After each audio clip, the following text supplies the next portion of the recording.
I mean, hey, yeah, we gotta you gotta make do in these difficult times, you know. So Yeah, I it's mean, rough. Adam just gave a masterclass in building authentic relationships. So as we continue on our segment on revenue over everything, Holly, you have done a lot in the startup ecosystem. I know right now you're working, especially in the space between corporations, large companies, and startups.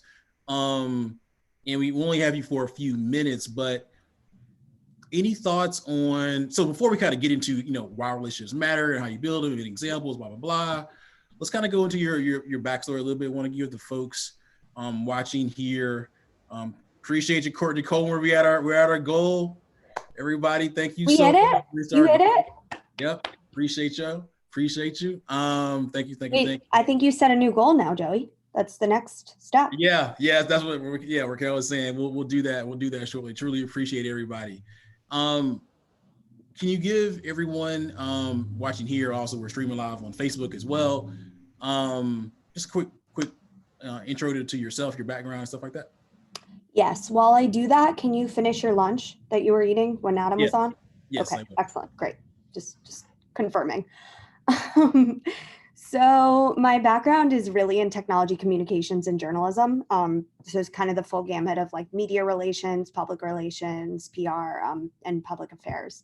I moved to Atlanta to work for kind of a growth stage startup, I would call it, a digital health company called ShareCare, which is based in Buckhead. And as the second communications hire, so pretty small team, lots of sort of executive visibility and working on some really big projects. During the time I was there, the company grew like crazy. And it was kind of this amazing introduction to the Atlanta startup ecosystem because the founders and the executive team at that company had been around for a number of Atlanta startups, had, sort of known the scene, got involved in the Metro Atlanta Chamber, got involved in the Technology Association of Georgia, like kind of that whole sphere. And in leading media relations, local media relations, and a couple of announcements for that company, had gotten to know the team at Hypopotamus, which is an Atlanta based startup and technology publication that covers kind of the entrepreneurship and venture scene across the Southeast. And I actually met the editor in chief for coffee. I ended up eventually meeting the founders and the backers of Hypopotamus, and she was leaving at the time to move somewhere else, and I ended up getting offered the editor in chief role at Hype. I had a background in journalism, and I loved working within a startup. But the opportunity, once I understood how much I could impact so many startups and talk to so many founders and frankly learn about so many industries, like it was partially a very selfish choice that I was like, oh my god, I can learn everything from the smartest people doing the smartest things. So I joined that team and led the editorial side of Hype for a little over 3 years. And in that time, we expanded from, it had been a mostly Georgia focused publication, expanded to a 7 state region. So covered all the way west to Louisiana, over to the coast, and then up to the Carolinas and Tennessee, covered Tennessee, Alabama, that whole area as well. So we recruited, different contributors in each city, talked to kind of the ecosystem builders, the Joeys and the Ali Merritts and all of those folks and the Adams of each of the major cities in the Southeast. And I really got to know each individual city for its unique strengths and weaknesses, which was kind of amazing. I'm not a native of the Southeast. I grew up in South Florida. So if you know anything about South Florida, that's the sixth borough. It's not the Southeast. Um, so very much on got to know the region better and understand its quirks and understand its people. And that was really excellent. And, made a lot of gaffes, screwed up a couple times, and but really got to understand the region. And then towards the end of my time there, I had been involved in a couple of different organizations. Joey, I think we started working together, and I began to really understand, one of our principles, our founding principles at Hype, was to provide coverage that reflects the region of the Southeast, which is an exceptionally diverse and unique region. And I would cover all of these companies founded by underrepresented founders or in an industry that wasn't as typical for the Southeast. And I began to see the patterns of folks not getting funded or folks not having doors open for them. And I wanted to understand it more, and on understanding the venture scene more, understood that the venture scene was also sort of exceptionally monochromatic, and wanted to better understand and better dig into that industry in order to understand the problems that exist and these really systemic sort of entrenched issues. And so last year I joined Engage, which is an enterprise venture fund based here in Atlanta, funding startup companies that can serve some of the largest Fortune 500s in the world, which are their Engage's partners. So companies like Delta and Cox Enterprises and AT&T and Chick-fil-A and UPS and a whole bunch more. Nice. So you've seen it across the entire gamut. I mean, you've seen it from the perspective of a startup. You've interviewed hundreds of startups. You've seen it perspective of large companies and investors. I mean, when it comes to, we can take this conversation in a number of different ways, right? I mean, I think originally I was thinking around the context of working with, large companies, and we can still do that, why relationships matter and things like that. But generally speaking, why do relationships matter when you're dealing with large companies? If you want to talk about that, or investors, if you want to talk about that, or what are just some general traits that you've seen from founders who do a good job of cultivating relationships? Yeah. So you tell me where to take it, because this is your show. Okay. So let's talk about big corporations or big companies. Yeah. Right? You direct. I'll follow. So why do relationships matter for developing contacts and ultimately deals with large companies, especially for diverse founders? Yeah. So it's the same reason they matter for everything else, right? To what Adam was saying before, to what so many people have said on this call. I've been listening for a minute. Relationships matter because that's what's going to get you in the door, right? That's what's going to push you through not just that first door, but through the multiple million doors that will follow. So founders talk about how hard it is to raise funding. That's 100% true. It's really hard, and it's really hard for every founder, right? It's really, really hard. Whether your industry is sort of a traditional industry, whether you're in an emerging industry, it's hard. But for a founder to get through the doors of a corporation, for a founder to target an enterprise, you have to go through it's like that hallway in The Shining. You have to go through a door at every single step. So it's like you have to get the first meeting, then you have to get the business unit meeting, you have to get through procurement, you have to get through security regulations, you have to get through IT, you have to get through the legal team. And there's multiple stops on the legal team. There's inside counsel, there's outside counsel. So it's really, really hard. And someone who can help, who's a champion, who pushes you through that process, who tells people that they know, hey, you need to help this person, it's critical. Are there any examples of founders that's done a good job of this? Yeah, so someone who I've talked to this about, well, I can give you a couple examples. One is a little bit more sort of specific. So there's a founder who I love, who Engage brought in its first cohort. Her name's Lee Catherine. She works with a company called Be Downtown. Again, to my point in the beginning, much more of a non-traditional startup. So they are beekeeping. They offer beekeeping as a service. So literally honeybee hives that they put on corporate campuses for employees to work on, and sort of form team bonding as well as sustainability initiatives. And they formed amazing relationships with several corporations here in Atlanta, and they're based in North Carolina as well. And one relationship in particular. So the founder, Lee Catherine, formed this very close relationship with who was then a woman who was the chief sustainability officer at Delta. She's since moved into a different role within the company. But as a sustainability officer, she was the buyer of their product then.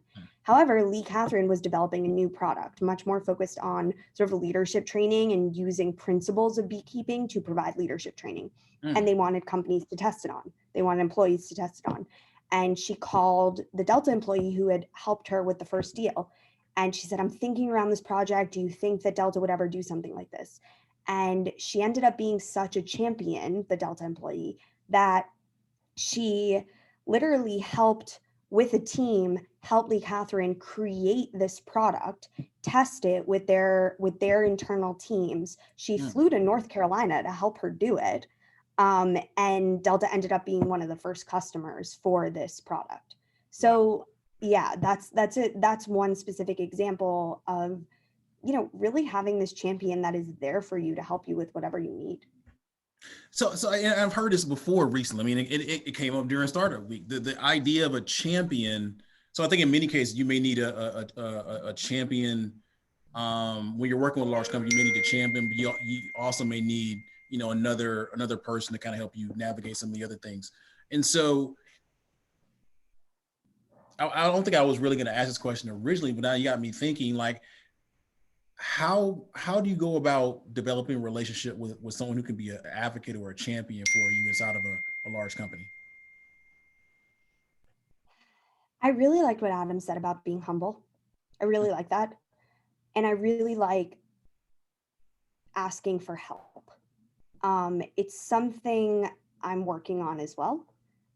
It's something that, I was talking to a friend last week, and we were talking about mentorship and the idea of having specific mentors who are sort of there just to help you, and in a not transactional relationship, in a relationship that is truly the definition of what a relationship is, right? It's relational, it's not transactional. And I think that it is similar. I think that find common ground. Don't try to, I definitely have been guilty of this, but trying to create a mentor out of someone who you just don't get, you don't resonate with, right? Like they're not the person that is going to lead you in the direction you want to go, or you don't have the same exact sort of mindset. So find the folks that do. Don't waste your time on things that, on people that don't, but find the folks that do, whether they're within a corporation, within a VC, and then be consistent and tell the truth, and be reliable. I think that there's this weird phenomenon in the startup world, and I really bought into it my first year or two at Hype, of sort of saying you are where you're not, but where you're going to be in 5 years, right? Don't do that with a mentor or with who you want to be your corporate champion. It's not gonna work, and you're gonna end up regretting it. And yeah, again, these are all things that I'm thinking about that I've done, and would like to not do. But yeah, I think it's that relational trust. No, I mean, I think that's a very, very interesting point. I mean, so in this case of a champion, to me, when you started talking about that, the first thing that came to mind was, fake it till you make it, right? Which many people in the startup world do. But in the case of securing a champion, a mentor, these people are going to go to bat for you, right? And so if they're going to bat for you on a false pretense, and that's an issue, right? And so in that case, you can, depending on who that person is, you can destroy your reputation for forever. And more importantly, you can destroy their reputation. I mean, think about the person at Delta, the sustainability person. If I think we said Catherine from B downtown, Yeah. if she had faked it till she made it with this person, chief sustainability officer at Delta, and she becomes the advocate and goes to the highest of the high within Delta, and it's based on on something that's not real at the moment. Like that could cost that person her career. I mean, that's a real thing. And so I don't know if you have any thoughts on that. No, I think that's exactly it. And you're taking me in the direction I'm going, but without knowing I was going there.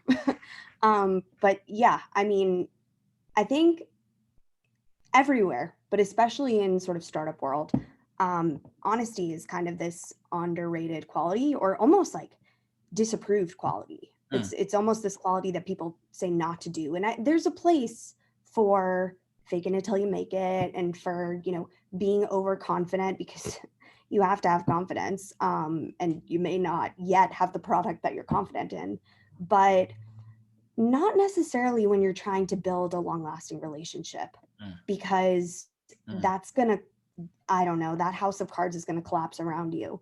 And when you're trying to find a mentor, when you're trying to find a champion, like, they should know where you're at now. Let them know where you want to be, where you plan to be.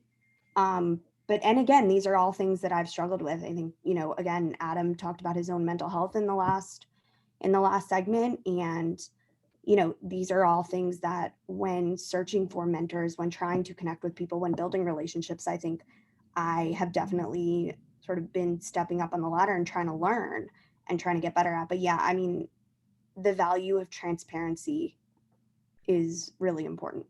No, I love it. I love it. This has been amazing. We gotta do this again. So this has been an amazing conversation and an amazing day. We're having people roll in 10, 15, 20, some odd minutes at a time. And so I think where this impact story concept is going to go, we're going to maybe do this on a more consistent basis moving forward. I think this deserves maybe a 30-minute, 45-minute, hour-long conversation. I think we, when I say we, Good Nation team, but also the people watching across Facebook, YouTube, in the audience here on Zoom, truly appreciate it. That was a gem around, how to build relationships, especially around someone who's going to become your champion and your advocate. I truly appreciate this conversation. Yeah, this is so fun. I love this idea. It's so creative. Thank you. We this has been awesome. Since you've been on, we're rolling the guests in again. This is like, for everyone just kind of join. This is like a house party during college homecoming. Everybody, people just kind of falling through, right? So we have Deisha Barnett from the Chamber up next to give a little bit extended conversation. Hi, Deisha. Hey, Holly. Hey, everybody. Hey, Joey. How's it going? Good. How are y'all? So yeah, Adam, Holly, feel free to hang out, or not. I know y'all been listening all day long, but we truly appreciate it. Holly, you want to drop, maybe ways people can follow you on Twitter, Instagram? Sure. Yeah. So and same thing with Adam. Yeah. Do I drop it in the chat? Yeah. Okay, great. I will do that now. While I do that, Joey, what's your new goal? Come on. We all want you to set one. This is so much pressure. I don't know. So Deisha, we've met our goal for the day. Yes. Now people are saying we should meet another one. Any thoughts on where we should go now from 5,000? You're asking me? Yeah, I'm asking you. I think, I was going to say 5,000 more. It looks like Marlika. So are we, where are you? What time did you start and what time are you ending? We started at 8 a.m. and we were closing at 8 p.m. Yeah, you could do that. Okay, we'll add it to the mix. I'll do it while y'all. Double it. Double, Joey. Why not? We got to go big. There it is. I appreciate my cousin, Courtney Coleman, my cousin from back at FAMU, helping us get to that $5,000 mark and everyone so far. So Deisha, let's have a quick conversation on your relationships, building relationships. And before we kind of get into it, you want to give everyone a quick just overview of who you are, what you've been working on, and why you're so awesome? Oh, goodness. Yeah, I don't know about the last part, but I'll let y'all decide if I'm awesome or not. But I am Deisha Barnett. I am the Chief Brand and Communications Officer at the Metro Atlanta Chamber. I also lead diversity and inclusion at the Chamber. That means that part of my work is leading Choose ATL, which I hope you all are familiar with. It's our region's effort to attract and retain next generation talent. So I've been at the chamber for 4 years. I came there after about a decade at Walmart, leading various aspects of the communications work there. Started my career in agency and life from a PR perspective, and have had a chance to work with some amazing brands, Procter & Gamble brands, Tampax, CoverGirl, Delta, the Home Depot I even worked on. So I'm a Clark Atlanta alum, proudly. So HBCU pride to the FAMU crew as well. So that's a little bit about me. Awesome. You want to know what I'm working on specifically now, or was that enough, Joey? No, hey, we can talk about that too. I'll just say that one of the exciting things that we are working on at the chamber it has to do with racial equity and advancing racial equity in our community. One of the benefits of being at the chamber is that you get a chance to, I feel like I get a chance to sit on an interesting perch where I get to see many of our large companies interface with their CEOs and understand what they are prioritizing as they're trying to drive their business. But one of the things that we also get to do is elevate various topics that we think the business community should work on improving or work on together from a collective impact perspective. And so racial equity is a topic that we have really delved deeply into. And so I'm excited about that work and rolling it out in January, hopefully, and where we'll see a lot of companies really step up to make a difference in a few different areas in our company. Nice. So let's on that topic, let's talk about building relationships. I know you're really big on building relationships, their importance, how it's always on job. You want to talk a little bit about that? Yeah. So I have learned that I'm a relationship person. My friends always say it, and I guess I just decided to embrace it, especially at the chamber where, we don't really have a widget, so working in an organization like the chamber is all about connecting and convening, and relationships are at the core. And I think for me, in my career, when I really look back, when I think about collaboration and teamwork and inclusive thought, like all of these things have relationships are the root, of it. And so I think that they're just critical. I think relationships open doors. They also allow for me to feel like I'm making a difference in somebody else's life. If somebody needs me to help them out, I think relationships are a two-way street. I try to think of them that way, always on and a two-way street for sure. Nobody likes a one-way relationship, right? So they're critical, Joey, I think in all aspects of business. Yeah, I mean, I think someone who, for all intents and purposes, when I understand, has done a great job with this, especially kind of leveraging this chamber network, is Ryan Wilson from the Gathering Spot. And so, someone who has built an amazing company, amazing organization here in Atlanta, is now expanding to outside of Atlanta. But you all have stepped up. When I say you all, the Metro Atlanta Chamber, and I believe have kind of opened up doors for him because him and TK, because they've earned it. But I can only imagine what some of those doors have kind of led to from an opportunity standpoint. Yeah, and I think, my mom used to say, you have not because you ask not, right? And so I think, sometimes people give a lot of credit to organizations and entities, maybe sometimes too much credit, for being real strategic about who gets a door open and who doesn't get a door open. I think, again, with Ryan as an example, I mean, I think sometimes you just have to show up and raise your hand and speak up. And I think, if you are someone who is thought of as being thoughtful and having an interest in making a meaningful contribution, people want to be around that, right? And people want to be a part of your success. I think one of the things that I've seen Ryan do that maybe some of us are challenged with is have the ability to build an authentic relationship. I mean, he shows up as himself, right? He doesn't necessarily hold back. but and he's the same all the time, and I think he finds a way to connect with people, regardless of difference. And I think all of those things are really important, as you're thinking about building relationships, especially among a diverse group of business leaders. Awesome. Yeah, and another group I think of is the team from Coins. So one of the co-founders, one of the co-founders, Nate Washington, was on here a few hours ago, as we talked about kind of no code and things of that nature. And so I know for them, they are one of the standards when in terms of what we call professional development.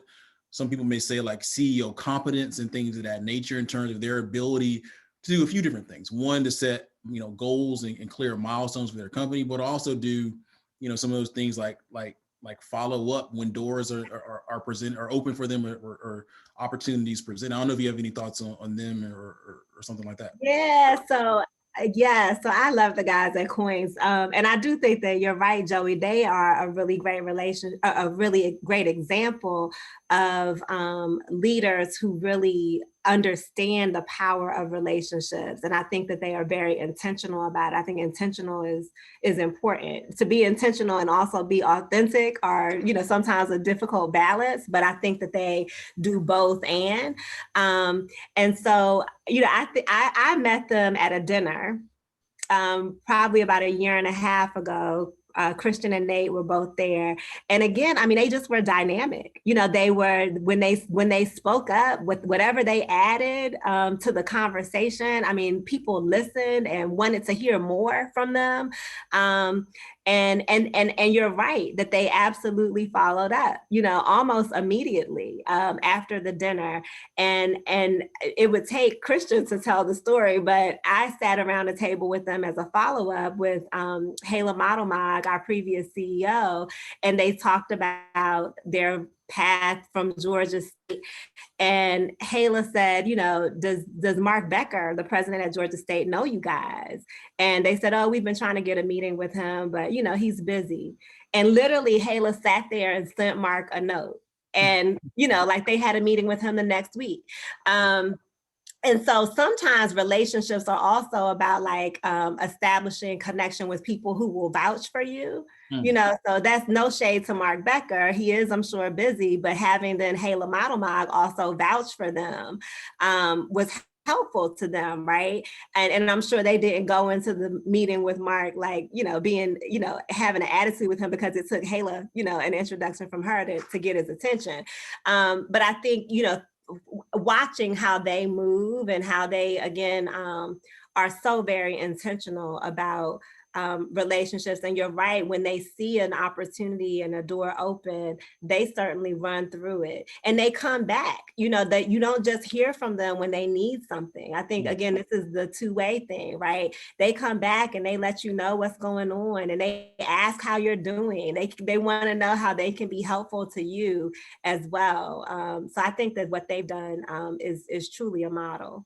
Yeah, I mean, and you see it in our founder community. So again, Nate was on here earlier, talked about how he's helping another founder, Umama from Sweatpack, in terms of he opened the door but he helped show her how to build products via some no-code tools. I can also tell you that one of the recent Google for Startup Black Founders Fund award winners out of North Carolina was looking for some mentor or looking for someone to show him how to build out his strategic plan in terms of goals and milestones over the next 12 to 18 months.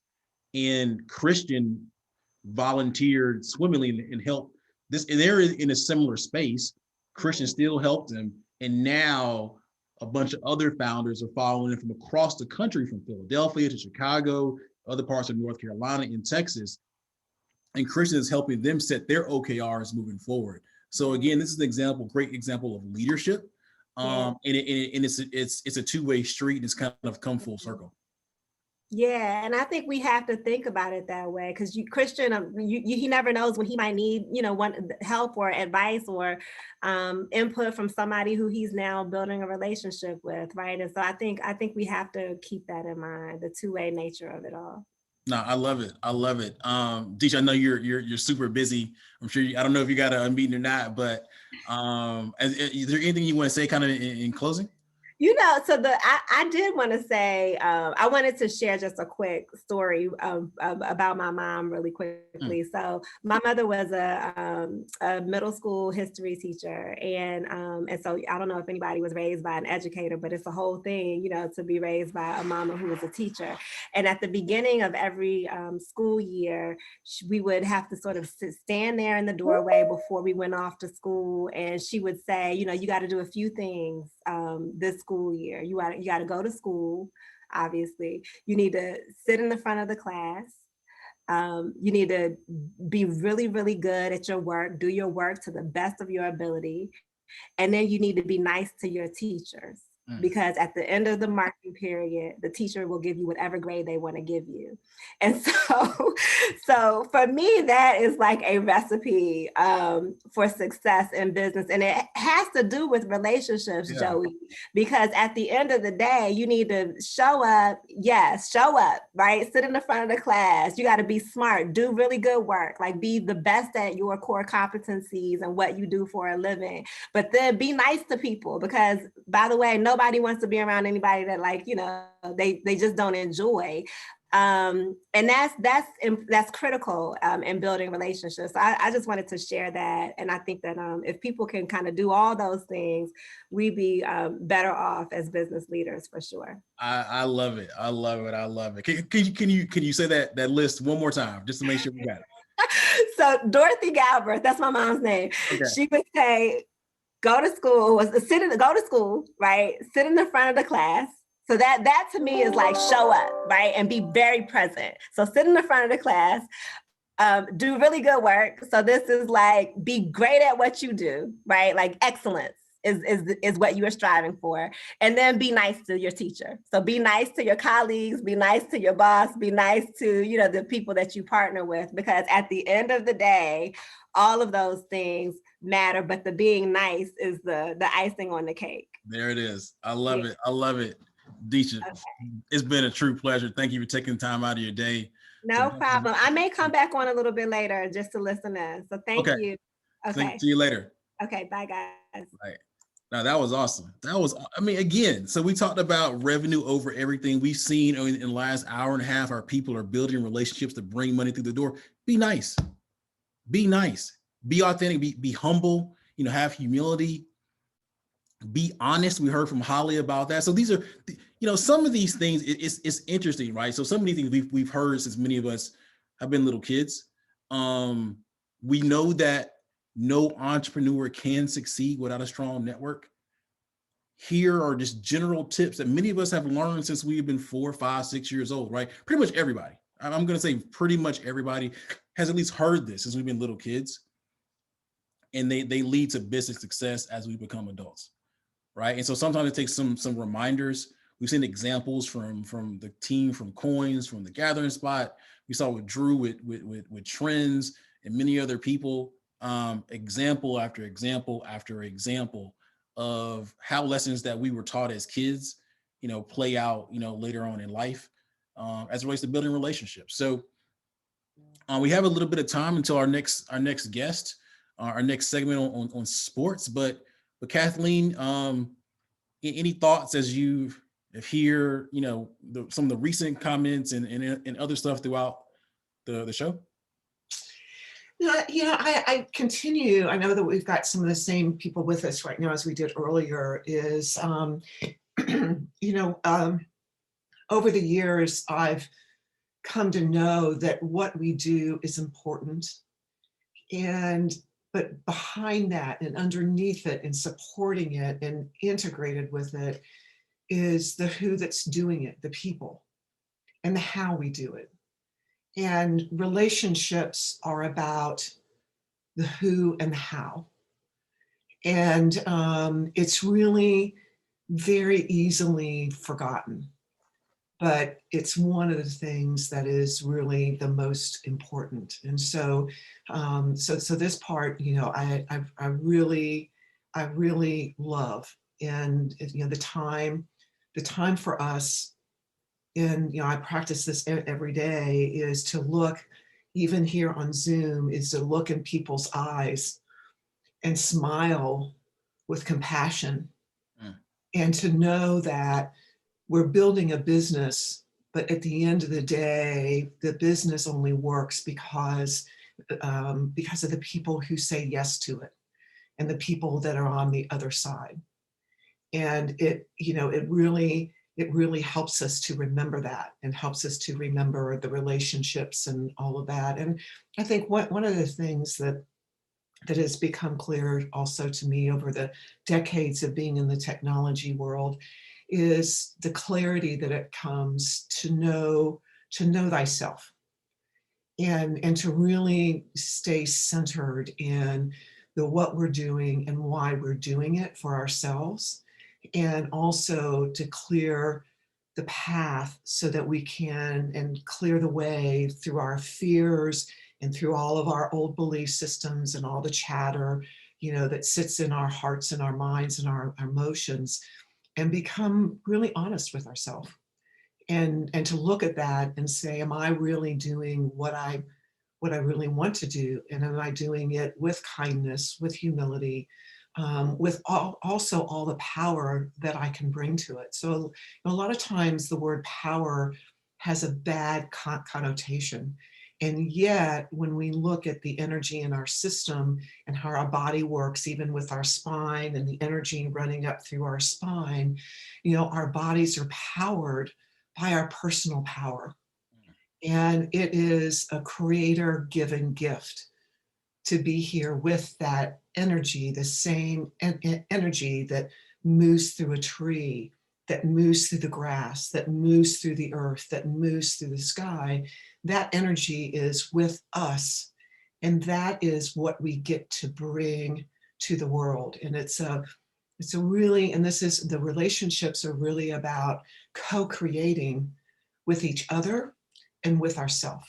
And the thing that I really love about being working and being a founder and working with entrepreneurs is that the entrepreneur journey is one that asks and requires a lot of courage, because what we're doing is we think that we're creating a company, but we're not. We're creating ourselves.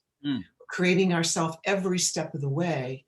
And everything that we do has our fingerprint on it, so that whether we're a founder doing strawberry jam or popcorn or Empowered or Goody Nation or whatever we are doing, that creation would not exist without us co-creating it. And in terms of a spiritual practice, creation and creating is the essence of life itself and divine wisdom. We are created by divine wisdom, and there's no one else on this planet ever or ever again who will be like us, who will feel like us, who will think like us, who can create like us. And the relationships, calls us into that really intimate place of being with one another and seeing them. That's what we heard from Horace today, talking about walking into the school and seeing the children and seeing the parents and seeing the teachers and seeing the person who sits on the school board, and just to know that we're connected in our hearts and our co-creative ability to create a world that we want to live in. That's and oh, sorry. so yes, thanks. So it's really that place. It's like boom, boom, it's like boom. I'm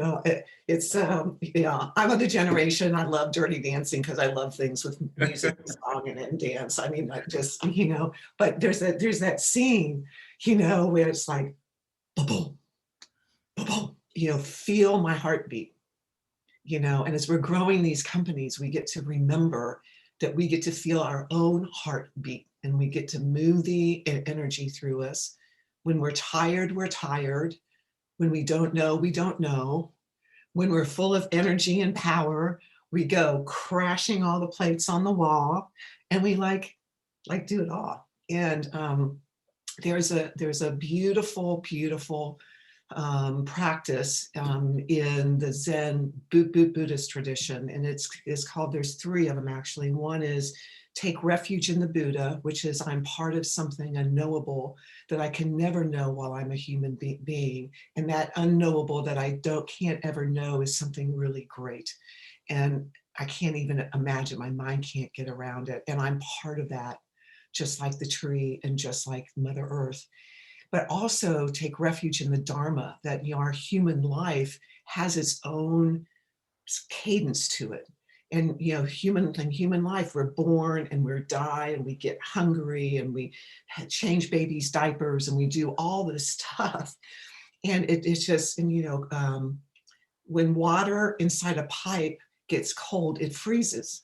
So that's Dharma, and it's kind of like we live in a time where we get to say, we're going to shake up our Dharma. And we're going to say, we're going to show up, and this is what we are, because we all have a place here. And this is my place. This is your place. This is our place. And then the wonderful thing about today is the last one is take refuge in the Sangha. And the Sangha is the simple thing of creating circles and being with each other. And it's that place where you go and, working with the founders and the stand-ups, on Monday, a founder go, yay, I did this, I got wins, I get this. And in the circle in the Sangha, you go, yay, yes. And then the founder will go, oh man, nothing is happening. The contracts aren't getting signed. Nobody's calling me back. Everything's dead in the world. My system crashed. I've been up 72 hours fixing the code. And, then we sit around and we go, yay, yes. Yes. And that's the Sangha. That's witnessing our life and others' lives through each other. And Joey, thank you and the Goody Nation team for doing this. This is why we're here. It is that inexplicable delight and sense of fully being alive and being alive with each other. I love it. I love it. I love it. And for those that are just joining us, Kathleen leads two of our stand-ups, accountability group stand-up facilitator, Mondays, 10 a.m. and 10:30. Yes. Yeah. So awesome. That's an amazing energy, and yeah, something that we need as we are now approaching. I don't even know what hour this is. This one, I think we have like 5 hours left. Right? So, but now we're getting into we're coming to our home stretch. We got 4 hours on culture. Coming up at 3 p.m. in 19 minutes is our segment with Beyond the Game. Around the intersection of sports, tech, entrepreneurship as it relates to relationships. At 4 o'clock, we get into things around media and entertainment. Then we go into 5 around music, and then 6 around other parts of culture. So action-packed lineup coming up again. We're raising money for Goody Nation. We've surpassed our original goal of $5,000. Now we're going toward 10,000. So no pressure, but if you feel compelled, if the spirit is upon you, please text Goody to 707070 or go on social media, share it as we're raising money for our operations and programming in 2021. It's been a great few hours already. Amazing, as Kathleen just immaculately summed up. There's an amazing set of conversations, of gems being dropped. Been a great day. I don't know, Raquel, if you have any thoughts about what's happened so far, or what you just heard recently. I do. I think I don't want to follow behind Kathleen because it was so good. I was trying to give it to you. I can't do it either. I'm just going to praise Kathleen's comment. It was very on point. I felt it. I wrote down some notes for myself. And I think that you beautifully articulated how, even as an entrepreneur and a lot of founders who are on the call, and even just people who are doing side businesses now, as Joey mentioned earlier. Was it Joey? Somebody mentioned earlier, I'm not sure exactly who it was, but mentioned that entrepreneurship will be kind of not mandatory, but it'll be a priority for a lot more people. And I think that you summed up a lot of what we feel about it, that it is a self-exploration once you get to a certain point in that journey. And yeah, I think you articulated beautifully, and everybody before you really summed that point up. So I'm gonna let your point marinate there. I love it. I love it. I love it. And so again, if anybody, if you're watching, please drop any questions or anything like that in chat. We have about 15 more minutes till our next segment starts. So, please drop any comments, questions, anything like that in chat, or you can use a Q&A function and we'll get to it. I see Antoine's here. I don't know if you have any additional thoughts, but one thing I do want to say, because Andrea Miller dropped it in chat, going back to Disha's the rules from her mother. It's about home training. Yeah, I know you got some home training, and then your relationships will be okay, right? We've all heard this stuff. Sometimes we just need a reminder, but at the end of the day, it's just, a lot of us heard this. Get you some home training, what? So anyway. Antoine, I don't know. So you have any thoughts on kind of doing some recaps over what we've heard recently? Yeah, I've been listening in. Yeah, again, I think Kathleen, she definitely hit it on the head. It's really around energy, right? It's so important. You can, good energy versus bad energy. And I think it's one of the key things in terms of building your network, building the ecosystem. But again, of course, the talks today are all around relationships, but I think everyone is hitting on the consistency of just being a good person at the end of the day, right? Regardless if you're the top person or the person or the person at the very bottom of the totem pole, as long as you're just a good person, you're doing the work, it is going to circle around. So, I greatly appreciate just everyone's insight. And then two, of course, the fact that we've exceeded our goal is awesome. So thank you everyone for donating, and I'm just looking forward to the other calls. Nice. Malika, I don't know if you have any insight. I know Emin, you're back. Any thoughts on anything you've heard today so far? It's been great. Like, everybody that's hit the stage has been absolutely phenomenal. And I'm like, more people should be hearing this. Because it's good stuff, not just for founders, but for people in general. Like, something I hear everybody keep saying is like, just be a good human being, treat people better than you want to be treated, and it'll go a long way when it comes to networking. So let's just keep rocking and rolling. This is phenomenal. Yeah, and a bunch of people over on Facebook. So we're live streaming, and they're actually going through my personal profile as well. So we got a bunch of people over on Facebook and YouTube that are checking this sucker out. Edmund, any thoughts? Yeah, so yeah, you guys can hear me, right? Yeah. Yep. Okay. Yeah, so today has been really good. There've been a lot of gems that have been thrown down, but the way I want to summarize it is almost like if you were going to get a tattoo on your forehead that you would never forget, it would really be about the fact that it's not about creating a $1 billion company and X whatever, I mean, revenue and all that is great. Paying the bills is awesome.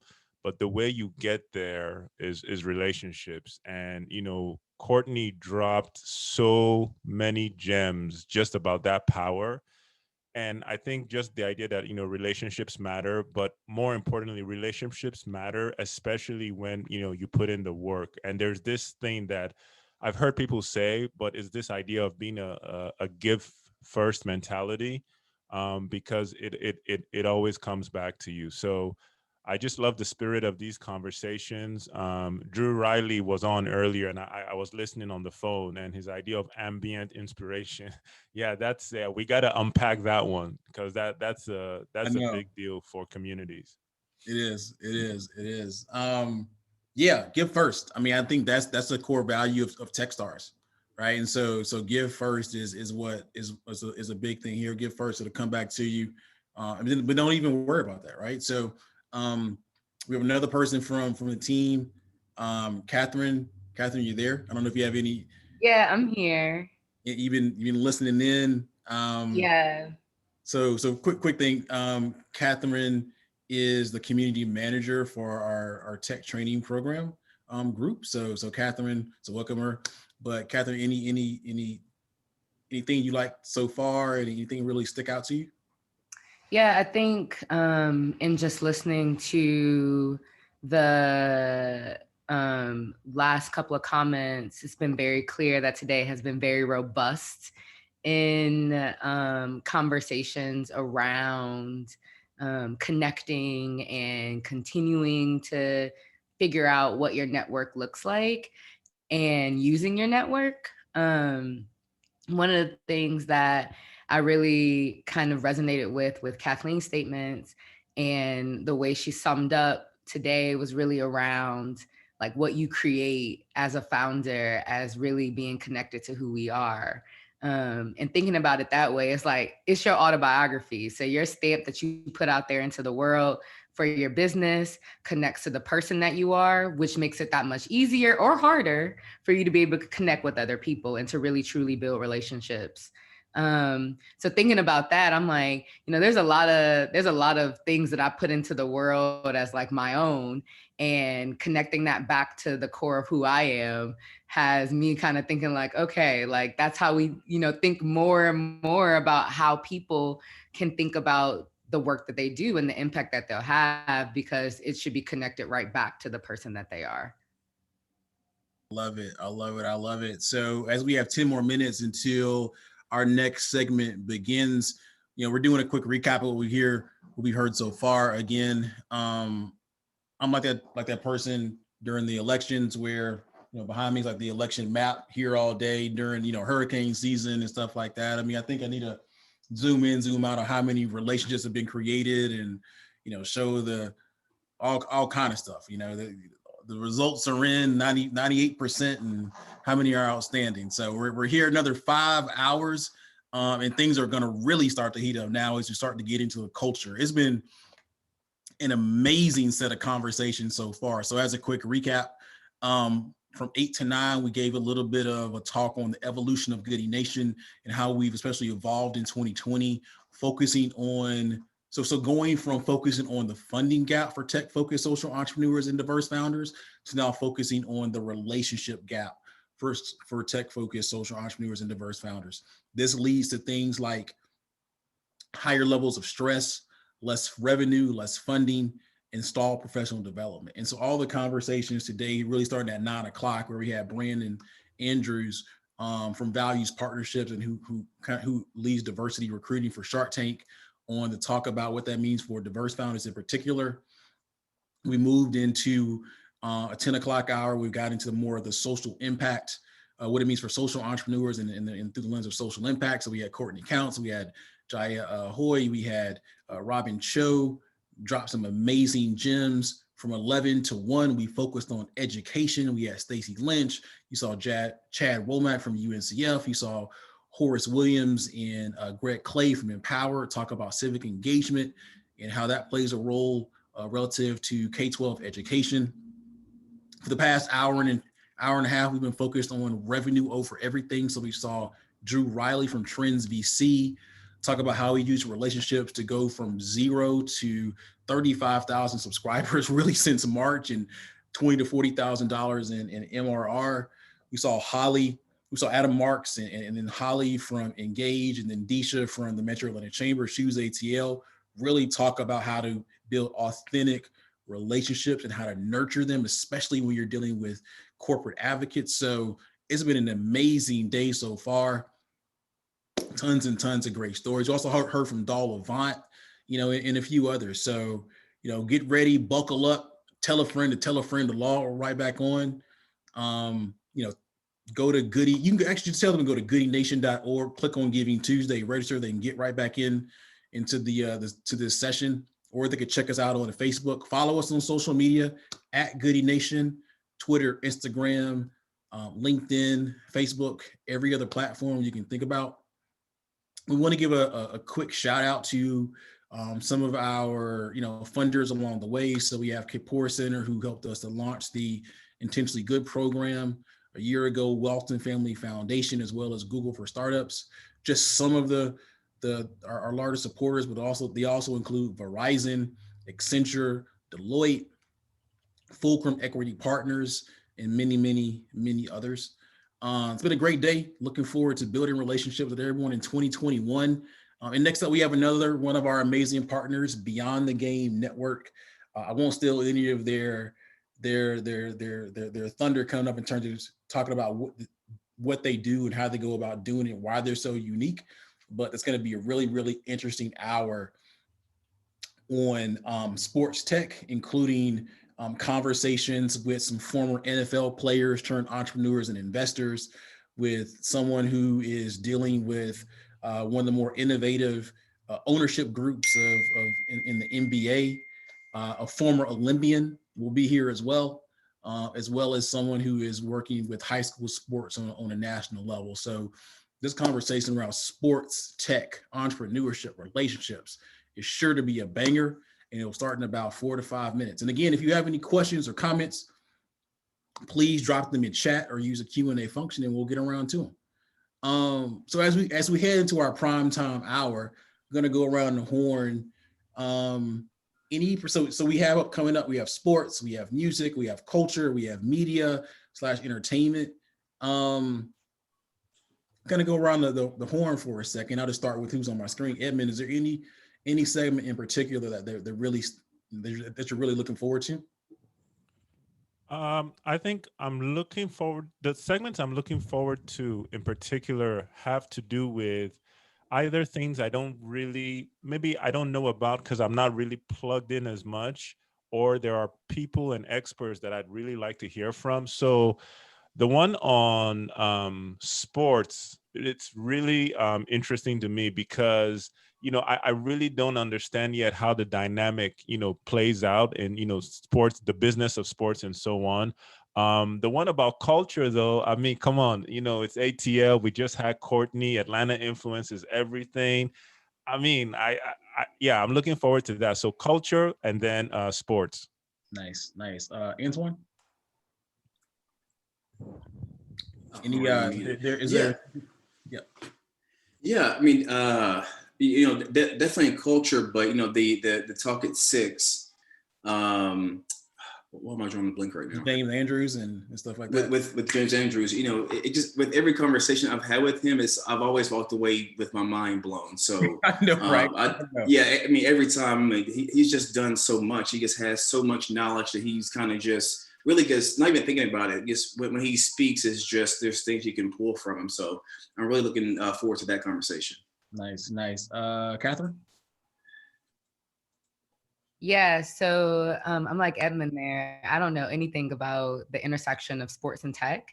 And I'm super fascinated about how the conversation could lead to other people seeing themselves being in that space, and what can kind of, come from that.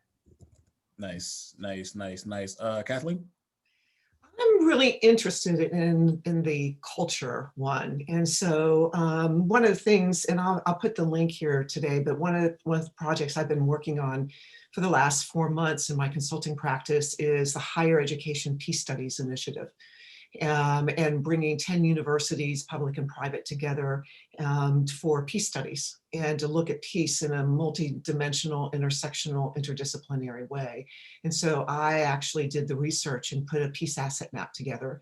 And it's been fascinating. Maria Saporta released an article today that summarized it. And this is part of a greater initiative with the Atlanta Peace Initiative. So the idea of culture, I've lived a whole bunch of years in this body. I've done a lot of things, have a lot more things to do. If you look at my background, you'll see I've never really done anything twice. So this whole idea of bringing us together to create a future that we all want to live in is really important to me. And I know what I know, but I don't know what I don't know. And to me, culture and who we are and how we live and how we come together is one of the most important things in a role that I love. I've been in for a long time, and expanding that, and we'll continue to do that. So yeah, so culture. It's a long answer, but culture. Nice. I love it. So before we hand it over to Brian, I'm gonna go to Raquel. Which one of these segments, or you can name multiple ones that you're looking forward to? I'm looking forward to all of them. I think the music one is the one I'm most interested in. It's closer to what I like to enjoy, but I am looking forward to all of them. I'm looking forward to hearing about what's next for culture and tech in those different, in sports and entertainment, as far as like what the pandemic is going to do in tech and how we plan to influence the ecosystem for years to come. So I'm looking forward to what's coming up next in the future.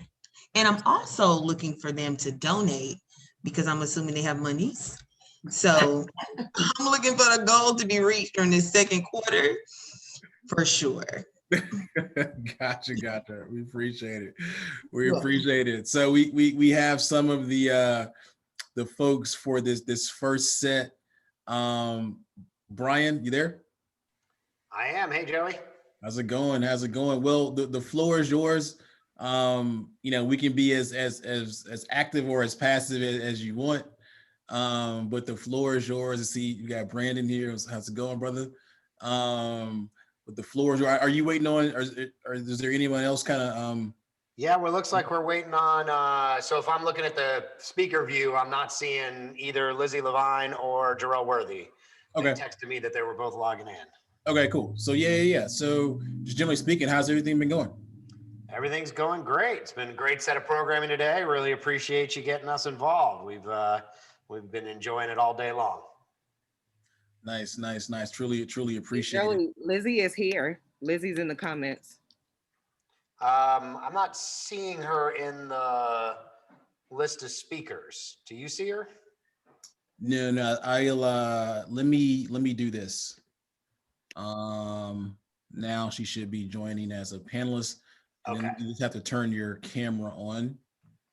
Oh, there she is. Okay, great. And then just looking for Jarrell Worthy. But while we're doing that, I'll go ahead and get us introduced. And we're sure I'll keep an eye on my text to make sure Jarrell makes it on. But yeah, hey, I'm Brian Zwerner. We're excited to be here today. We've done a lot of stuff in partnership with Joey and the team at Goody Nation. I run a group called Beyond the Game Network. We are a group of pro athletes, mostly former NFL players. There's about 30 pro athletes in our group, and business and tech execs based here in Atlanta.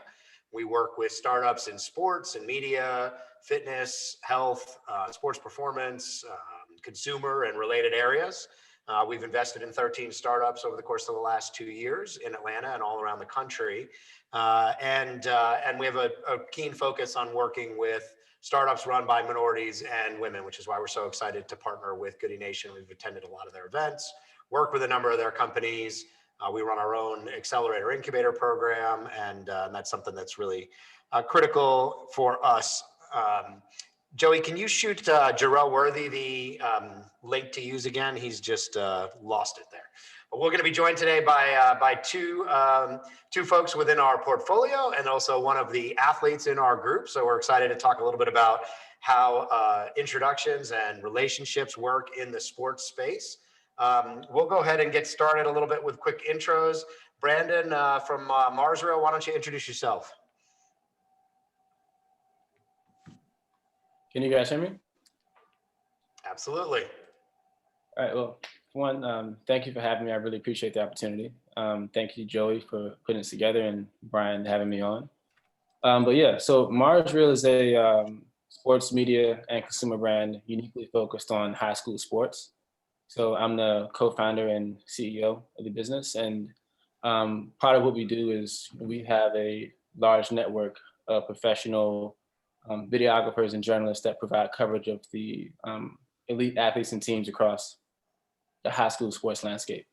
And we work with advertisers to monetize that programming. And we also do have a quickly growing consumer brand along with that. Fantastic. Thanks for joining us today, Brandon. And then Lizzie Levine, we met through Joey and the team at Goody Nation. Why don't you tell us a little bit about yourself and your company?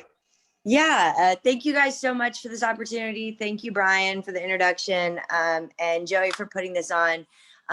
Like Brian said, we met through Joey, and my name is Lizzie Levine. I'm the founder and CEO of Viragos.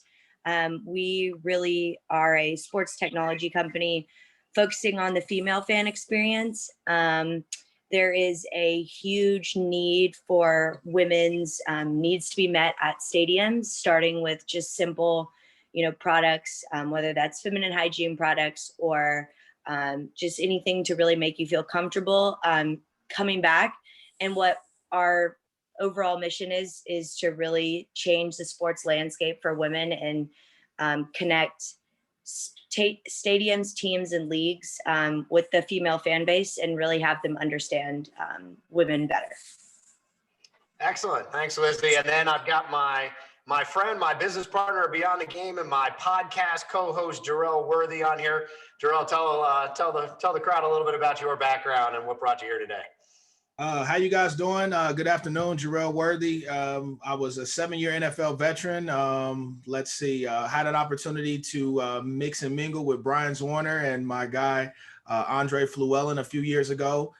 These guys really helped groom my education and my knowledge in the startup and investment industry. Before, as an athlete, I had some up and down experiences, some personal growth stories, if you want to be honest about it. And so having an opportunity to link up with Brian and Andre has really helped me in the field of financial entrepreneurship and a lot of other different venues. So I'm excited to be on the show today.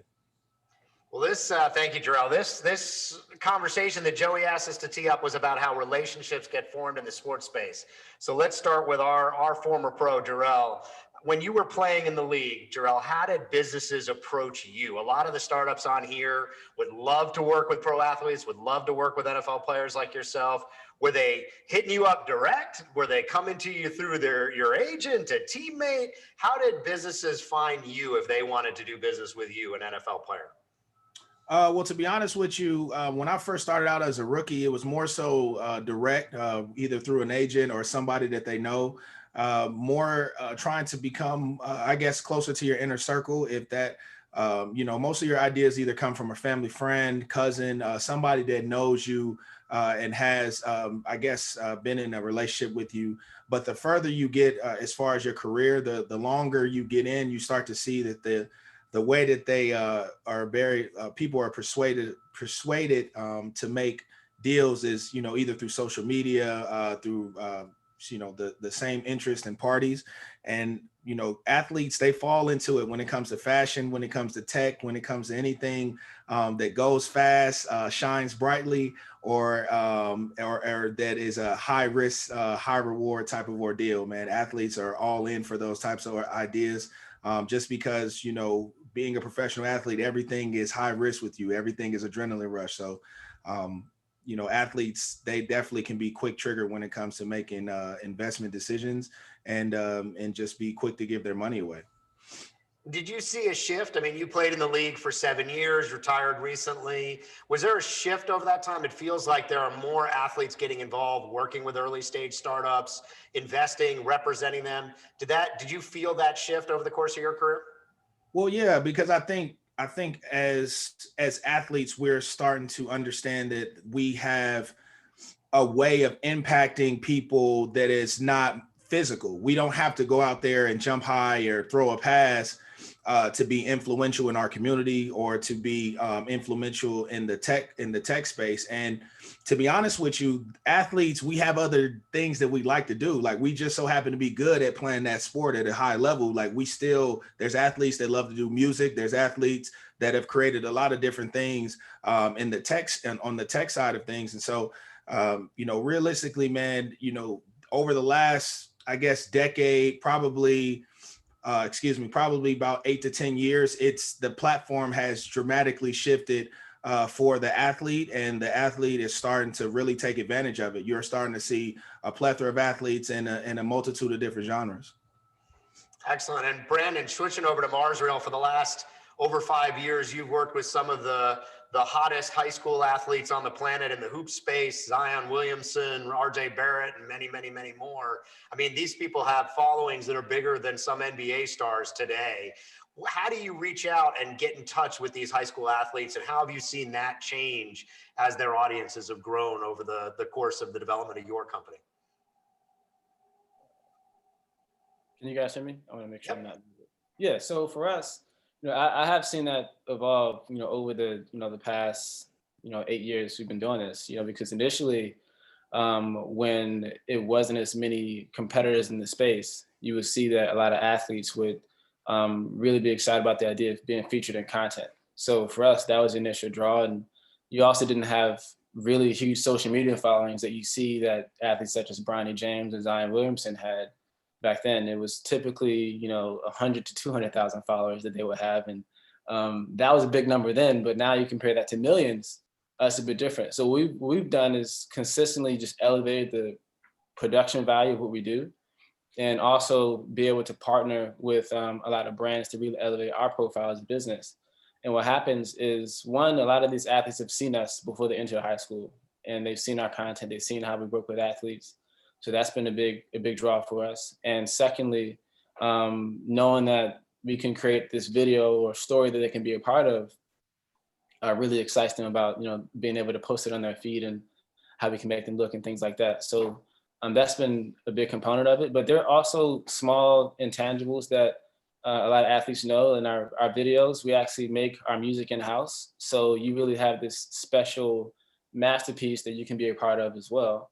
And also we have our own video series called Mars Real Chronicles, where the athlete actually is part of the ideation process of creating their own show that we do. So that kind of boutique approach is what we take with a lot of athletes that has helped us really build that relationship. And on top of all of that, I always make sure to get to know their parents and have fun with them, because for a lot of families, you have an athlete for the first time getting super famous at a very young age. And it reaches a certain point where, even with Zion's mom, when I was speaking to her, you get to this period where so many people start to reach out to you, and you aren't even out of high school yet. You have 1 million followers, and you're being approached by brands and things like that. You don't know who to trust. So knowing, communicating with the parents that I understand the different world that you're entering, and also my background as an athlete before I launched this business has really helped us just build relationships to the point where people can be comfortable with you, and and just had that closer relationship. So all that has really been kind of what's helped us. On the flip side, you're on the flip side of what Jarrell talked about, a startup that's approaching popular athletes. Are you hitting them up through the Mars Reels Instagram account? Are you hitting them up through your personal socials? Like, how do you, or are you going through, as Jarrell said, kind of trusted people, the coaches, the parents, the AAU programs? How do you find the best way to, as a startup trying to get to these popular athletes that are increasingly growing fast? How do you find the best way to get them to pay attention, to build that relationship? Definitely through our Instagram account. My Instagram account, I don't have a lot of followers, so no one's responding to me. I went looking for your Twitter account to tag you in the promotions, and I couldn't even find one, Brandon. My last tweet was like 2 years ago. I can't even tell you. But as far as the Marshall social channels, we have a social footprint of nearly 2.5 million fans. So we reach out to athletes there. They do respond, and like I said, in many cases, we have athletes waiting for us to provide coverage of them anyways. So we really haven't had any challenges. But in the early days, that was really helped us a lot, which reaching out through the channels. But now we do have a lot of athletes that have been really excited about doing some type of collaboration with us. Awesome. Yeah, your business is partnering with sports teams, with leagues, with stadiums, going after the individual athletes. You're going after the larger organization. So I'm guessing it's different than hitting people up in the Instagram DMs. How have you found the way to get to the right people? What's been the most effective way for you to build those relationships and that trust to be able to go in and pitch your products and solutions? Yeah, that's a great question. So it actually is very similar to Brandon.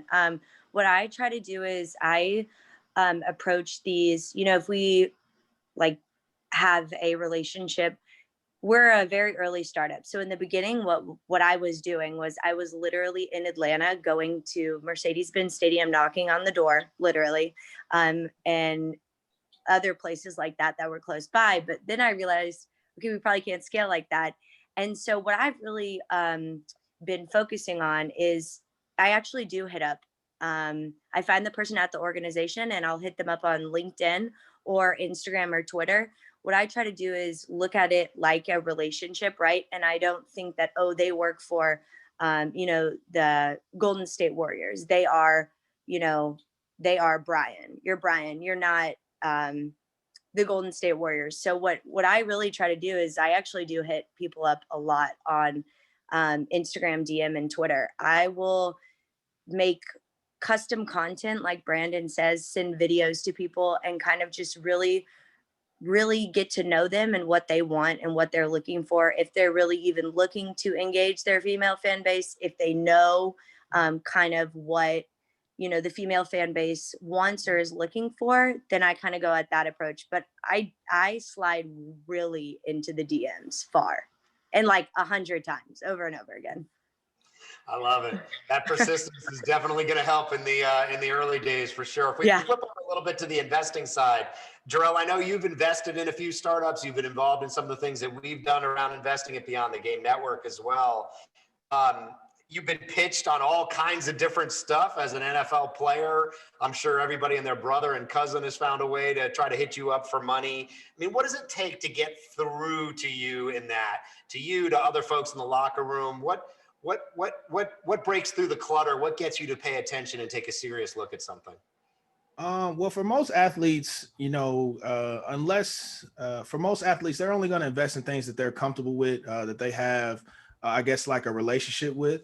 So, obviously, real estate is something that a lot of athletes want to invest in, but they don't necessarily have the knowledge. But everybody knows we need a place to live, or we need, somewhere to stay. So, as far as an athlete, they'll do their due diligence on something like that, or they'll take the time out to hear you out because it's something that they might have an interest in, whether it's music or tech or, footwear or just clothing or anything of that nature. And so, an athlete most likely are going to invest in things that they are familiar with and that they have an overall emotional connection to. But you hear things left and right. Well, you'll get 50% back on your investment in the next 6 months and all. It's a whole plethora of things that you'll hear in order for the guys to write the check. But for me personally, it comes down to relationships. How well am I connected to this person?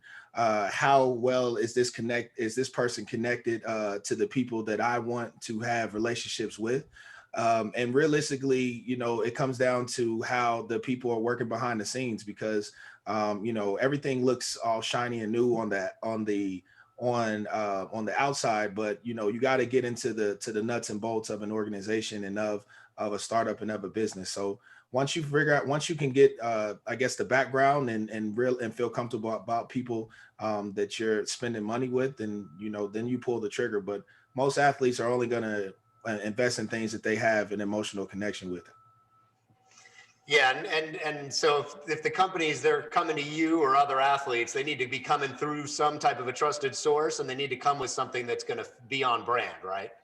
Yeah, and then also, as an athlete, everything is about tendencies, statistics. Like, in order for us to become a professional, we have to study tendencies. You have to study what the outcome is going to be if I do this precisely. So we've grown accustomed to seeing certain things on paper and seeing things play out in the long run if we do a certain amount of things. And so you have to come with your stuff together, because obviously, there's guys that aren't as smart at the next level and they got their pure off talent, but majority of the guys that are pro athletes, they have a great amount of sense on them to make great decisions. And so at the end of the day, if your paperwork is not together, if the relationships and the structure is not intact, then we're just going to step away.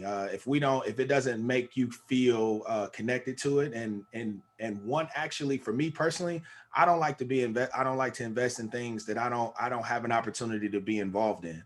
If I don't have an opportunity to just kind of check in on some things and just have more of a relationship, because business is tricky, man, and a lot of bridges get burnt, man, off not having good relationships. Excellent. We had a question from Edmund, Jarrell, in the chat asking, what was the most surprising lesson you've learned as you've started dealing with tech startups? Is there a surprising lesson that jumps out at you or something that you learned that you didn't expect? Well, really that, I think only invest in things that are going to be more so life changing, because there's a lot of fads, there's a lot of things that feel right in the moment, that more so are going to last maybe 6 months to a year. But if you're going to invest in something that's going to change humanity, that's going to necessarily be around over the next 20, 30, 40 years, that's going to actually have a true benefit on not necessarily on your community, on things that you have an interest in. And so those are the advice that I give. Like I try to invest in things that are going to necessarily help people. It's not always necessarily about the greed. It's going to most likely help someone else become better and realistically benefit the people that are around me. Awesome. Yeah, we talk a lot at Beyond the Game Network as well about, we only invest in companies if we feel our network of 30 athletes can provide some value. Otherwise, we're just a small check and there's really no point in us being there. Brandon, at Mars Reel, you probably have one of the most high profile cap tables I've ever seen. You've got multiple NBA All-Stars and future Hall of Famers in your cap table. I think pretty much every startup that's ever going to show up on a Goodie Nation event would love to have some of those folks as investors in their companies and supporters of their companies. What can you share with the other startups who might be listening, who would love to have, superstar athletes? How did you get them excited about Mars Reel? What brought them to your company? And what value have you seen from having those types of NBA superstars on your cap table? I think you're still on mute there. Brandon, I think we lost you to mute for a second there. Yeah, I'll try my best to condense. There I was muted. I just muted myself. Sorry about that. So yeah, I have a couple of thoughts on that. So one, what Jarrell mentioned, I think one of the big things for us is we were in the right category. So I think, being a sports media brand, that kind of plays nicely and it's kind of, parallel essentially to, music and sports. So that was something that really made it a natural conversation where when you're talking to an athlete or entertainer, it's something they're very familiar with and felt good about. And also the vision for what we're doing, and we're speaking to athletes about how, this generation of younger athletes is really giving us the opportunity to build something that could be equivalent to, a modern day ESPN. So that's something that's very familiar with a lot of athletes and musicians, that type of story. But more importantly, I think what helped us the most is coming through the proper channels. So one of the things I understand, even at the high school sports level, like when you're going through this transition period, you're being, reached out to by so many different people. And that only just amplifies once you're a professional athlete, because people think they can get, a quick check or something like that.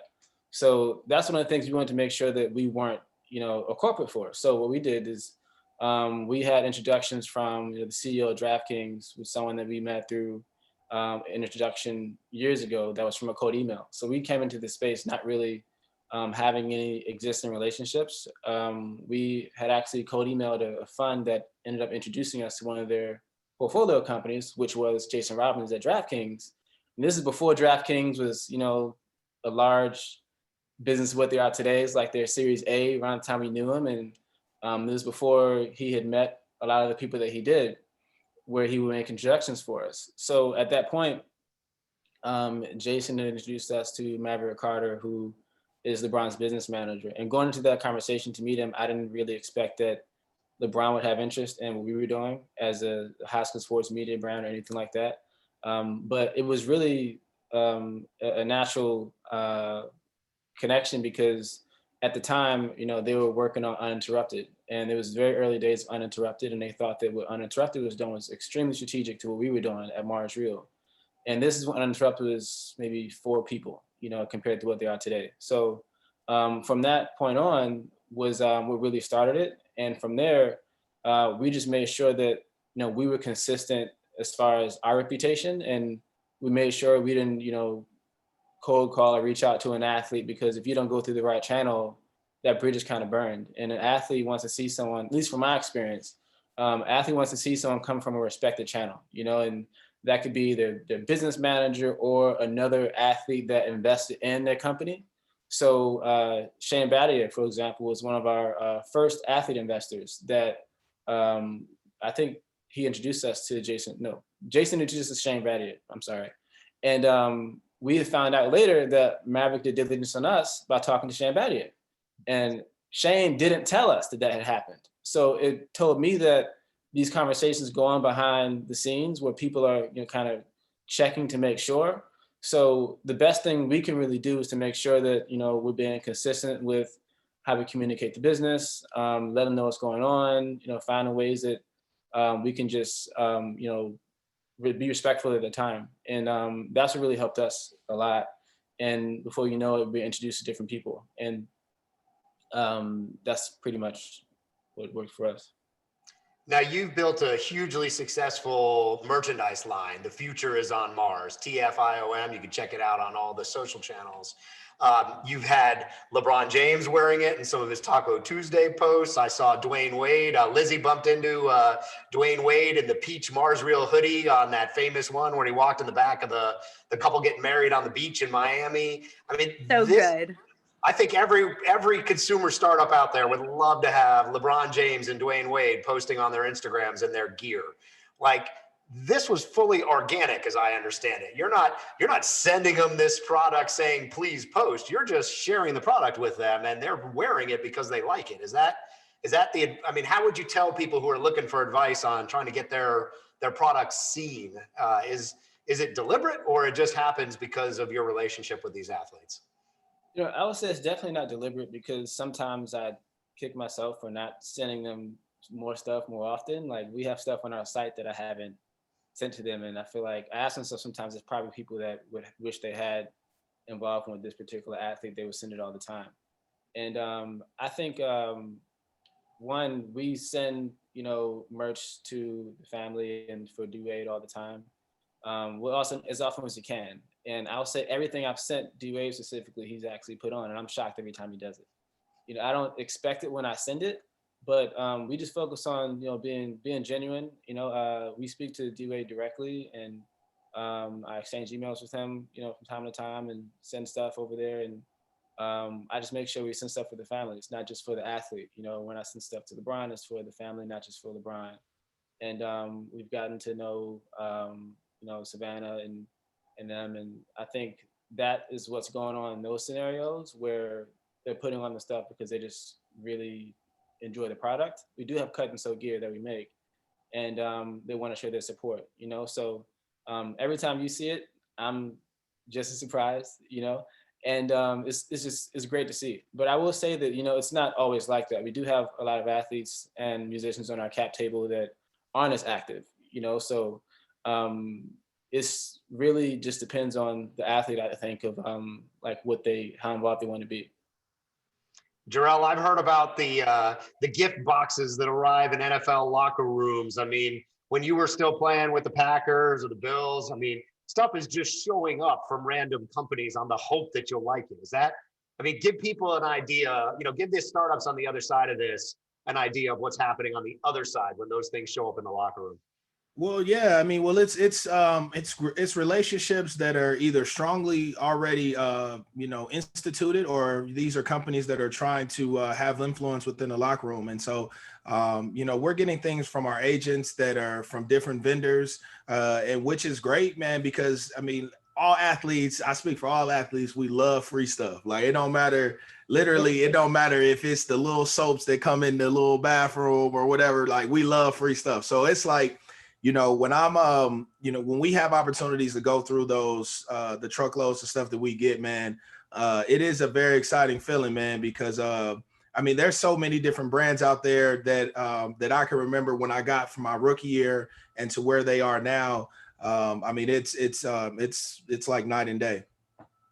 Yeah, great. And Lizzie, flipping over to your business, you're about working with, you know, women in sports. I know that you've started to reach out to some women pro athletes.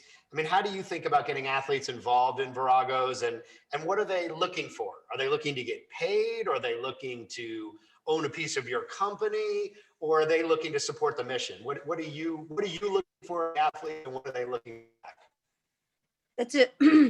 That's a great question, Brian. I think that kind of piggybacking off of what Brandon said, can you all hear me or am I frozen? Oh, okay, good. So I think for me, what I look for with the athletes getting involved, I definitely want to support female pro athletes. That's near and dear to my heart, and obviously near and dear to our mission. So I love that. But I think that I would love to, whatever they feel is most comfortable for them, right? If they love our mission and they love what we're doing and we're vibing well and, it works, then I would love to have them involved. Equity, I definitely open for that, because I think that one thing that I really truly believe in is that it's important to surround yourself with other pro athletes that are going to not only elevate your brand, right, but really believe in what you're doing. Just like what Brandon said, when he sends, merch to D Wade and he's surprised that he wears it. I'm not surprised because it's awesome, but it's things like that, right? You want people who really want to be a part of it and who aren't just like passive investors. So for me, what I love and what I really believe in is I want it to be like a partnership, right? Mutually beneficial. So we work together, and, if that's through equity, then that's awesome. And we kind of support each other and we're there for each other and grow together. But I also think that for our mission with female fans and women in sports, it's really important. I want to align myself also with men athletes who support our mission as well, because at the end of the day, you can't really get things done with just one side.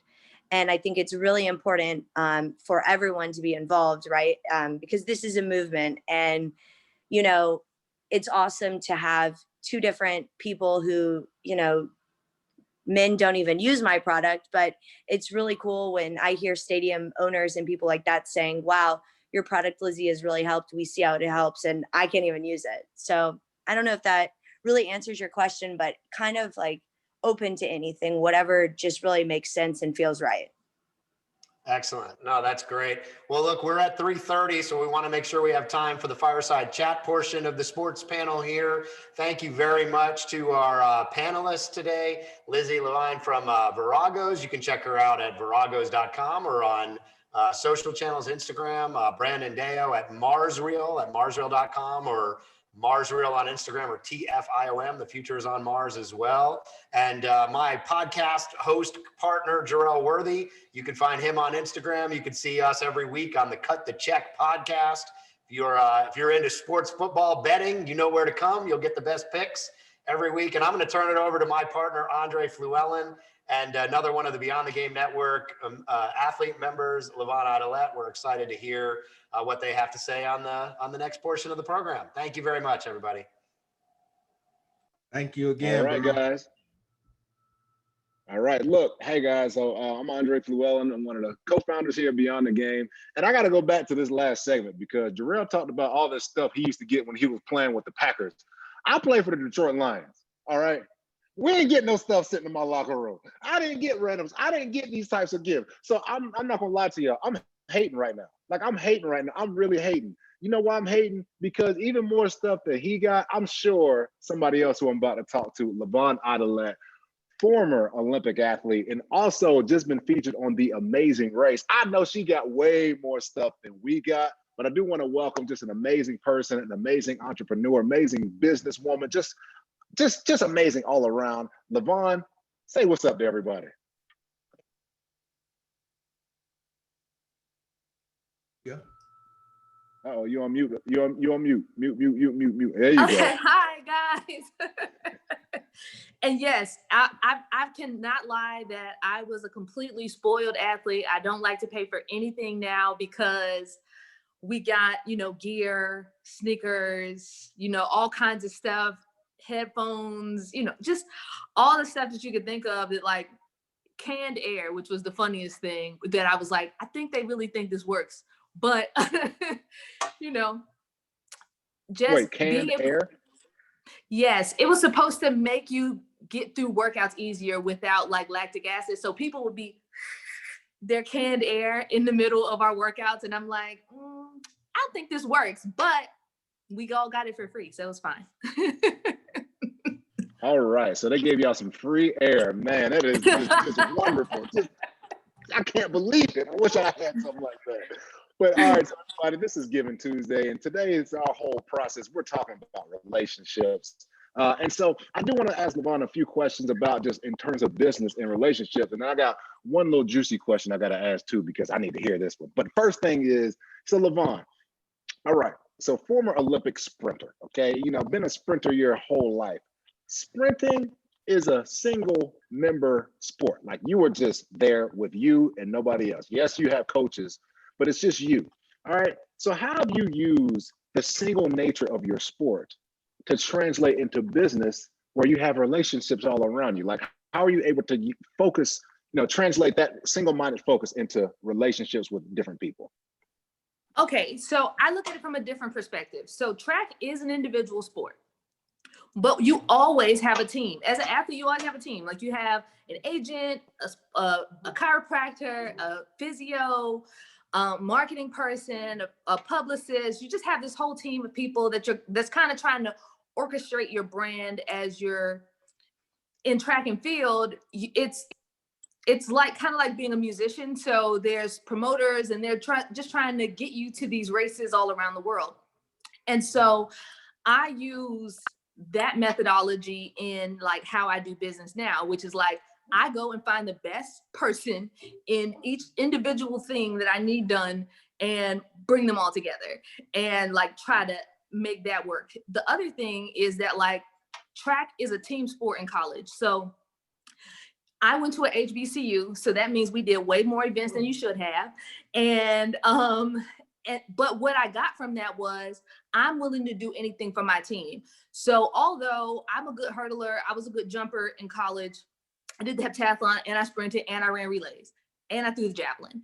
So I did all that to make sure that my team would win.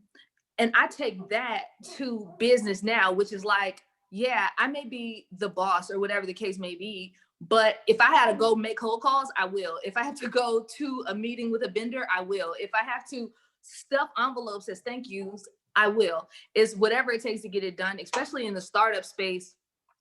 Everybody is kind of like seamlessly calling themselves things, yet doing everything.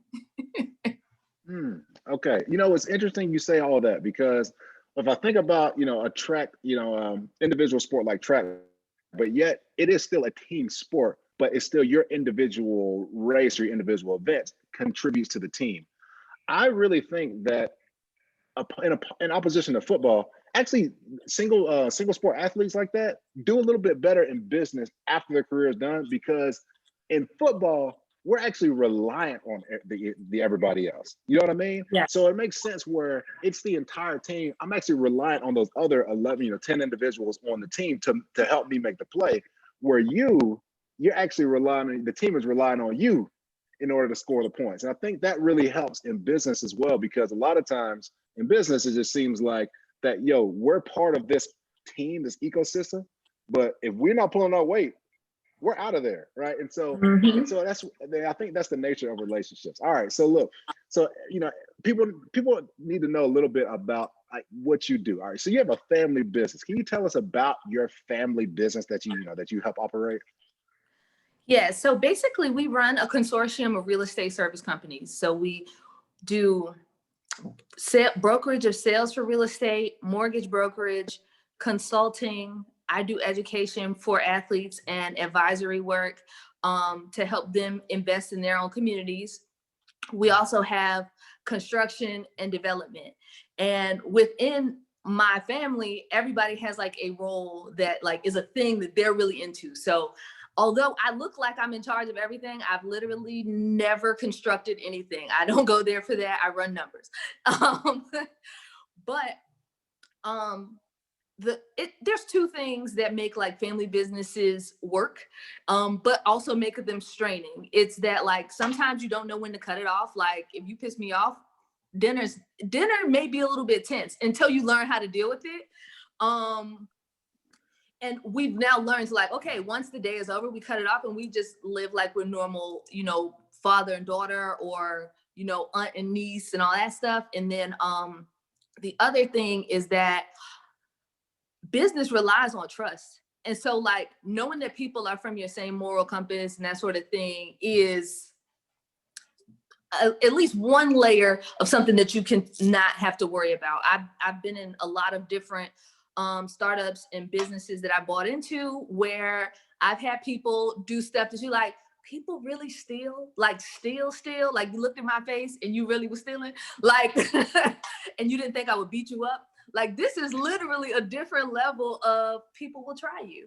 And so I think building with people that you know is good, because the relationship is going to make it further, because you're going to give them the benefit of the doubt, where sometimes if you don't know the person, things can go left really easily and it's harder to re-establish trust. It's like paper. Once you crumple it, it's a little bit weird.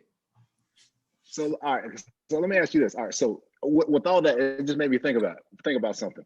So when working with family, has there ever been a point, because this is still business too. And so has there ever been a point where there is some tension that somebody didn't pull their weight on something, and at the dinner table, just like you said, like everybody's looking at that, looking at that one person like, yo, you know what you did today? I mean, we're still family. Like, has there ever been anything like that happen? And how do you get over that if it has? All the time, because I fired them a bunch of times and then eventually they come back. But it's more like a life lesson. You have to pull your weight. It doesn't matter. This is nepotism. I get it. But at the end of the day, if you cost us money, you are not living up to what the promise is that you made to the family, which is that you would pull your own weight. Like my dad's favorite saying is, I am my brother's keeper, but my job as my brother's keeper is to make sure my brother doesn't have to take care of me.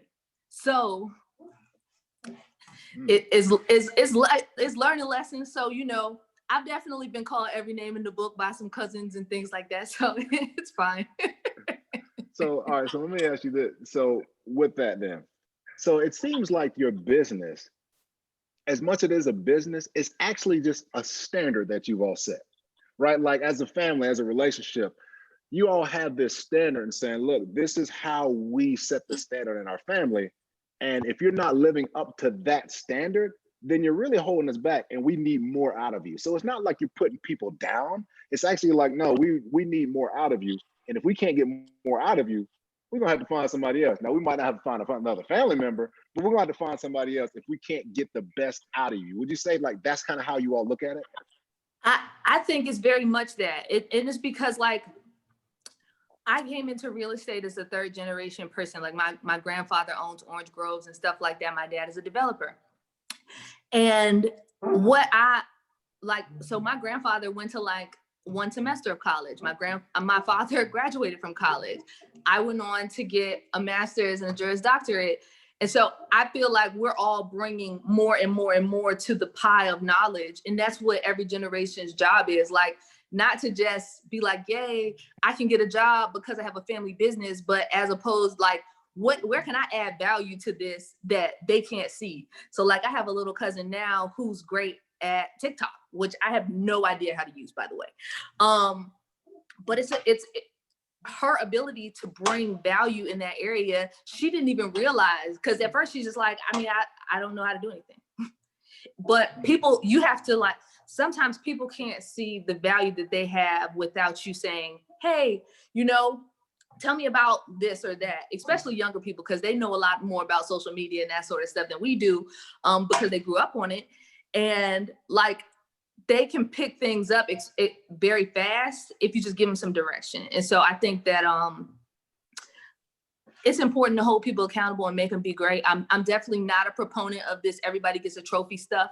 So I'm a fan of cuts, and I'm a fan of not allowing you to just participate and think that that's good. That's not the standard. You were supposed to participate if you joined.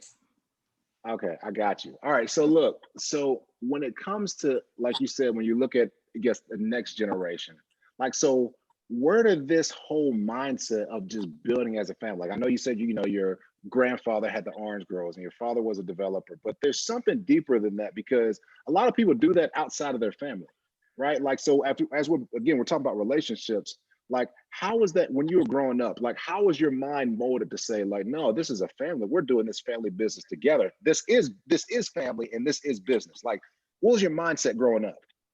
So the funny thing about that is that I watched when my grandfather retired, one of his businesses died because nobody in the family wanted anything to do with it. And it made me realize how easy it is to lose the momentum that your elder has in place for your family. And so I made it my personal mission, like, okay, I only know how to do certain things really well, and I'm just going to focus on those things and then teach others how they can bring value to that. And I think that, so it had a lot to do with like me just being like, hey, everybody's not likable, but we can all do this thing and we can all make money. And I'm not saying you have to quit your job to do it or like change your whole life or move or anything, but this is how you can add value to what we're doing. And there was a lot of buy-in from that. So, all right, so even for you yourself, because there's somebody out there who's seeing, who, like, even in the chats, I'm seeing people who see themselves in you.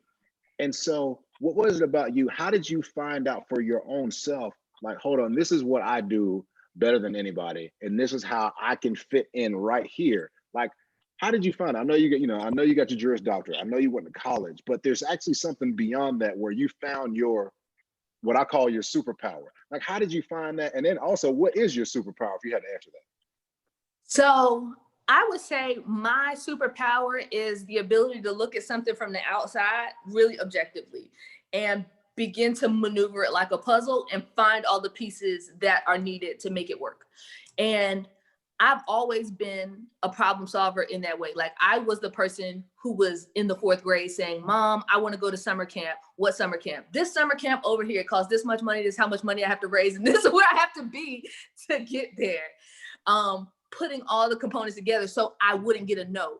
And that's like something innate, I think, because I already knew what when you know what your obstacles are going to be from the person you're asking, then you know how to like preemptively do things like, okay, my mom don't want to pay. She doesn't want to drop me off and pick me up.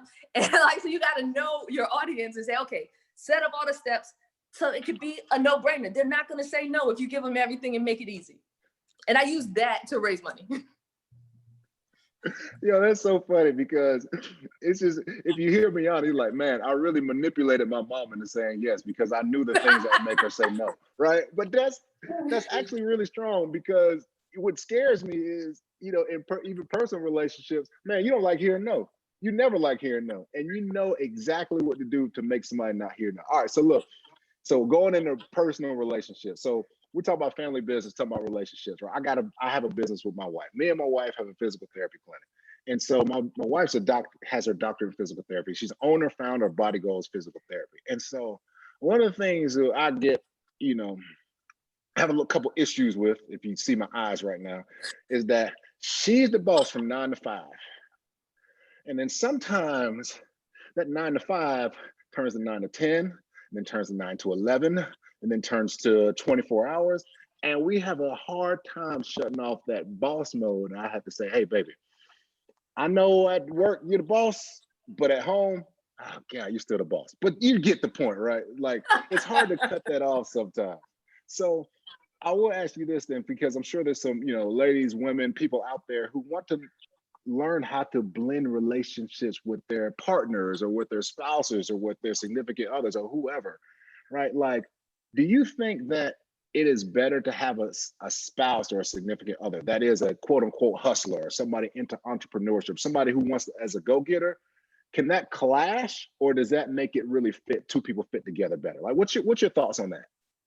So I think that so hustlers and go-getters typically do attract other hustlers and go-getters, but I also would say that after I listened to this podcast the other day, and it was talking about how your decision-making mindset is really how you should pick your partners, like business partners and everything. So like, for example, I am not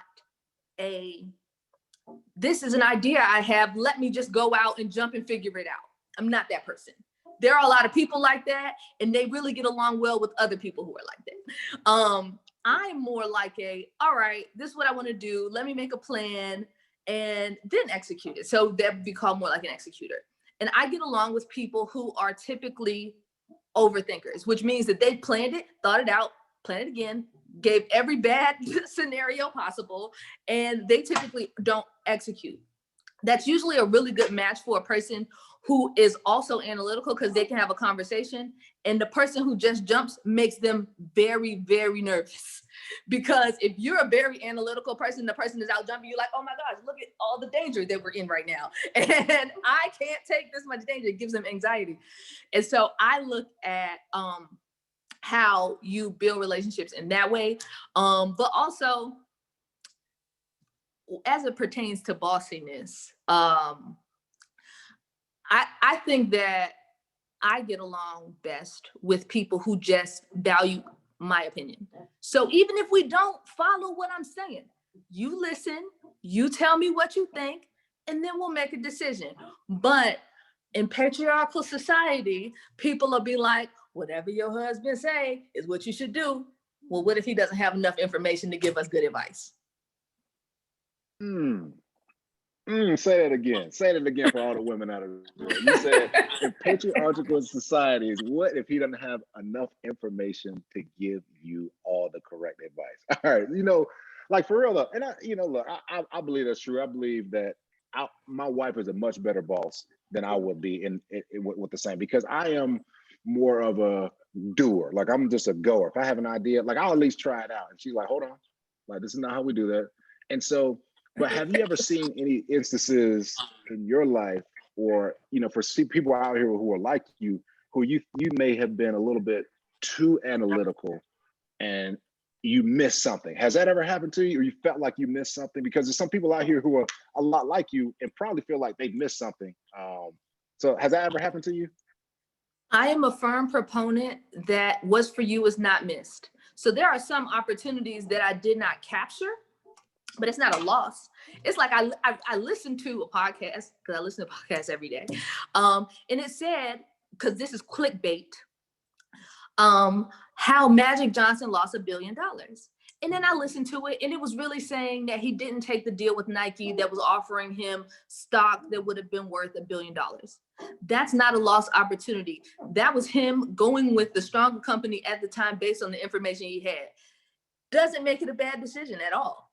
Converse was everything in the 80s. You got to go with what you know. Yes, you lost an opportunity, but he still makes money. It's fine. Sometimes you lose opportunities because you go on the information that you have. And sometimes the delay is necessary. You don't know if your hands in it might have messed it up. Who knows? So. Very true. And I'll tell you one of the things, especially what, like you said, those lost things for you are never lost. I think that's how you said it, which is really like, well, how do you say it one more time so we can all get it? Things that are meant for you are never missed. You don't miss opportunities that are for you. They're going to be captured. Things that are meant for you are never missed. And I tell you, I think that's super important, because there's a lot of entrepreneurs who are on here, right? A lot of entrepreneurs, people who are trying to raise money, founders, all of the above. And a lot of times we can get so down on ourselves and beat ourselves up so bad because we feel like we've missed some opportunities. How can you tell some people who are listening right now? Because I just saw somebody in the chat that said, look, man, this is me all day. I'll beat myself up over this. Like, how can you tell people to get over that, like that feeling of that they've missed out? So the last 3 years, when it's been so public that all these athletes are doing all this stuff, right? In terms of investing. And I have to have more conversations because of FOMO. Everybody has the fear of missing out on the thing that they're not doing right now. And what I would say to you is that rushing into things does not make it work out. And just because things work out for some people don't make them smart decisions. So I'm more of the stay smart, learn first, jump after, make plans. Don't just rush into things because time is passing, because time is going to pass anyways. And you would much rather have the principle of your money still intact, rather than jump into something without doing due diligence or without making plans because you're just so excited. And I see people try to force deals because of that all the time, because they're like, well, I've looked at 300 deals already this year and I just need to invest in something. And they get to the point where they're just forcing the numbers to work. And I'm just like, those numbers are still the same. Still a bad deal. It was bad 2 weeks ago. It's still bad today. And there is no reason to force something when actually opportunity is in abundance. It's billions of people, there's billions of opportunities. It's literally no reason to force things. And so don't get down to yourself. The opportunity is coming. And the more you prepare and be in position, building relationships, that's the point of this show. Building relationships before you need them is the most important thing. And so just being purposeful about that, like getting to know people, genuinely know them. And because what Jarrell said earlier is so true. Athletes don't do strangers. So it's literally like a stranger danger, stranger danger. We know you're here for something. So you need to be building rapport and relationships well before you want something from them, well before you have an ask. Just build a relationship, get to know them. And the funniest thing is with one of the questions that I was waiting for you to ask me was how do you use sports and relationship building? And that is, every single person I know has a sports story that they want to share with you when they find out you're an athlete. So when they find out you're an athlete, they're going to be like, let me tell you about when I played middle school football, or how they tackled their best friend in elementary school. And you just got to listen and say, oh my gosh, that is so crazy. You should have kept playing.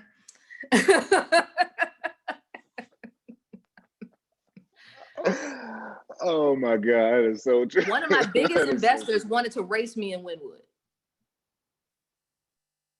That's how I met him. He walked up to me, he said, you look athletic. And I said, yeah, I was an athlete. A few years ago, I'm retired. And he's like, okay, I'd like to, you should race me down the street, pole to pole. I'm like, I'm not 8 years old. I'm not racing anybody anywhere. And he's like, for real, let's race. And I'm like, if you've got $10,000 and you want to put it on the ground right now, I will run down the street. Otherwise, it's not worth my time. I have nothing to prove.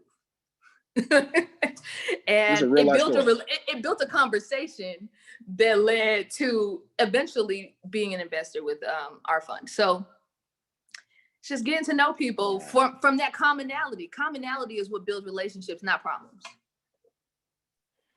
Well, everybody, look, I know we got to wrap up real quick, but I hope you got all of what you said. Like, first of all, don't try to race random people pole to pole and Wynwood. Just that's the first thing in business, right? But you never know what it can come out of. An investor came out of it. Number two, anything that's not for you is not missed. And she said something like that, but you all get the point. And then number three is just with their family.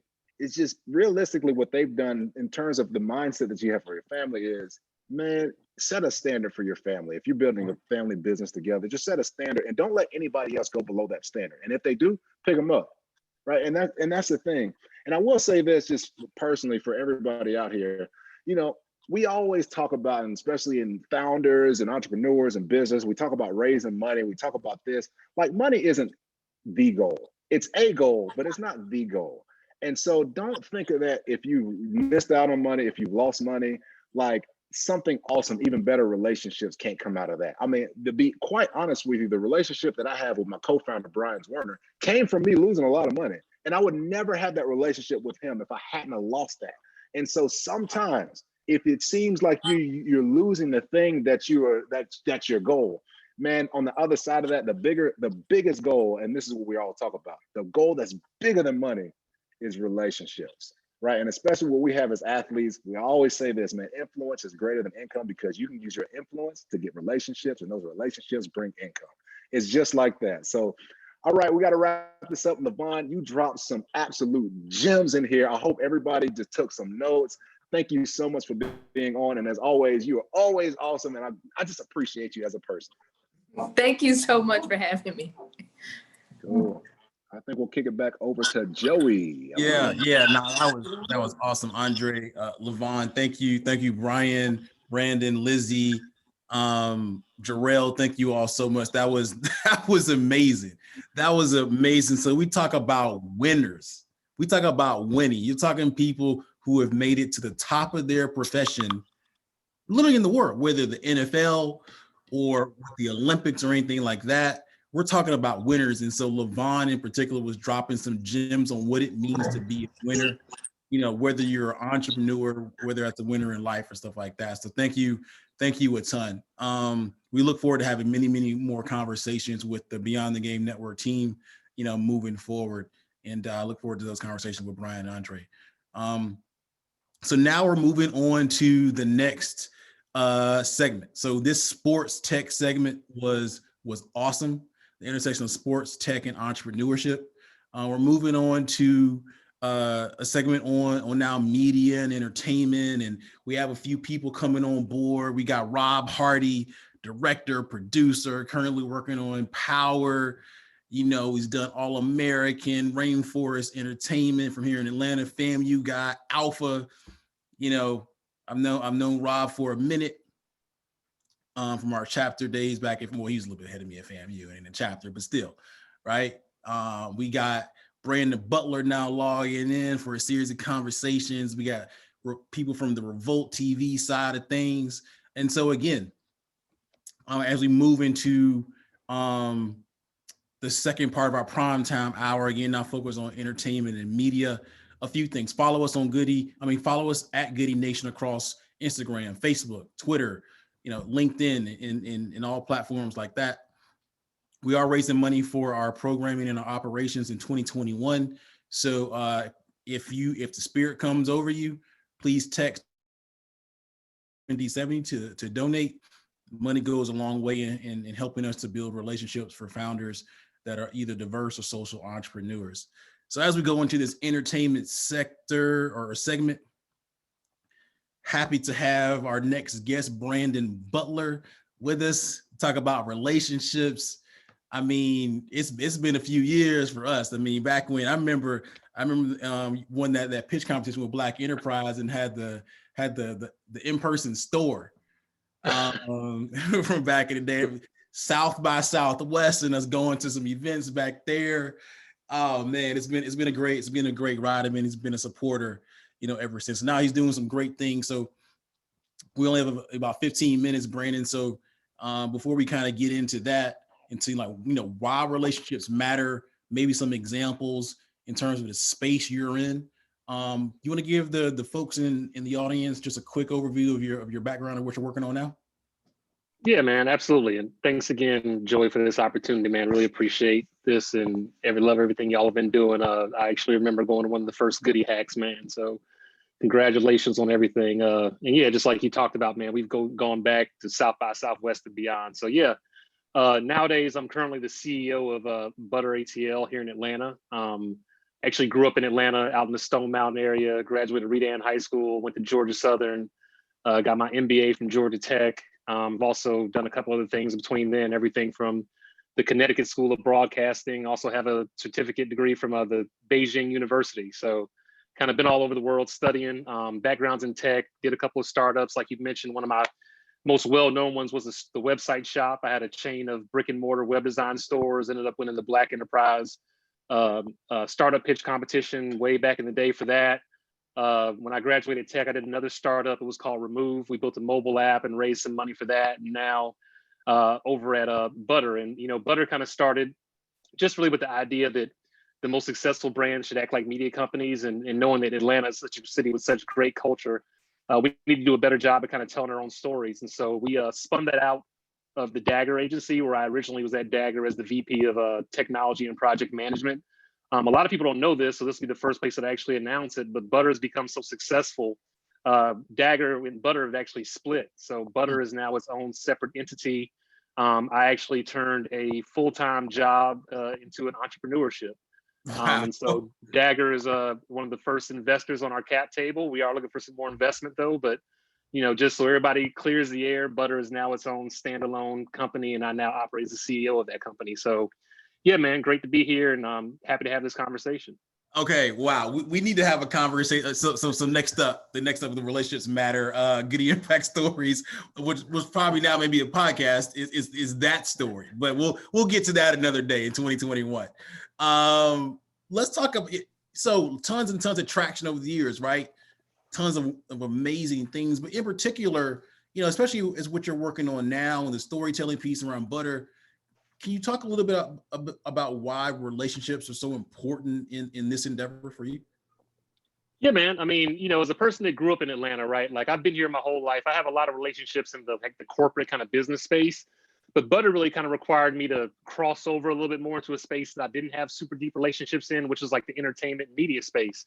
And so, that was a new kind of take for me. And really the way that we did that was I just told my team I wanted us to be consistent and have quality every day. I really felt like at a minimum, if we kind of showed up and just delivered quality on a daily basis, people would start to see what we kind of stood for, use that to start to leverage into actually building relationships with a lot of people that I didn't know that I'd always looked up to. It's funny, Zach Wallace from Local Green, I was talking to him the other day and I was like, Zach, it's just crazy that like, I remember listening to you do the Greg Street intro song for years growing up, man. And like now you're calling me asking for advice. And so I think that's what relationships are all about, right? It's like, really, because you can't do anything without relationships. I have a friend of mine that told me that a long time ago. You can't do anything without people. And I'm an only child. So, for me, my entire life, my entire career, my entire success has really been to, building good external relationships with people and maintaining them over the years. Even some of the early business that we closed for butter were due to relationships that I had from previous lives, previous entities, whether it was my time at Element, my time at Accenture, or just doing other entrepreneurial endeavors. And I think that's one thing that just anybody that's trying to start up something should understand is they always say that your network is your net worth. And I don't like using just quotes and dropping them, but I can really honestly say that a lot of those relationships that I had early on starting butter were were extremely important in kind of giving us that like jump start out the gate. So Atlanta's a really small big city. There's a lot of people that you connect with where you find out, oh, you went to high school with them, or somebody that knows somebody. And so that's why it's just so critical, especially out here in a time where we're more connected than ever, to really build and maintain good relationships. And just for context, a relationship is not just hitting somebody up when you need something. It's really kind of finding ways to create value and just maintaining something when you don't even need anything. I mean, even over these last few months with COVID, I've had a lot of people that I've just had really good relationships over the years where even though we couldn't hang out, I just went out of my way to just reach out to them and connect with them. And I think, again, relationships are all about keeping and maintaining those connections, not just when you need something from somebody, but really making it genuine as much as possible. Yeah, no, that's awesome. That's awesome. Is it possible for you to share some of those examples of how you use relationships from the Elemental and Accenture days into launching Butter now? Yeah, absolutely. So, I mean, one of the when we first launched Butter, our first six-figure deal came from our relationship. So I used to be the head of digital for sports radio 790 The Zone here in Atlanta. If anybody remembers 2 Live Stews, 790 The Zone, I ran their digital for about 4.5, 5 years. And actually a good buddy of mine from 790, we're still good friends to this day. I actually talked to him last week.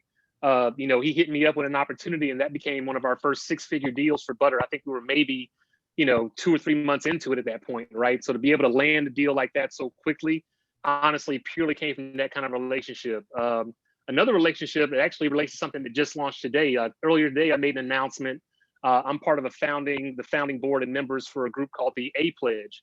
And we are a number of leaders here in Atlanta, started with Jeff Hillmeyer and some other great folks that really are looking to kind of flip the diversity scale for a lot of marketing and creative agencies out here in Atlanta.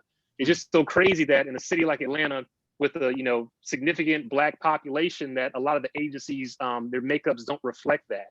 As a person that even went to school in the AUC for a little while, I can tell you that these agencies don't recruit.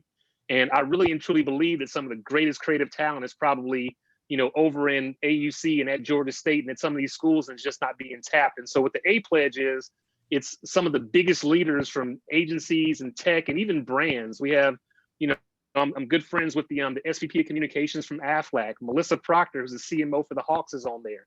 And these are people that I personally know. We all came together and built this, founding members group, and we're really going out and really, pushing and applying and asking these agencies to commit to making sure that the demographic makeup of their business reflects the makeup of the city. Right now, just for context, a lot of the agencies in Atlanta are overwhelmingly run by, you know, white males, and also a lot of the population in those agencies is white. And we just feel that, you know, in a city like Atlanta that has such a tremendous, you know, Black and African American history and makeup, that are the makeup of these creative agencies and marketing agencies that put these messages out should better reflect the city. And so that's a pledge that just launched today, and we're actually going out to agency leaders, brand leaders. We've had a ton of folks sign up, and that all came from just relationships that I had. I had a good relationship with somebody that actually asked me to be a part of that team. So that's another situation where not only having a relationship, but now I'm able to leverage that relationship and actually hopefully help out, you know, people to kind of come behind me and help open doors and make sure that that more people can get that opportunity. And yeah, anybody that wants to sign up, just go to theapledge.com. You know, definitely go check it out. That's awesome. That's awesome, actually, in a number of different ways. I mean, and even going back into the future of the creative space in terms of, like I said, media, messaging, and things of that nature. I mean, how do you foresee that playing out? You know, do you see it playing out where, I don't know, 30 or so students from the AUC that are diverse get jobs at agencies, and maybe they go on to be executives, or how do you are you trying to facilitate mentor-mentee relationships? I mean, how does it play out in real life? It's all that, man. I mean, so at Dagger, right? Because I am, even though I'm not technically a Dagger employee, I'm still on the board at Dagger. And I can definitely tell you from that agency standpoint, one of the first things we did when everything kind of started hitting is we made a serious commitment to, one, just taking a look internally at our diversity approach. So we actually hired an outside consultancy firm to evaluate the salaries of every single employee to make sure that people were being paid equitably. And we found out that was true. There was no pay inequity in the organization. We also made a big initiative to hire senior creative leaders. You know, you got to understand, in a creative agency, creative is our number one output. And so it was really important that the people in those rooms reflected the city and the agency that we're in. And again, I can tell you, just over my career, having the opportunity to be a marketing executive for so long, I've been in some rooms where I've seen some stuff that, you know, if it ever saw the light of day, it wouldn't be good. It wouldn't be good for the brand. It wouldn't be good for a lot of people. But what's been great is that I've always been empowered and always felt empowered to speak up, a lot of times being the only Black person in the room. And so, you know, I think to your point, what you're going to see about that is, yeah, just more of a push for, again, you know, like the reality is Black culture drives culture in so many different ways, especially on social media. And I think, you know, it only makes sense in a city like Atlanta that going to the Morehouses and the Spelmans and the Clark and, you know, and even Georgia State and other schools, and making a really intention around bringing in Black and diverse talent is critical. Again, I can tell you, having been at Morehouse for a while, nobody ever came and told me this marketing world existed. I actually fell into marketing creative completely by accident. But then when I've you know, been at Edelman, which is the largest PR firm in the world, I was the VP of digital there for 5 years. You know, an overwhelming majority of our office was UGA graduates, right? So that you have to kind of ask yourself, like, why is it that so many people from one school are getting this opportunity, but literally there's not another single person from any of these other HBCUs in here? I'm proud to say that one of the first people I hired at Dagger was a Morehouse graduate. I'm also happy to say that I actually just hired another Morehouse graduate. So, you know, on Butter, I can definitely say we have 2 guys from Morehouse on our team. And, you know, that's just something, again, I think that you need more people like myself in these positions that can see people and really just give them opportunities that other people may, whether they realize it or not, may not be passing on. I mean, this is awesome. So what I actually want to delve into, and I had no idea you're going to talk about this, but again, you just said you announced it. So, one of the things that I'm looking at is because we had Courtney Counts on here earlier, had the Atlanta Influences Everything, you know, t-shirt or sweatshirt on. By the way, everyone should go ahead and cop that. Google how to get to the website. I don't know it on the top of my head, which is embarrassing. AIE.life. I can tell you the website is AIE.life. Atlanta supports Atlanta, man. Shout out to Atlanta Influences Everything. There it is. So if Atlanta influences everything, and to your point, you know, we're influencing global culture from a diverse side of things, but that diverse young talent is not being developed then at some point we're going to stop influencing everything, right? And so I love this opportunity to help culture or cultivate the next generation of cultural influencers. Quite honestly, I see it's a huge opportunity. I can see so many opportunities here. Actually, I was on Clubhouse a while back, and there were some pretty influential people in the music space, not only here in Atlanta, but also nationally, talking about how there really isn't a mentor-mentee type of relationship in that particular industry like you see in the startup space and other entrepreneurial spaces. And so I came out of that conversation pretty upset, quite honestly, that for a group of people that are so influential, that is pretty toxic in terms of passing on knowledge to the next generation. So I commend you all for, for what you're doing, what you're going to do in the future. Yeah, I don't know if you want to have a comment on that, but. Yeah, I mean, look, man, I'll tell you, as a person that's led businesses for a long time and drove business, one of the things that people really don't take into consideration is for any business, you have to have a consistent recruiting plan in place. Because here's the thing is when you need talent, you don't have time to go out and wait for 3 or 4 months to find somebody. So to your point, Joey, what my hope is that we start to kind of backfill, this kind of creative talent pipeline, because these people need to be in these rooms. And I mean, I don't know if you all saw the news, but just today the NASDAQ announced that they're putting out a whole diversity initiative and really are pushing these companies to reflect diversity on their boards. And so more and more you're seeing, and I want to be super clear too, because we throw around the term diversity, like we need Black people in here. You know what I mean? So I'm all about Black and brown people, but definitely, Black people need an opportunity to get in these rooms because, yeah, man, to your point, our culture drives so much in the entertainment space, in the culture space, and in the sports space, right? And it just doesn't make any sense that we're not in a position to be leaders. And so, yeah, what my hope is that we're starting to slowly but surely groom the next set of leaders that are going to come into these agencies and kind of continue just to make them put authentic things out into the world. That's what it's really all about. Man, this is awesome. We got to do this again. I need a whole conversation around where you are with Butter and stuff like that. I know you're super busy. Brand, this has been a true honor. I don't know if you have anything. Well, first of all, how can people get in contact with you or support your efforts or anything like that? Yeah, man. I mean, yeah, anybody, please go, check out Butter. That's probably the best place. So butter.atl on Instagram, or butteratl.com. You can sign up for our email newsletter, The Churn. I mean, for us, again, we're trying to be the media company that, people need. Everybody says they want, good information. One of the things you always hear me talk about is vitamins, candy, and painkillers. And I think when it comes to content and information online, there's a lot of candy. There's a lot of stuff that if you just consume it all day long, just like candy, it'll rot your teeth, it'll rot your brain. I think there's a lot of vitamin content that, it's hard to quantify, but like at Butter, we also try to put in some painkillers, try to solve some problems. So we like to have fun, but we also want to give you all a lot of utility. So yeah, we just want to be a modern media company that reflects, this new progressive attitude. We appreciate all the support. We're looking for, cool, dope people to help feature and showcase. We also want to work with cool brands, man. And again, Joey, thanks again for this platform, this opportunity, man. All the stuff you're doing is great. Like I said, I remember going to the first Goodie Hack because it was actually on my birthday. So I remember going on my birthday up there and kicking it with y'all, man. So congratulations on everything you're doing. I mean, we actually just wrote a story about y'all not that long ago for the thing y'all did with Google, man. So you're definitely out here doing the work. I appreciate it, man. I appreciate it. So yeah, let's talk soon. Let's talk soon about what you're working on. So we're gonna go from one influencer to another here. A-Town through and through. We got my fellow FAMUan. I rarely talk about my background, right? So I rarely talk about FAMU. I really talk about Alpha Phi Alpha Beta New Chapter, but my fellow chapter brother Rob Hardy here, director, producer, owner at Rainforest Entertainment. So Rob, I know you're dashing about the country, doing your thing, probably directing something right now.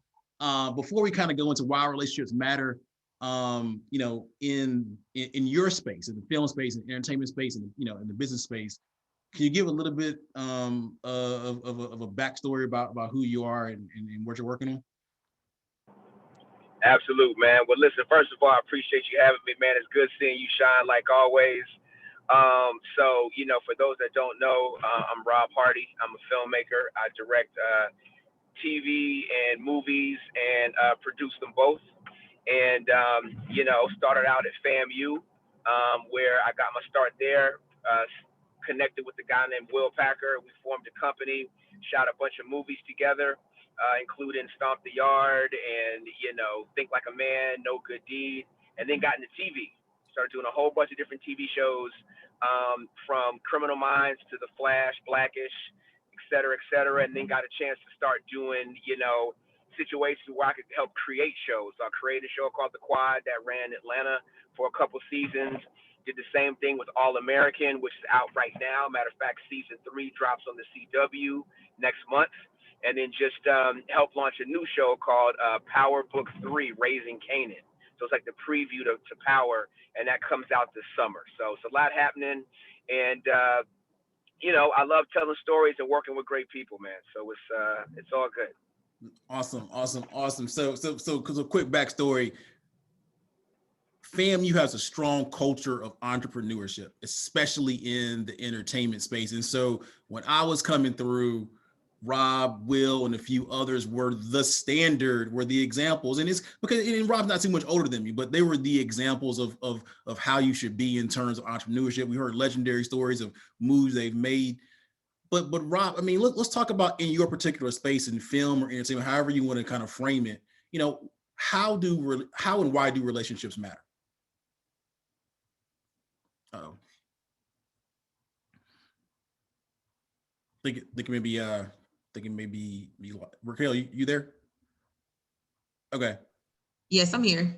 Okay, cool. So as Rob may actually be going through a area with bad reception, he'll come back in. So I'll kind of keep it going and until he's coming back. Hey Rob, you hear us?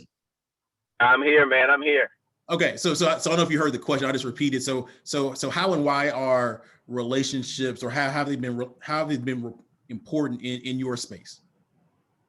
Relationships are incredibly important because I'm in the referral business. So, it's all about doing a good job at what you do, but also having relationships with the people that, make decisions that can make stuff happen for you.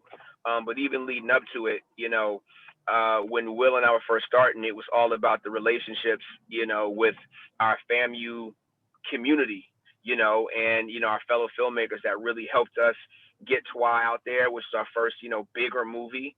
And we've kind of always kept that going. And even though we kind of both work separately, just in my career in general, relationships have been the thing that have kind of always put us over the top. So if you're trying to get to somebody, some actor, some piece of talent, you call somebody and say, hey, Joey, who do you know that does so-and-so and so-and-so? And then off that referral, next thing you know, you're making a new connection because of that. So relationships are definitely key.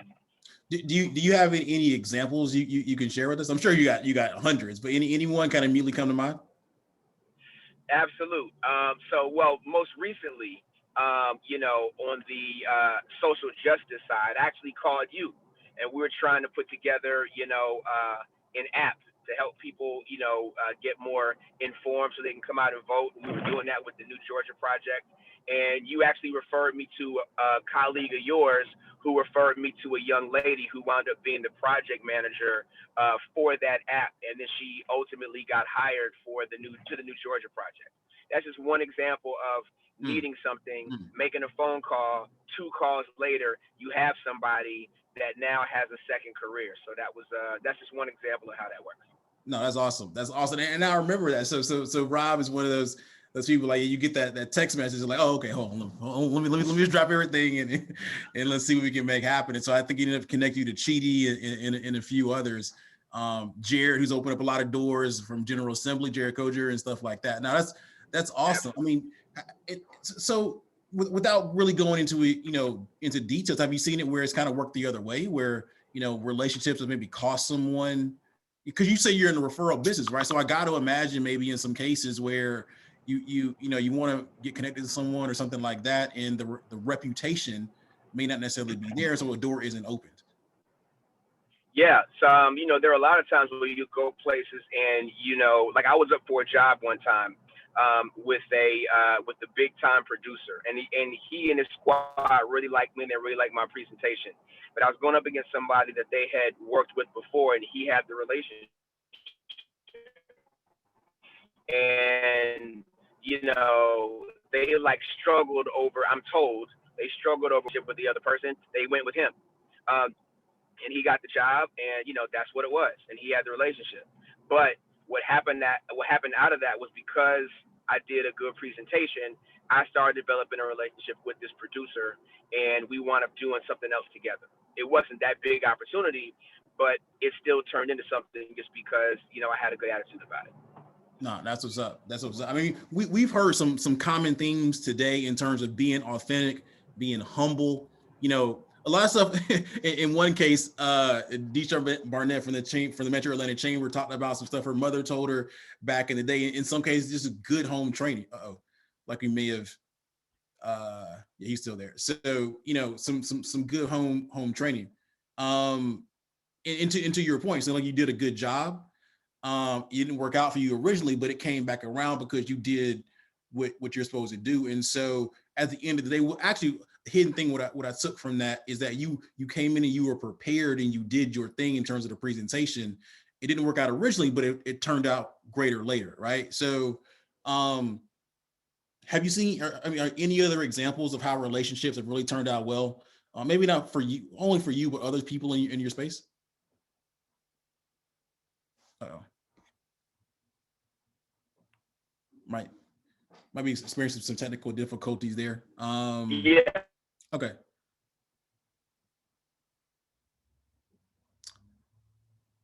I think maybe going through a tough area there. Rob. Can you hear me? Uh-oh. He's live. It looks like he just.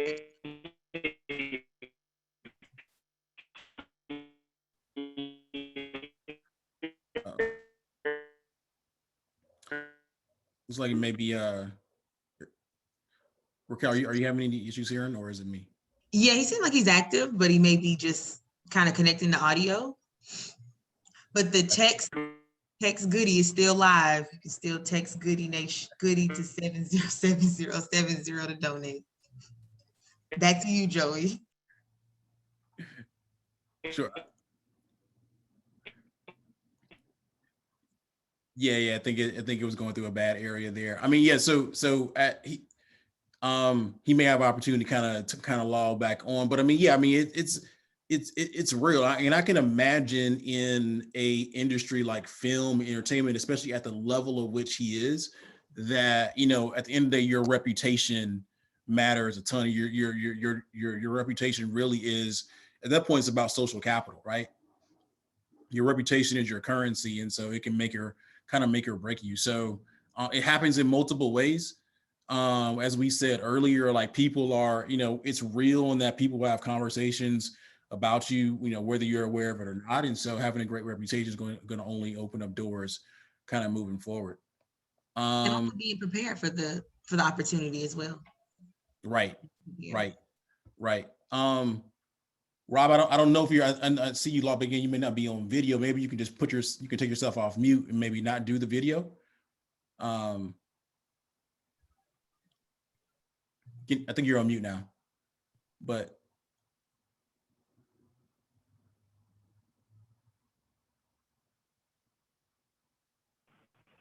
Okay. Yeah. Can you hear me? It's a little bit better. I don't know if you could turn your video off. Hey, Joey, can you hear me? Yep. Can you hear me? Hear me? Yeah, I can hear. Can you hear me? I can hear you. May not be going through. But yeah, we can hear you if it's even better. How is that? Is that better? Yeah, it's good. Is that better? Yep. Is that better? Yeah, it's good now. Can you hear me? Yes, I can. Okay. Yeah, I can hear you. Yeah, I was gonna say, just any other examples of essentially of how relationships have turned out well and stuff like that. Absolutely. So, you know, another example of that is when there have been times when we've tried to make, you know, certain situations happen. Like I knew Anika Noni Rose, and when we were trying to get, and she went to FAM, and so when we were trying to get the quad done, I went and I reached out to her personally, and that relationship brought her to the table. At the same time, the executive that was over that show at BET was a good friend of Mitzi Miller. Mitzi's my producer partner, who also went to FAM, and she and Zola, who was the exec, knew each other from back in the day. So she had that relationship. So between both of those, it really helped the project get momentum over at BET and helped it get on and helped that really happen. So that was, a great look for our company because Mitzi was already, established and had her thing, and I was the same on my end. So kind of putting that together really was a good look for that show. No, that's awesome. That's awesome. So, kind of Robin, in closing, is there anything you want to say about anything you have coming up? How can people support, either on the things that you're doing in film or TV, or even maybe some things you're doing on the social justice side, if that's something you're still working on? Absolute. There's a few different ways. So on the show side, I just did the season finale for Power Book 2 Ghost, the sequel to Power. So that's coming out I think it's the first weekend of January. And then we have our, the prequel, Raising Kanan, which is basically the story of 50 Cent's character. So that's the new one that I did. So that'll be out this summer. All American season 3 comes on at the end of January on the CW, so definitely support that. And then on the justice side, we have a program called Amazing Stories, where it's basically a production assistant program, training program, where we take people from our neighborhoods. It's based out of East Point. We're working with Nina Packer and Mayor Dina Ingram, two amazing FAMUans, and we're training people to be production assistants on sets. So I'll come back to you with some more information about how to get involved in that also. So it's a whole lot happening over here, man, and just glad that we're able to be kind of part of the solution. Awesome, and that especially that last piece sounds awesome. Definitely want to figure out ways that we in our network can support. Man, I truly appreciate the help, brother, or the help also, but also stopping through. I know you're super busy over there with a number of projects, so we'll reach out soon. I know this Friday is a big day for us within Alpha, but yeah, we'll reach out soon. We got to do another Beta New Frat Night as well. Oh, absolutely. We absolutely got to do that. Awesome, man. I appreciate you, brother. We'll talk soon. Be safe out there. I appreciate you, man. Yep. Take it easy.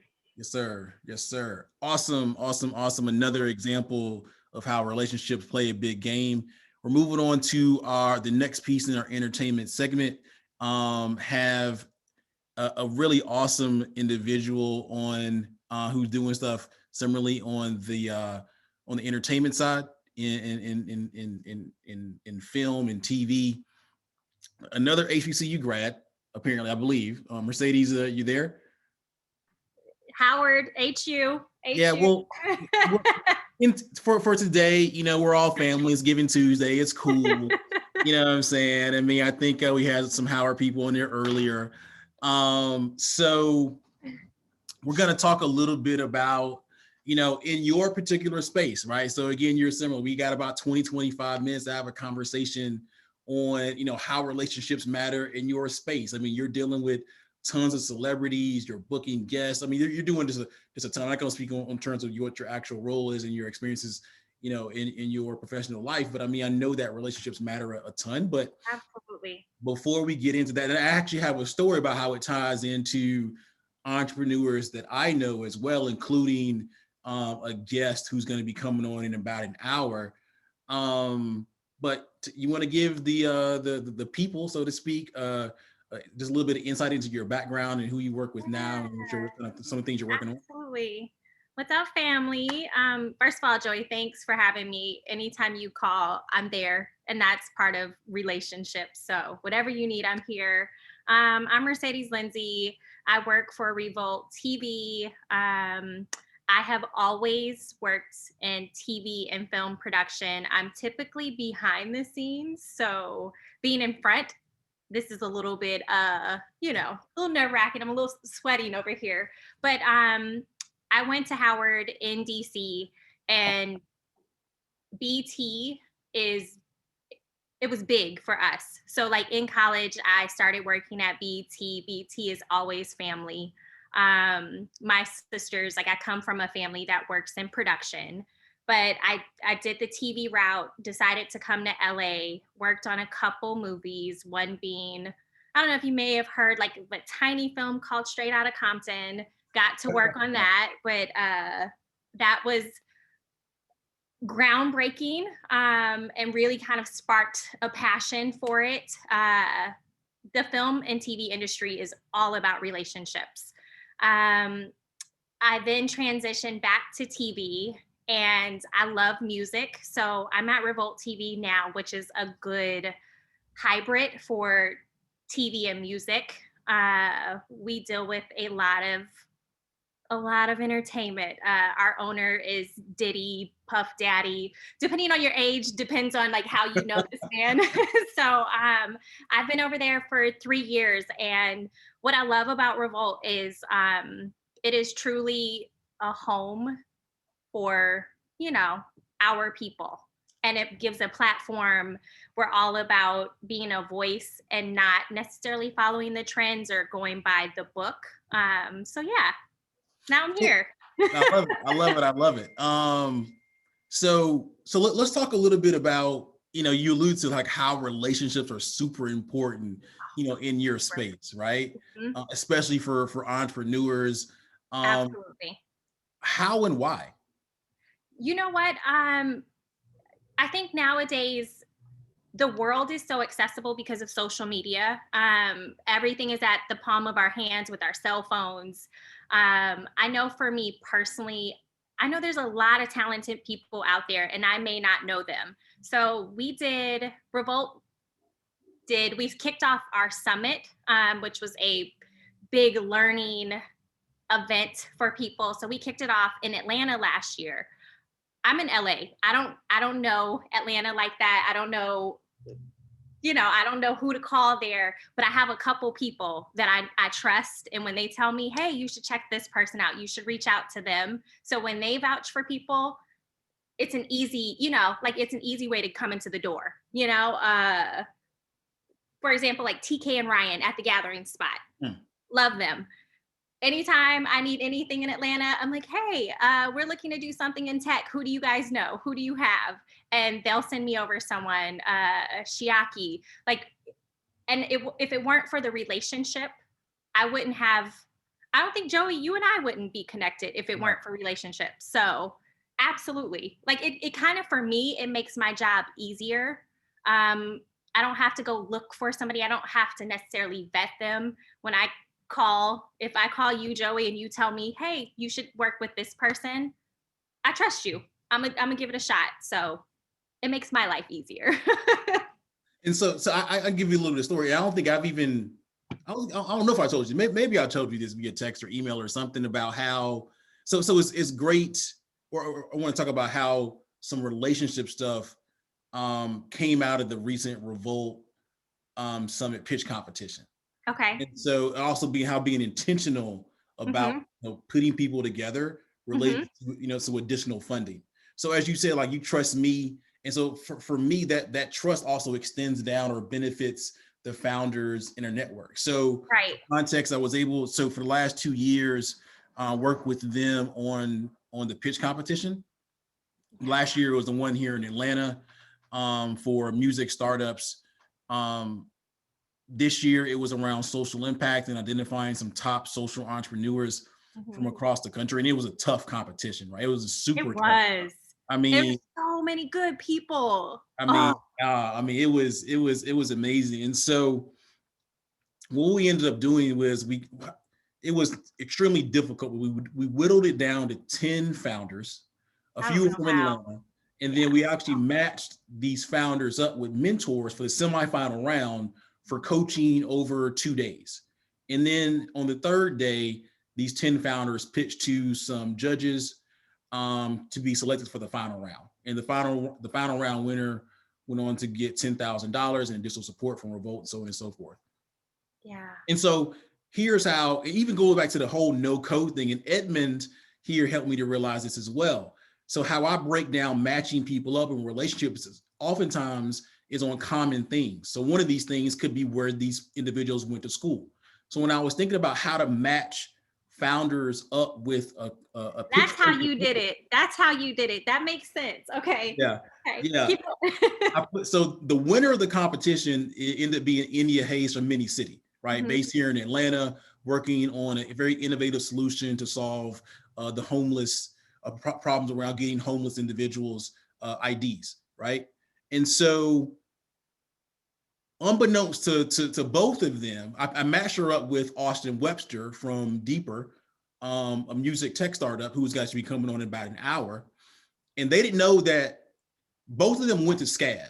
They didn't know each other, but I knew that I knew that both of them went to SCAD. So India's participating in the competition. Austin is the pitch coach, right? He gives her great advice. India goes on to win the pitch competition, gets $10,000. All right. To my understanding, and so during the pitch session, they get to talking, they understand, oh, we both went to SCAD, so on and so forth. My understanding is that SCAD has a fund for graduates who are starting companies. And so Austin told India about it. Wow. So India didn't know. India had no idea about this fund from SCAD. Amazing. And my understanding is that she's going through a process to potentially get investment from SCAD as well. Again, an example of how relationships matter and also how you build relationships amongst common things like working with the school, right?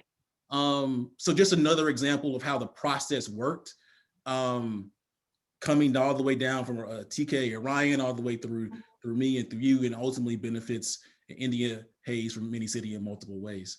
I'm sure and moving forward, like anybody, well, one thing, I want to keep doing the pitch competition because I think we have to, and it just has to get bigger and bigger so we can give away more money and help more startups. But now for me, I know that anytime, we just had a meeting yesterday and we were talking about one of the things we were talking about doing in 2021, actually one of the contestants from the pitch competition, I'm like, we should actually, like, I have somebody that we should actually bring into this project. So I'll talk to you about that later. But like that's relationships, because had they not made a good impression, and just been a good person in general, I wouldn't have even thought of that. And now I'm introducing them to different people in our company. And actually, Joy, do you remember Flipsticks? Yeah. Mm-hmm. So Flipsticks, how I first met him is we had a music competition in Atlanta for it's called Be Heard, and he actually auditioned in front of a couple of the judges, and the judges loved him. I wasn't in the room, and they were like, "You have to see this kid, like he's a star." And it wasn't even his music, because he has a product that your phone can attach to any surface. He was on Shark Tank, got an investor, he's going places. But my son was the judge, and he's now, like, he works with Tamika Mallory, but every time I see my son, we talk about Flipstick, and now I just feel like people don't realize the power of relationships, and even how small that interaction was. He left a mark on all of us. And a lot of the contestants, like, hey, India, I think you're in here. I saw her in the chat. Hey, India, I can't wait till we can do something with her. Just because, like, those short moments now, no matter what, anything that I do, if it benefits her, I'll connect her. Even if it doesn't even have to benefit me. If I can plug her someplace else, just off of the relationship. So. No, I love it. And so one thing I think is very interesting for your space, I mean, especially at Revolt, I mean, you all have access seemingly to the culture, not only with the celebrities, with the influencers that you can leverage in your network, but also because you also broadcast stuff out, right? So what I'm really interested in is the intersection of when we bring the India Hayes of the world, the Austin Websters of the world, the Jared Hines of the world, to your network, what can happen, right? So these tech startups involved in music, involved in social justice, involved in, various other, aspects of the culture. What does it mean? What is the potential if we were to, put them into Diddy's network or something like that, right? Well, Diddy's network is full of billionaires and like the most successful people of the successful. And he actually, like, he's very much like he is tuned in on everything. And there's been times where you'll get a voice note from him saying, hey, I want this person involved. And he'll be like, I don't know how yet, we'll figure it out, but I want them. But the potential. So Revolt, just so everyone knows, like, we are a TV network, but our team is small. We're small and mighty. And I've come from big networks. I've also worked at NBC Universal. The things that we do with such a small team, like once you're in with me, I can walk into our CEO's office. I can walk into the Combs CEO office. I can go straight to Tarek, who is Puff's right-hand man, and be like, hey, you should check out this person. Access to that it's priceless, and it's like winning the lotto. If you can get somebody like of Puff's caliber, like it's nothing for him, like Ray Diallo, or I'm probably butchering his name, don't judge me, but like all these masterminds that are the top of their fields, like he can call, he has access to. So once you get into that, wow. Yeah, absolutely. I can imagine, again, and it's just in many cases a connection to a Mercedes or to a Mark or something like that. So I don't know if it's Edmund or Raquel, if you have any questions for Mercedes. And again, if anyone watching, if you're in chat, and drop a question or something like that in chat, please go, and then we'll try to address it. So Edmund, Raquel, do you have anything? Hi, Emin. You're still muted. Hi, Mercedes. It's really good to have you. Thank you for taking the time out today. So just to give you some context, what you said really resonated with me, but I didn't originally start working with Goody Nation because I had a background in tech. My background is from luxury goods. So you talked about this idea of having access to people and using those people in your network, like the filter or like the force field for letting anything else in. Okay, so that's a really profound thing that you've discovered, talking about, using those in your relationships to leverage bigger things. But here's the thing, it's been a couple years, you left Howard, you figured out this like great way to do it. I love him. He said it's been a couple years since I left Howard. I love you. So you figured out how to like navigate your way, and today you're at Revolt. But here's my question. What if you had to start from zero again? You just graduated Howard. You're literally like walking out with your diploma. How would you do it all over again? Because there are a lot of people on this call that in one way or another are starting from zero in a brand new field or industry. Yeah. You know what? The one thing, and I think anyone who went to an HBCU kind of knows, like, when you go to an HBCU, you learn, I know for Howard, I won't speak for all, but I learned more about life than I did in the books.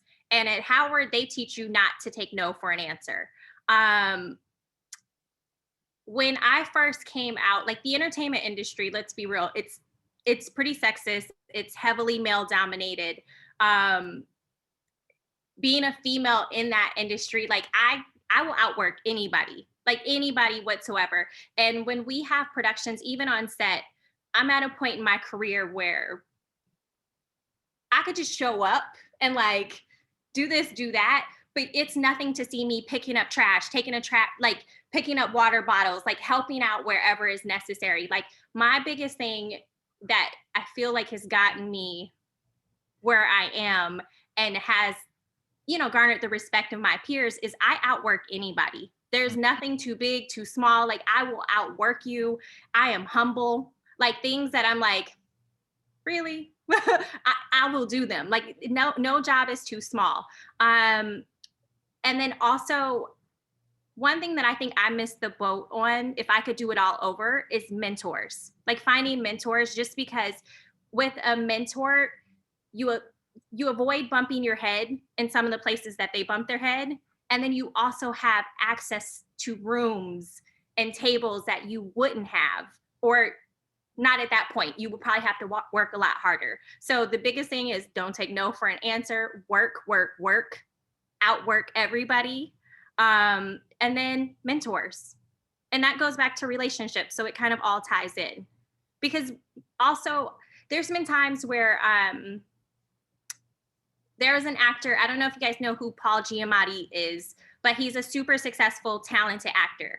I didn't have interaction with Paul. I started at the bottom of, like, when you work on a film, there's a hierarchy and you have to like work your way. I was a producer's assistant. I didn't have much interaction with Paul. But one day Paul says to me, I didn't even know he knew my name, but he was like, Mercedes, I thought you were a producer all this time. I was like, why, Paul? Like, why? He's like, because you're over here like making shit happen. Sorry, excuse my language, making stuff happen, doing things like moving people, like you're in everywhere and in everything. And I was like, oh, but only reason he knew me is because like my work ethic, and he must have asked somebody, like, who is that? And then they spoke highly of me. And even to this day, Straight Outta Compton was years ago, but even to this day, there are network execs who I had minimum interaction with, but they will take my calls. They're actors, their crew, like people who you shouldn't have access to, but a lot of that had to do with my attitude and my work ethic. So yeah, like work, because here's the thing, people are always watching, always watching, always. And they may not give you the praise and the kudos, but they're peeping, they're paying attention. And when the opportunity presents itself, they notice, trust me, just work, you know, and be a good person. I love it. We're gonna play this, you know, a little bit more for our founders. And India's here. You know, again, we talk about one of our mottos is outwork yesterday. Yeah. And it's actually that's what we end a lot of our stand-ups with, outwork yesterday. And I can attest to your work ethic. Like people say they'll send me an email like 4 a.m. in the morning. Sometimes I'll respond like within a few minutes, right? Yeah. But I know like Saturday or Sunday, I send Mercedes a text. I mean, hey, like she's like, hey, I'm on set, or hey, well, can we do this in 2 hours? And I'm like, oh, this is great, because you know, weekends are times when it's a little bit more free. And so we need to talk about some super important stuff, and Mercedes will make the time to make it happen. Yeah. So yeah, no, I love it. And then also, I don't know if you heard earlier, like about 30 minutes before, we had Brandon Butler from Butter ATL talk about how they just launched an initiative today in the creative space here in Atlanta to get more students of color, particularly those from the HBCUs in Atlanta, into marketing agencies and stuff like that. And so part of that piece is around mentors for these future change makers in the communication space. And so to your point, can you connect me with him? Oh yeah, for sure. Yeah. For sure. See, relationships, just like that. Yeah, done. Gotcha. Yeah. No, that's awesome. That's awesome. Anybody, I don't know if any more questions, anybody in the audience have any questions from Mercedes? I'm sure you got stories after stories, and I love Paul Giamatti as an actor. So I mean, especially if you watch the Billions. Yeah, he is. His any role he's in, I'm like, oh, he's that guy. Let's watch. Even at the level that he is, like Straight Outta Compton, nobody knew what that movie was gonna do. Typically, and this is real. This isn't. Typically, movies with Black leads don't bring in box office numbers, and they don't bring in the big bucks, and especially internationally. When Straight Outta Compton, I think they were only going to launch that in 10 countries internationally. It ended up blowing up. But most of our actors on Straight Outta Compton were young, like fresh. A lot of them, it was like their first big role. And even some of the smaller roles, they were like local people in the neighborhood, because the director, that meant a lot to him. I have 2 stories about that. But Paul literally he outworked everybody. Like, to see somebody of his caliber, you'd see him walking back and forth, pacing, and he was running lines, like he was running his lines. So it's like, even at the level of success that he has, and as far along in his career that he is, like, he still is a student, and he still took it so. And also Will Smith. I worked with Will Smith. Will Smith by far is my favorite person in the world. He glows. I swear, when he comes in, it's like he glows. Will Smith came into the office and he walked around the office, introduced himself to everybody. In the production office, it's a lot of lower level. We have PAs. He treated everyone the same. And then when he came back 2 weeks later, he remembered everybody's name. He was amazing. Like, yeah. That's next level. That's next level there. No, and he was amazing. He could tell that was a brutal. We did a movie called Bright for Netflix. It was a brutal film. We shot overnights outside. It was torrential downpours. It was freezing, brutal. And when he saw like the crew morale getting low, Will would like crack jokes, and like he completely. It makes sense why he's a star and has had the longevity. He is such a good person, such a wonderful person. Like, at times he'd come in and we'd have our crappy catering food, and you have this superstar come in and they're like, oh, we'll get you whatever you want. And he looks at us and he's like, can I not have this? Is there not enough? And they're like, this is like $10 Chinese food, like, for all of it. Like, you sure you want this? And he was like, if it's good for you, it's good for me. Like, he is amazing. Amazing. I love it. I love between that in the Paul Giamatti story in terms of outworking everybody. Mm-hmm. I mean, again, it's more so to your point around somebody's always watching. I think we have Mark Taylor in the audience, and so I'm sure he's kind of laughing here, or like, yeah, I told you, like, yeah, so, to your point, someone's always watching. Mm-hmm. So it's not about doing stuff because someone's watching, but it's about being consistent in your efforts to outwork people. Yeah. Yeah. Because that it influences your social capital, which is only going to open up more doors for you, in the future. So I don't know. I mean, and that's it. Yeah. And so, thanks for your relationship. Thanks for your willingness to open up doors for people. It's been a true pleasure working with you. I don't know if anybody else has any questions or comments, in the audience. Please drop them in, or Raquel, or anybody else, Edmund, anybody else that wants to say anything? Yeah. No, this was a great chat. Thank you so much. Thanks, Raquel. And if anybody out there, I'm all about, I like putting people on and plugging you if there's a way, or, if I don't have the puff connections, but if there's ever a time and a fit, definitely reach out to me. I'm always willing, And then India, I'm still I have some things in store. We just had to come off of the summit, and now we're wrapping up the end of the year, but we have some things lined up. So I appreciate you guys. Thank you. How can people get in contact with you? I'll give you guys my email. Can I? You want me to just put it in the chat? Put it in chat. Yeah, chat works. Yeah, I'll put it in the chat, and then if anybody, feel free to reach out. Just be a little patient, because sometimes, we're putting out fires. I'm sure it's, and like you said, you got a small team, so we appreciate your hard work. Joey, this is great. What you're doing is amazing, and everybody here, like, I hope they recognize how dope you really are, because you put on for the culture. So you inspire us. Thank you. Let's continue to build. I look forward to working with you, and let's catch up before the end of the year. Then also let's make some stuff happen in 2021. Let's do it. Awesome. I appreciate you guys. Cool. Awesome. We'll see you later. Thank you. All right. Bye, guys. Awesome. Another great segment. I mean, think about this. We had Brandon Butler. We started at 4:00 Eastern with Brandon Butler with Dagger. Amazing. It was only like 15 minutes, but it actually felt like 30. Amazing what he's doing over there at Butter ATL is amazing backstory. And again, we have to do another segment on that about how that actually kind of played out.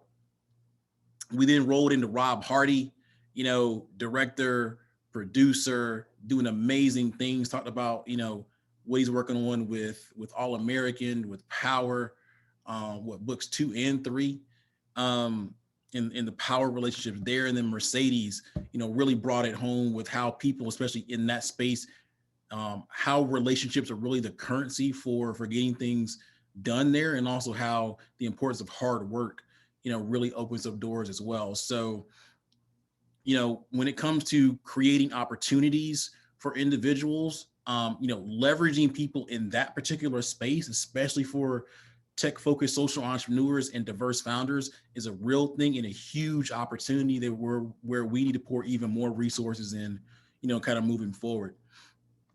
It's been a really long but super impactful and super exciting day. We're now coming upon 5 p.m. Eastern.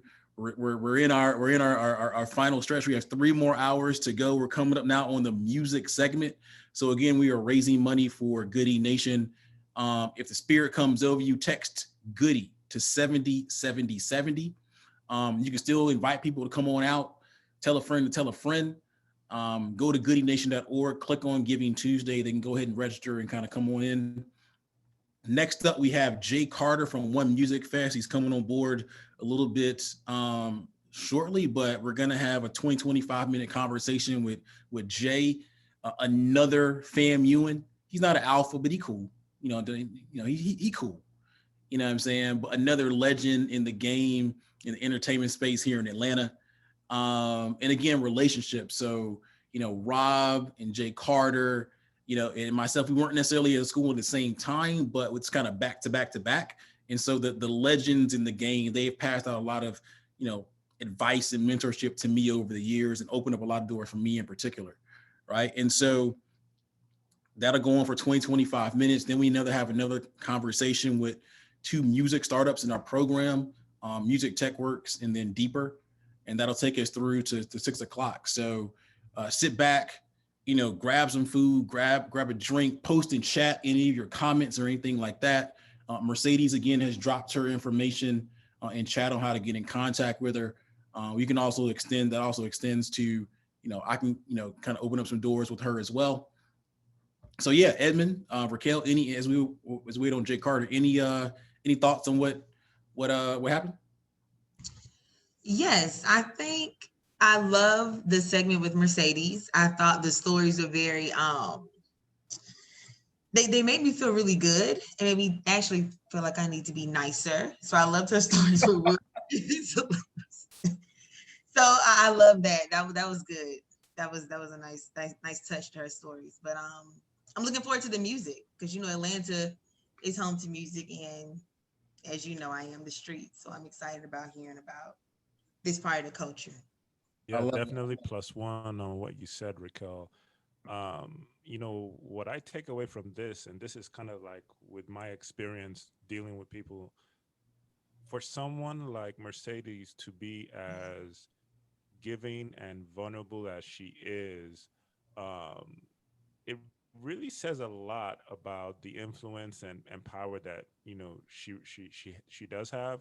Because one thing that I've learned is that most of the times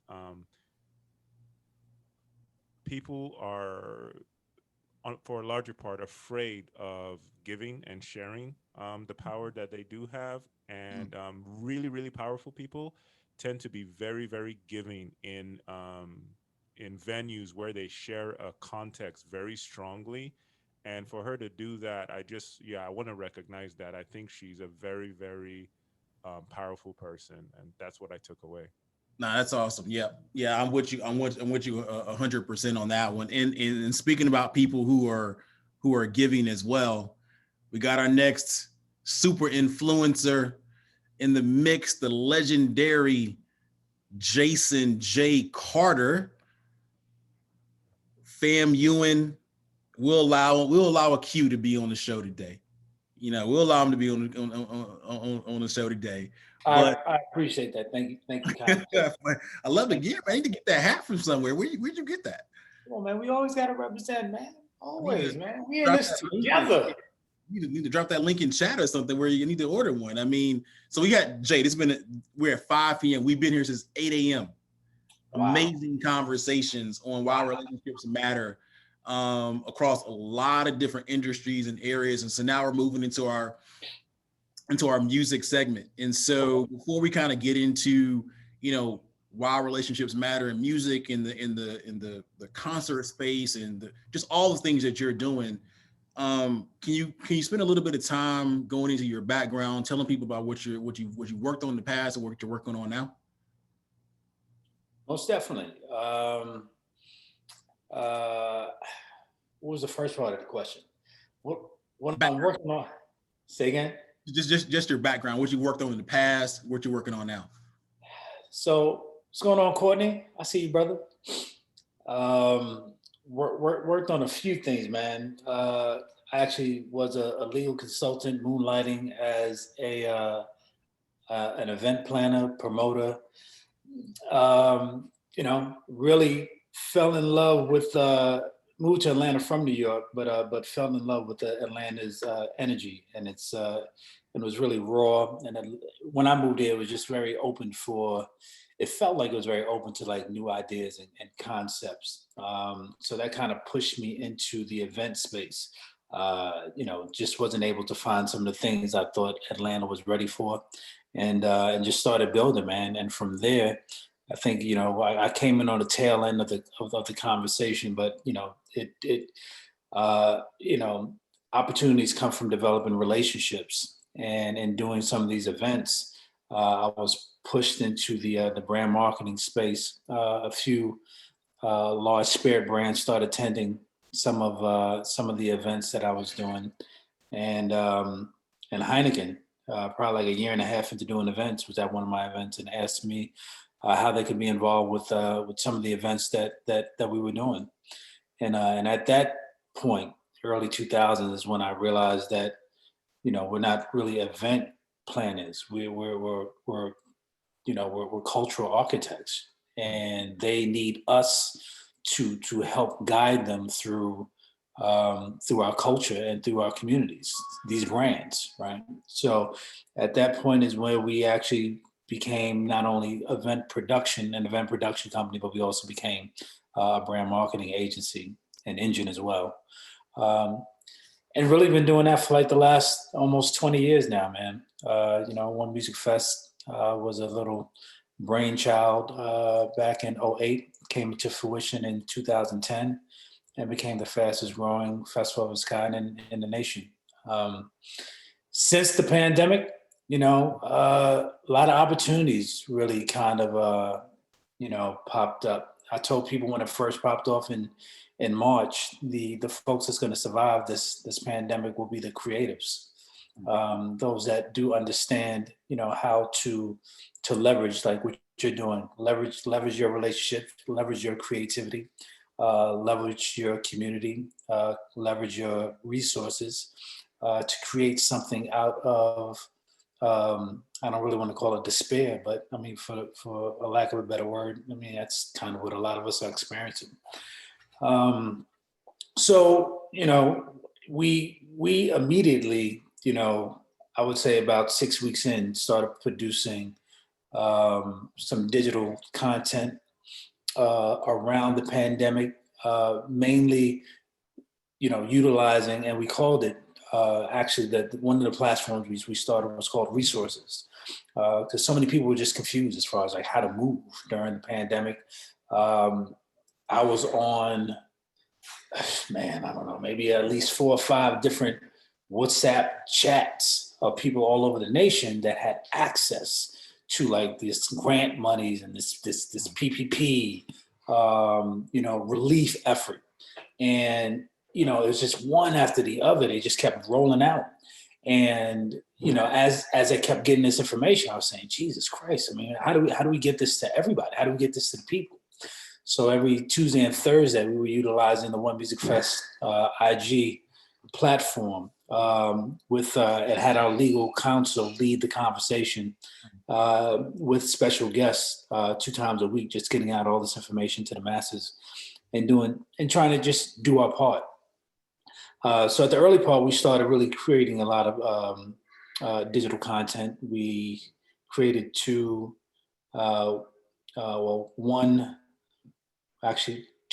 mini concerts online so eloquently called At the Crib Fest. One of our partners and our clients, Toyota, got involved with that one. So that became their brand project that we produced. And then we did something in conjunction with Michelle Obama's team and Stacey Abrams. And we did a virtual One Music Fest party to the polls, which actually went over pretty well. We simulcast cast it on OK Players, the Roots channel, and Revolt TV. So yeah, man, got a few million impressions there. Helped get the word out. Helped turn Georgia blue. And yeah, man. So we got a lot of other things planned, man. But honestly, live music is they don't know. I talk to Live Nation, the team over there, probably at least every 3 weeks. Yeah, a lot of folks are waiting to January to really kind of see how things are going to shake out. So it's tough for businesses that have built their entire business structure upon one thing. Yeah. And Live Nation is too big to pivot. You know what I mean? So it's the little guys that are really kind of capitalizing right now and shining. Because all the bigger corporations I'm talking to are really in limbo, man. That's interesting. I mean, I think was one of the interesting things about what you just said is your pivot. So you had the platform, right? And so for context, I will say, so I was the first social media person, Raquel, for One Music Fest back in the day. I think the first 2 years. Yes, that was Joey.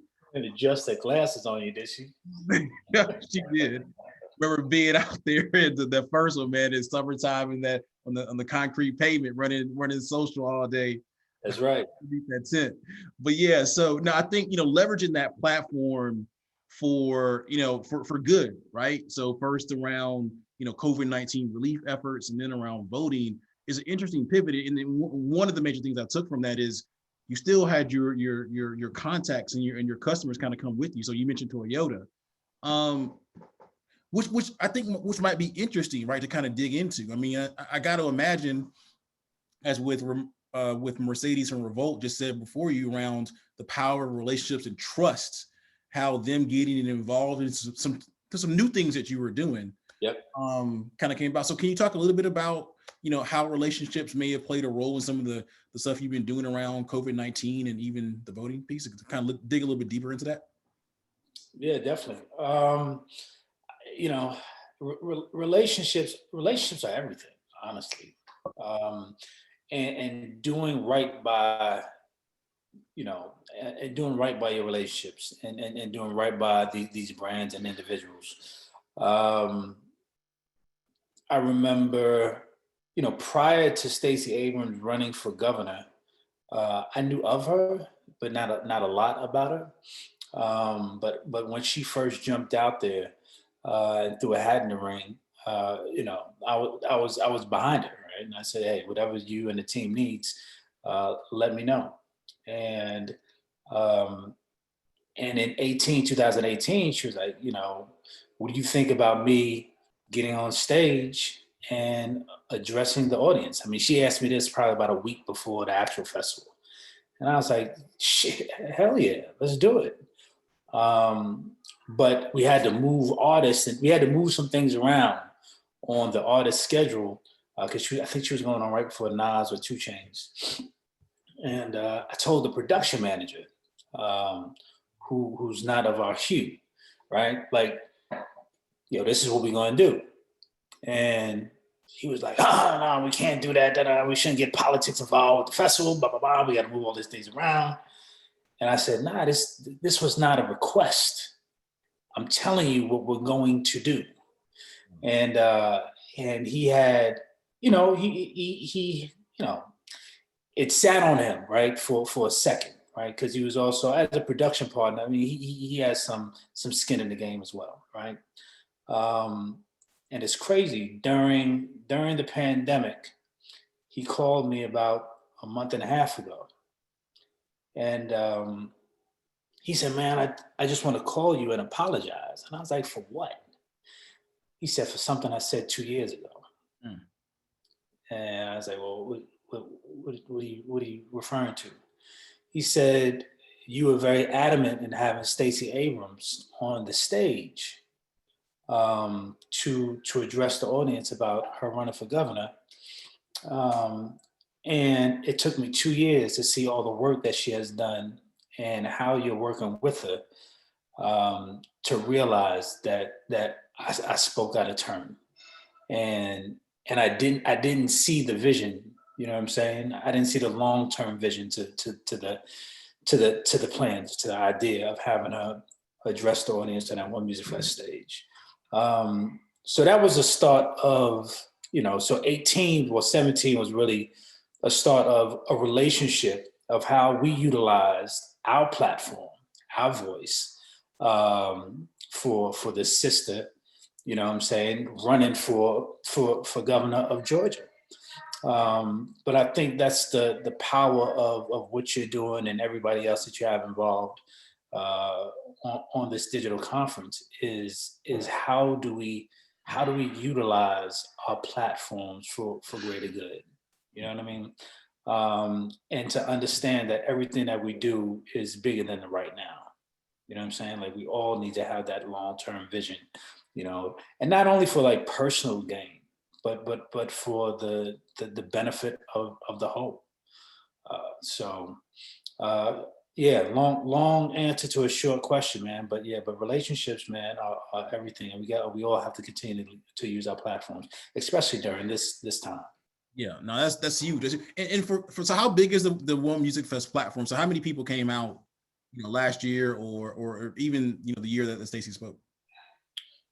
The year that Stacey spoke, we had that weekend we had a little over 30,000. Wow. And last year we had a little over 40,000. Wow. So yeah, man, it's so it's big, It was a big moment for her.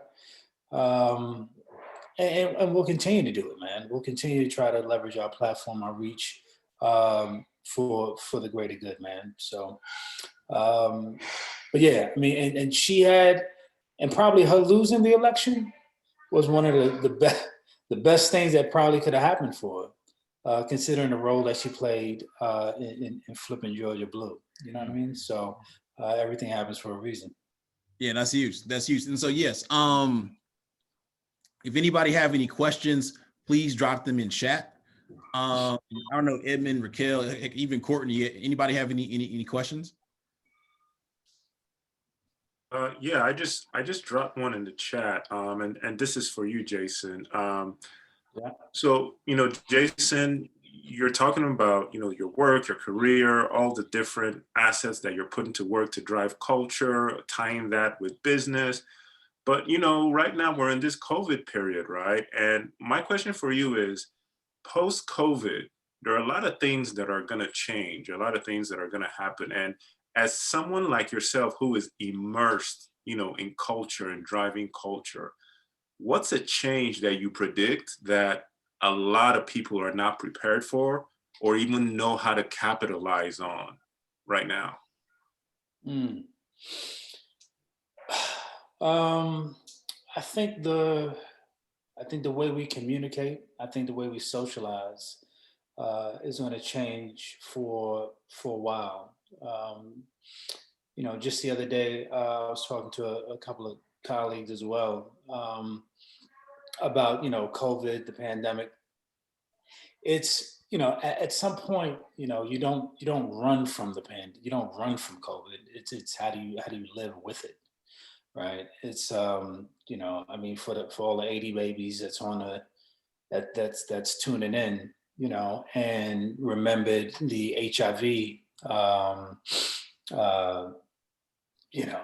situation. I think it's really like the 80s, and it damn near was a pandemic, and people they didn't know how to react, right? Magic Johnson came out and people was like, oh, don't touch him, don't come around him. I'm scared to play basketball with him, you first deal with this level of ignorance because it's just the unknown. And then you have to kind of just wait for the information to funnel in to figure out how to actually cope and live with this thing. So with that said, I think life as we know it will change, but not necessarily for the worse. How we move in restaurants, how we move at festivals or in movie theaters. I think it's going to change some. But I do think things will level set at some point, but I still think there will be a difference in how we're entertained. The movie theater business, honestly, I don't know if that format is coming back. I have a few friends that work over at HBO and HBO Go. And they're working directly with a lot of studios, and a lot of these movies are going direct to stream. Movie theaters primarily, they make a little bit of money on the tickets, but it's really the concessions. It's that $8 bag of motherfucking popcorn y'all buying every day, money, right? So it's they're in the business of selling candy, drinks, and cheesy nachos. That entire space, like they're trying to figure out. And one by one, your Regals, your AMCs are slowly closing down. So how we take in information, how we distribute information, how we socialize, I think that's is going to change. But I think some of the danger in how we receive information and how we are receiving information is if we're not able to gather, right? A lot of the information that's being funneled to us, we don't know how real it is, right? So if all of our information is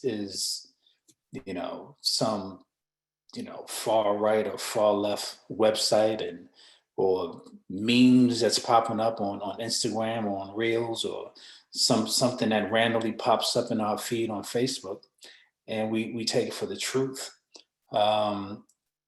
That the distance, right? If we're not able to actually have conversations and exchanges, but our knowledge and the information, our content is picked up by little, and what they're calling it now is like fast food content. It's these little bits of nourishment that does nothing for you or that has no substance to it. I think that's the biggest danger. I think power comes when we can actually come together and actually exchange and talk, rather than getting all of our content and information from fast food content.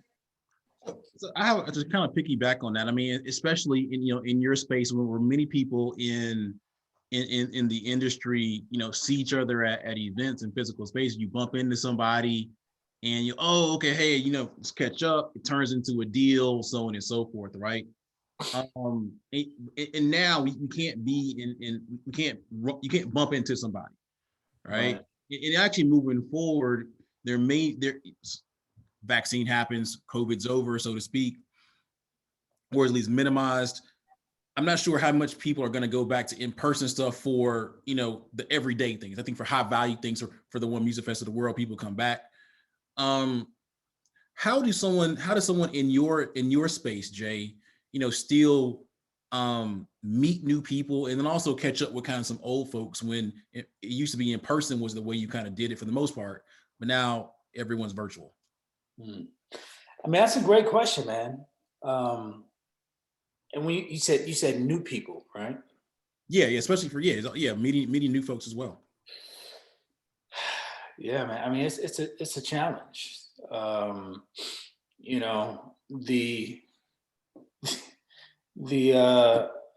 that was a joke earlier on. Like, when Drake was saying no new friends, like it's really ain't no new friends right about. Maybe that too. Yeah.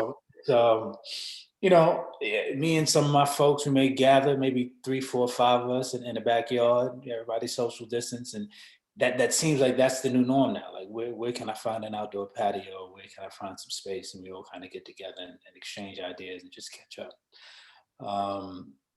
You know, I don't know. Again, I feel like that is some of the dangers as well.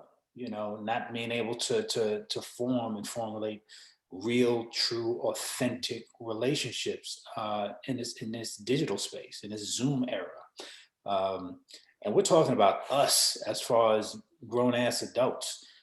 Think about the kids, man. Like, you know, I got 2 young boys, and looking at them try to understand why they can't really hang out and see their friends, and everything's on Google Chat, and you know, and the way that they're being taught, or the way that they're digesting information and content as well. It's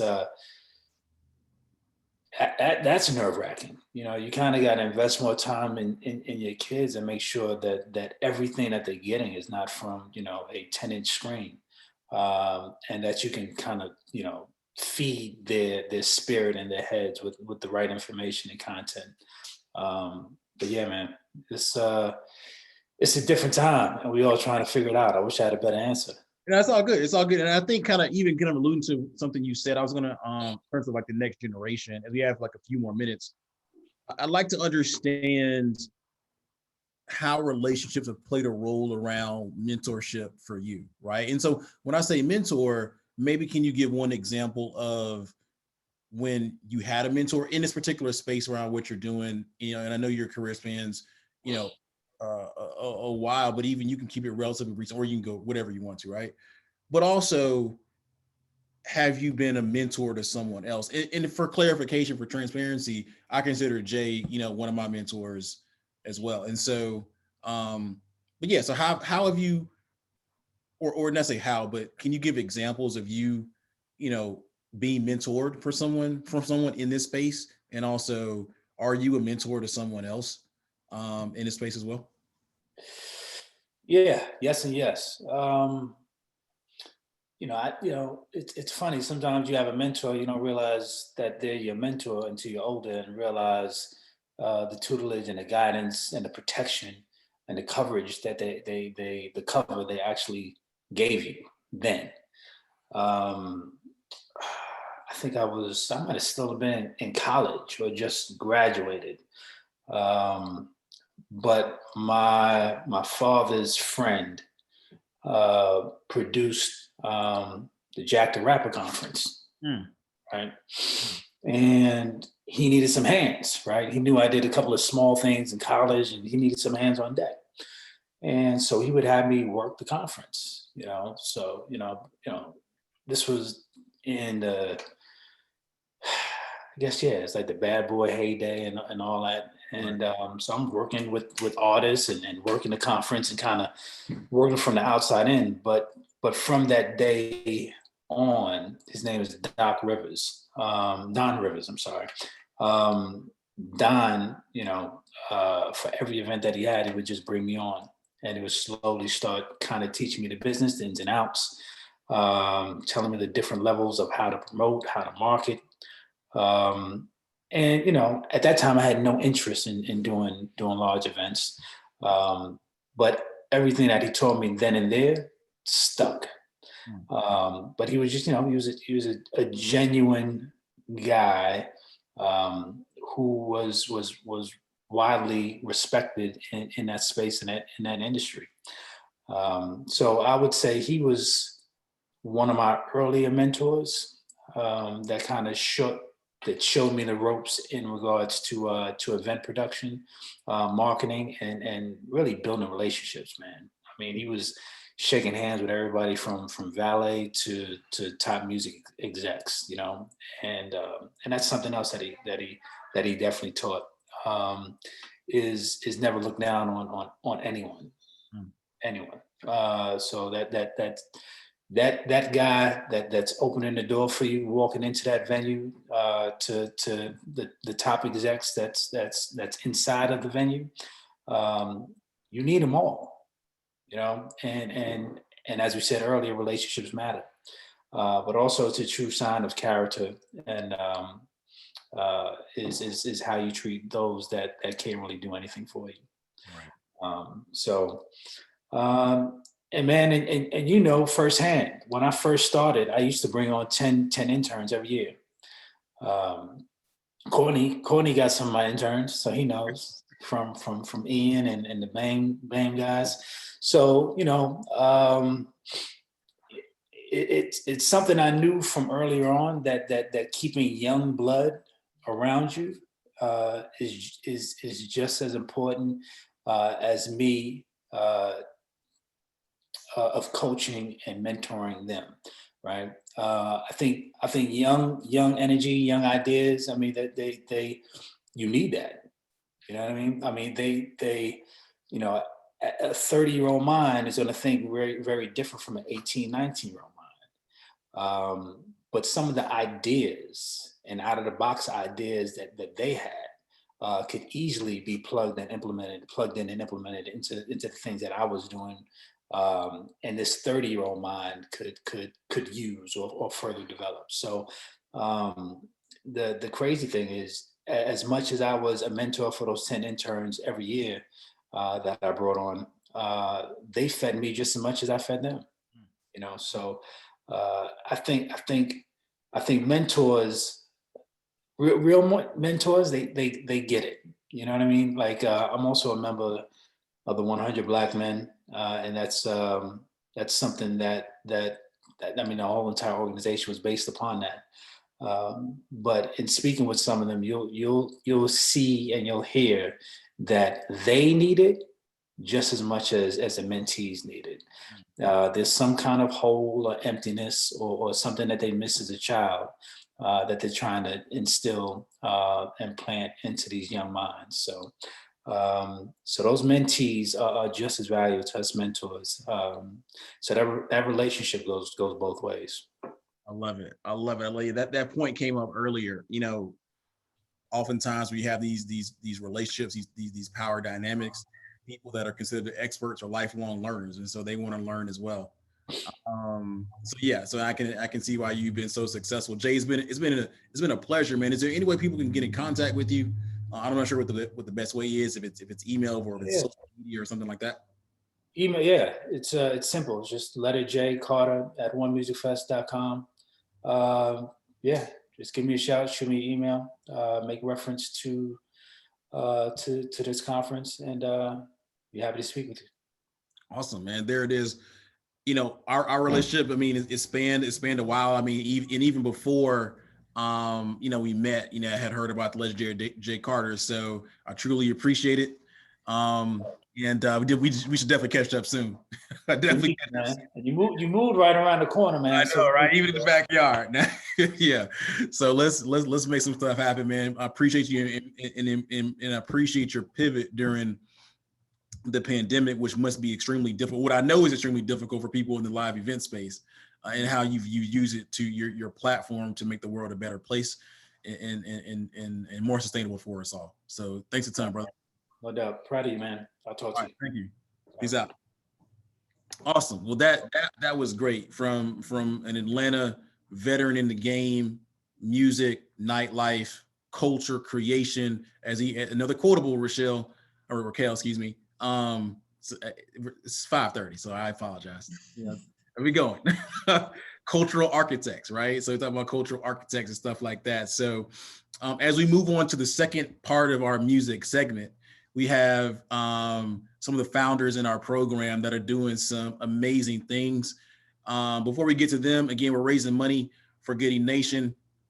We surpassed our original goal of $5,000. We decided to essentially double it, see if we can get up to almost $10,000.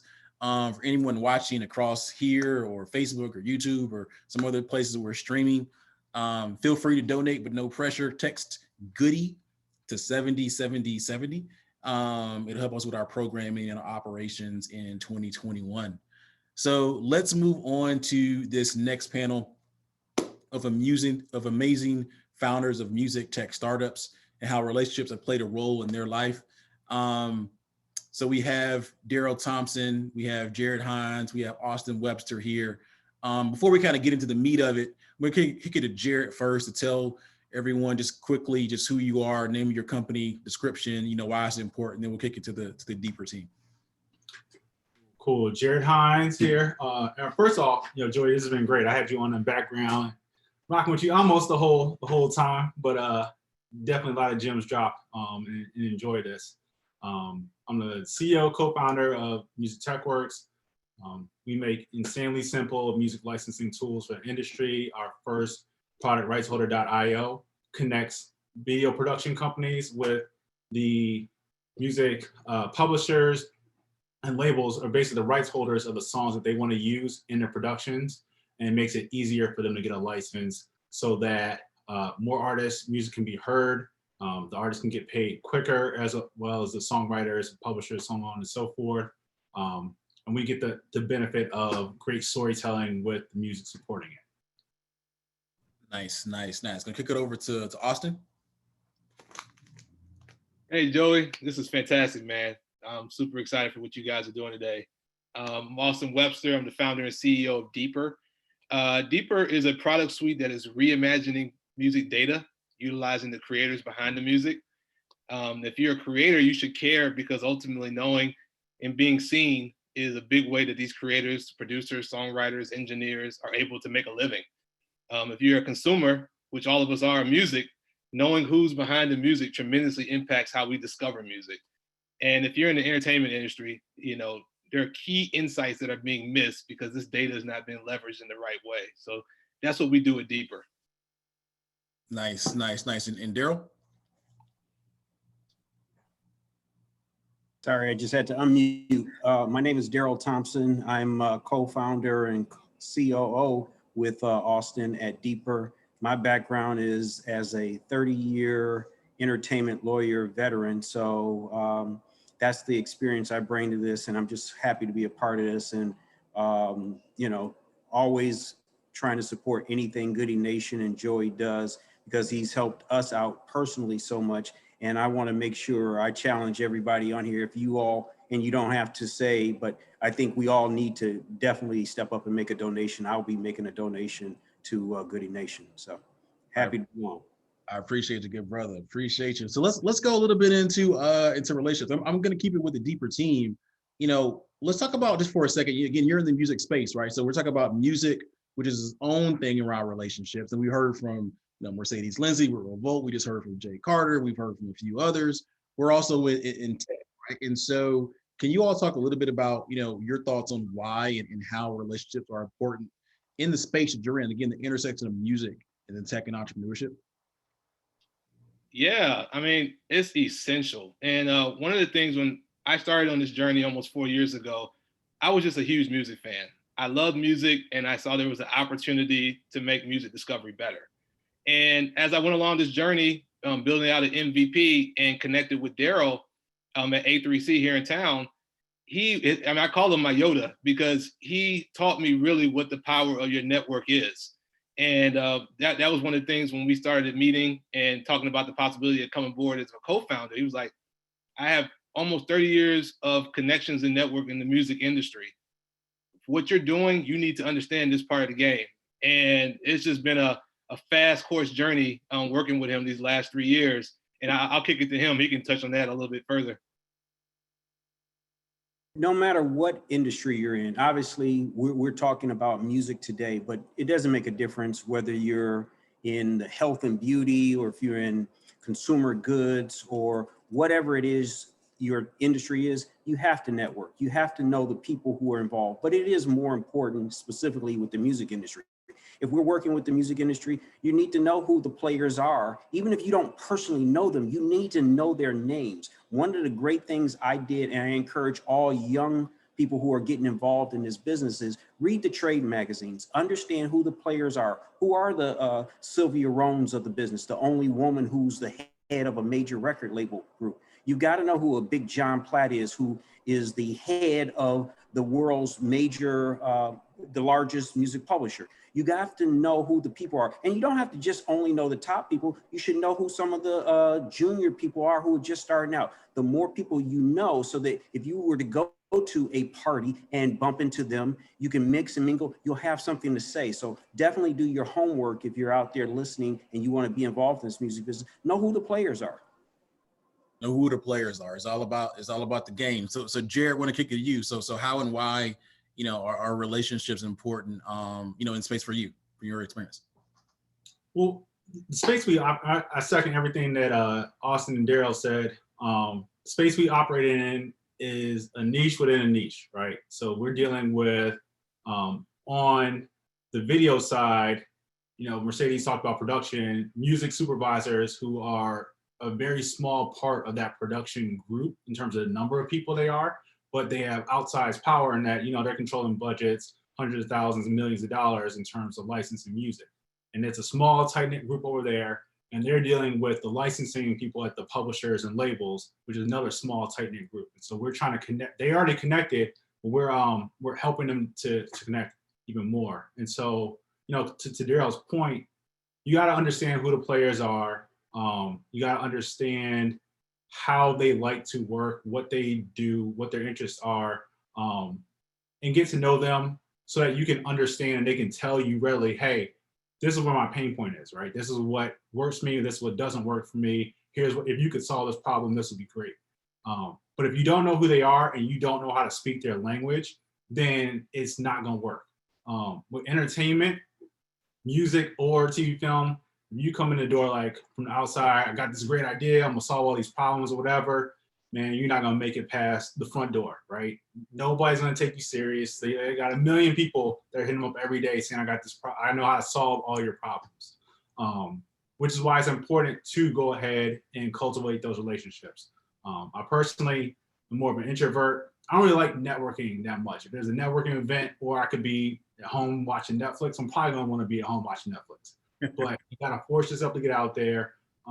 Real talk, at the beginning of the year, that's why I joined Goody Nation, came to WeWork Labs and all that, because I had to force myself to get out there. Because I would stay, I could network and email with people I know, but it's been very valuable to be around other entrepreneurs and to get that guidance and also continue building your skills, because you never know when you can help somebody and when that will lead to something else. No, awesome. Yeah. So Jared, I'm gonna stay with you for a second. I mean, again, I want to hone in on an interesting point a little bit in terms of how people, especially in the music space, are pitched all the time. So not only are they pitched from the perspective of startups, but they hear a lot of pitches from a lot of different types of people, some with good intentions, some with not the best intentions or the best reputations in the world.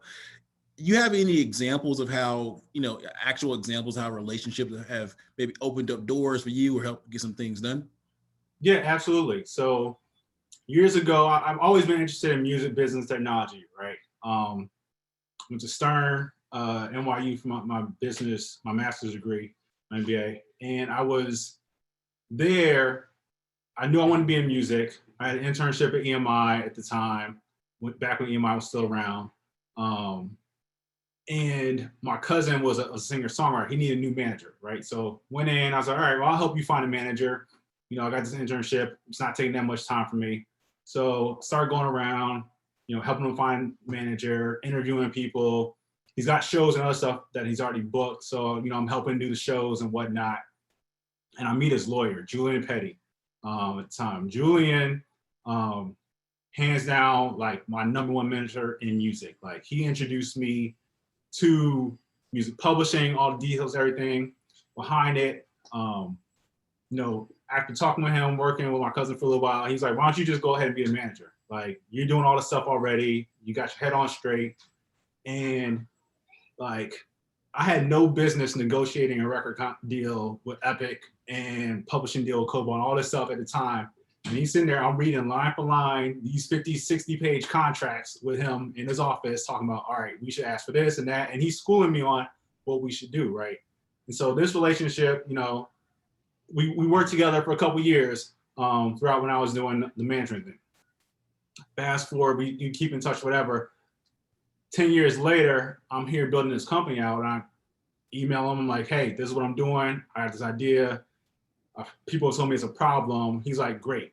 You know what? I'm gonna be in. I'm gonna invest. And I'm gonna open up the door for you. Like today, he's over at Warner Music Group, and if I email him, he's like, all right, I'll get back to you.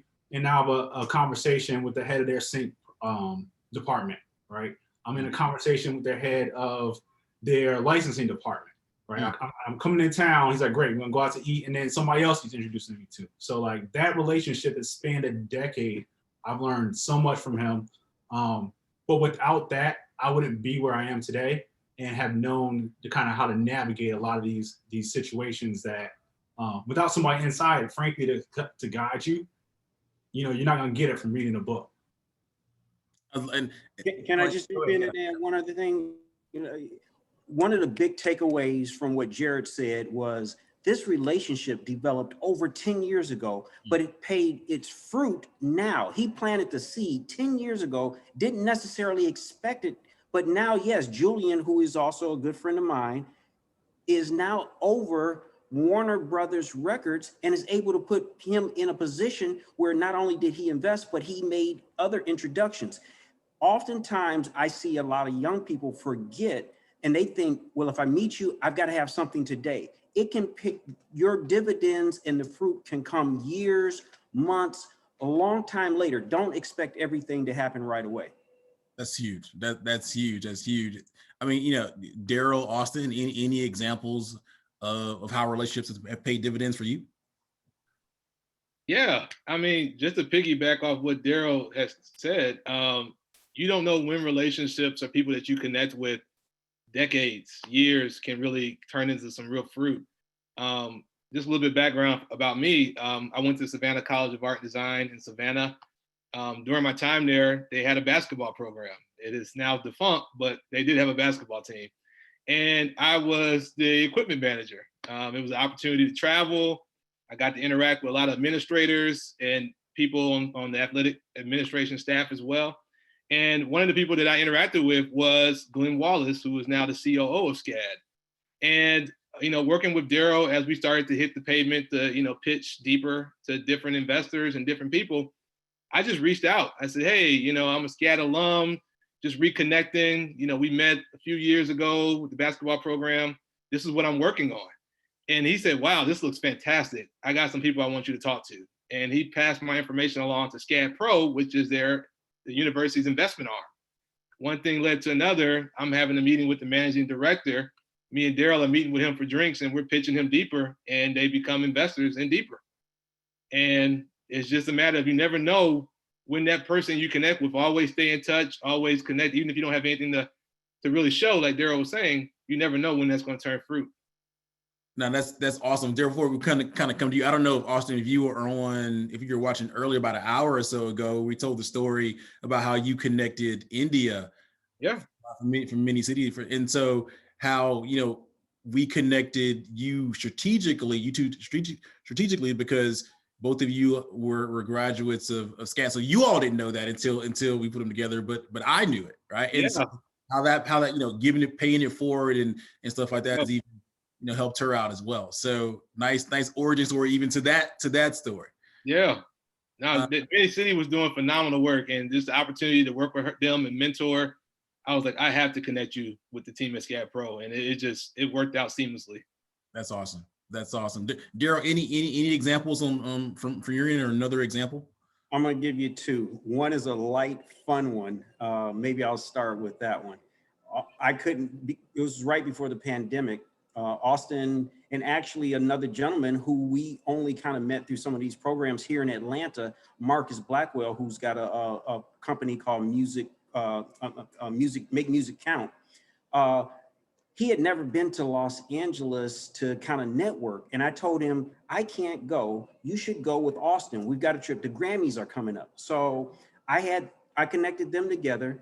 They got an Airbnb together. And there was a big party that the recording artist Her was having, a pre-Grammy party. I had put them on the list and everything, but they had some problems. Austin's outside of the party, can't get in with Marcus. He calls me and says, they told me that I'm not that. I said, hold on. I called right there. He was standing in front of the person with the list because I had a relationship, and he was able to get in the party. So that's a little lighthearted relationships, having these relationships, how it worked. But on the serious side, Joey, you also connected me with a woman named Devshi who has a tech company called Justice Techs, and she's doing a lot of good. I've just become a mentor to her, and just we speak every Monday after our stand-up with Goody Nation, and I was able to connect her with a former ambassador and a former cabinet member in President Obama's cabinet. And now she's able to take that because of a relationship that I had with him. And she's now able to open up so many doors. And it was only because you put us together. So again, the power of relationships and just giving back and doing good, not looking for anything in return. I never wanted anything from her. She's not paying me. She's not doing anything. She didn't even ask me. I offered. I saw what was needed. And I said, look, I've got a relationship. Let me open this door for you. So kudos you. For those that have been here for like the past hour, so Daryl got connected to Devshi with Justice Techs through the Revolt Summit pitch competition roughly 3 months ago, right? And so, or about 2 months ago. And so, yeah, another example. So we heard from Mercedes Lindsay. Mercedes was the one that brought me on to produce it for them. And now it's not only paid dividends, and I know India, I actually I feel like I want to bring India up, and we referenced her so much over the past hour and a half. Paid dividends for India. It's paid dividends for Justice Techs, who's doing some amazing things to help individuals that have been incarcerated or being prosecuted or arrested wrongly.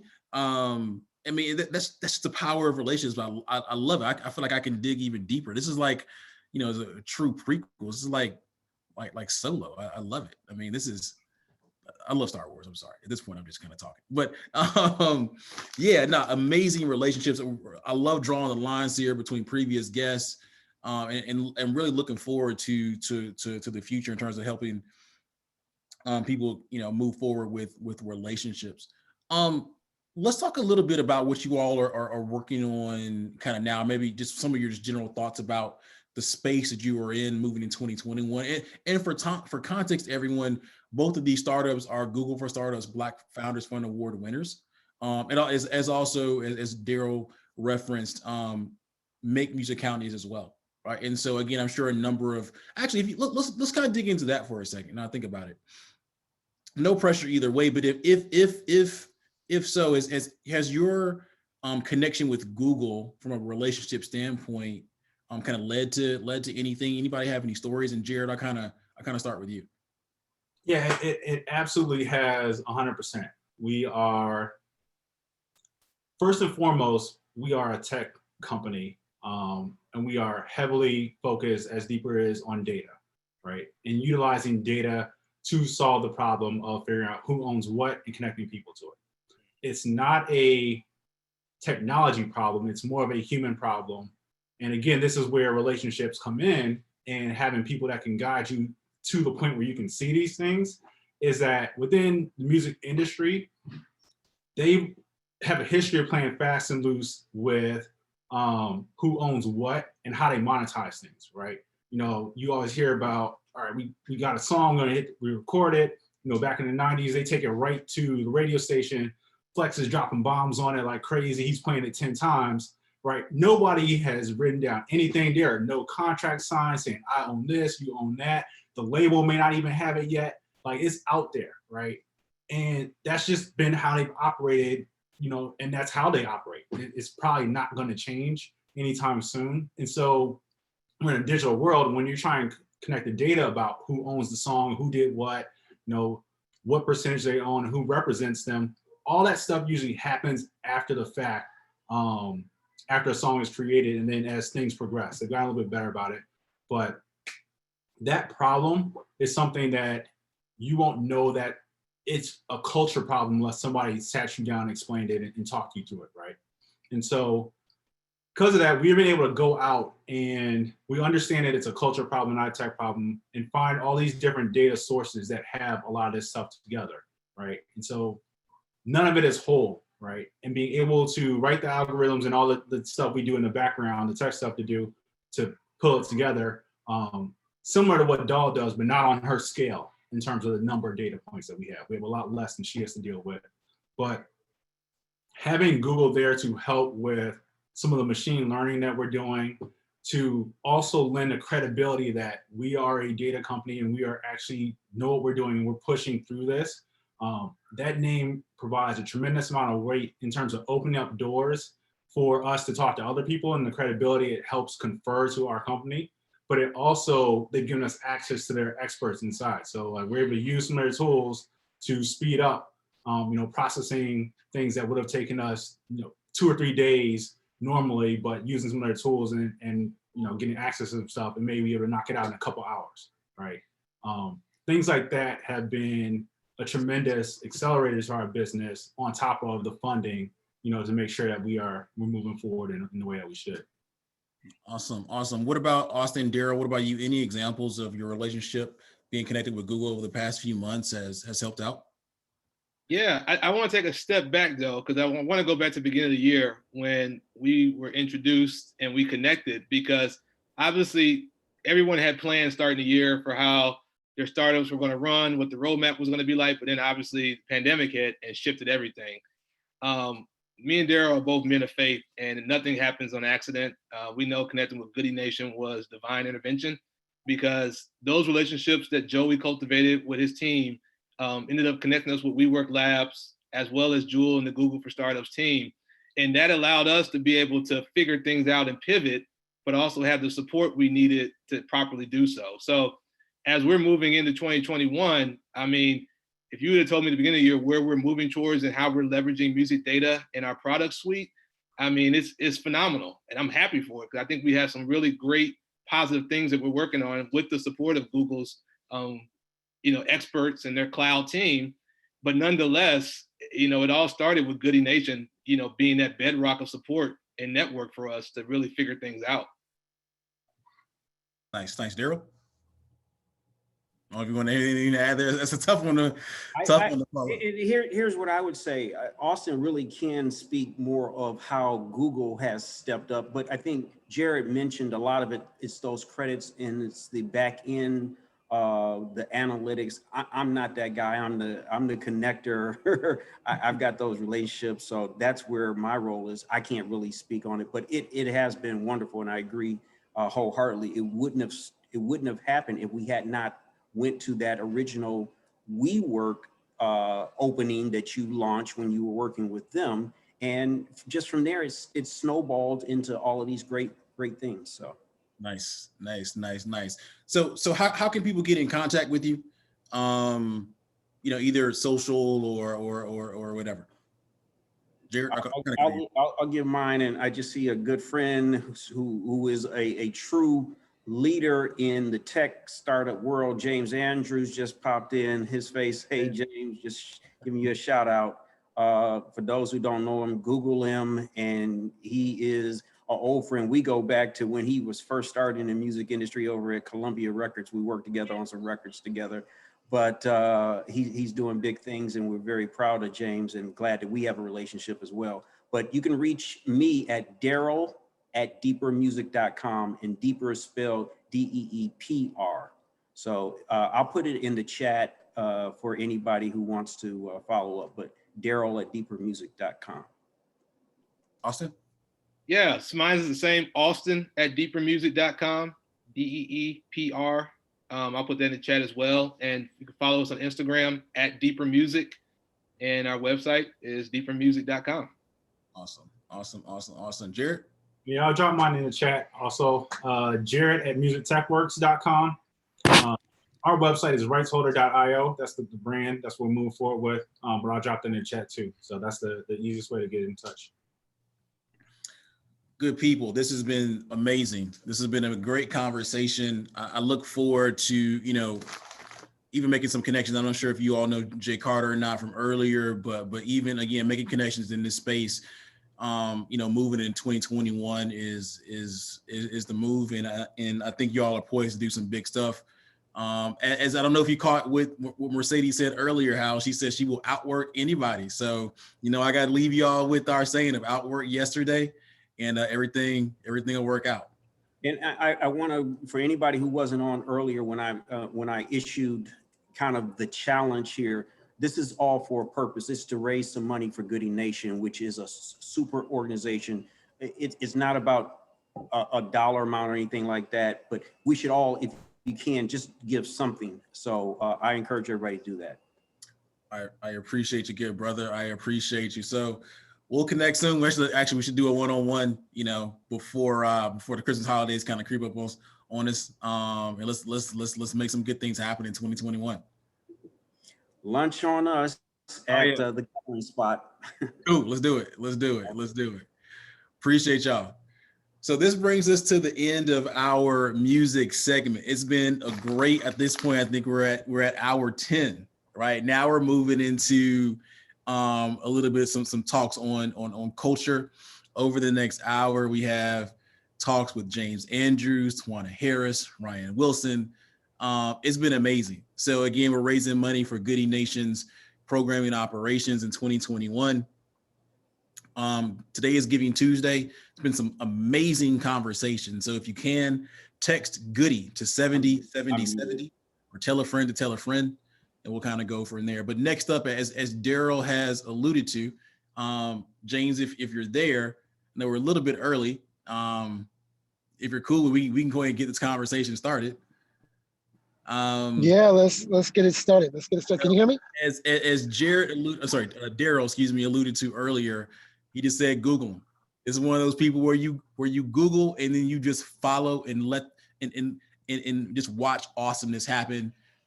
In real life, going back, people say I'm a connector and I know about culture and code and tech and so on and so forth, but there's levels to this thing, right? It's levels to this game.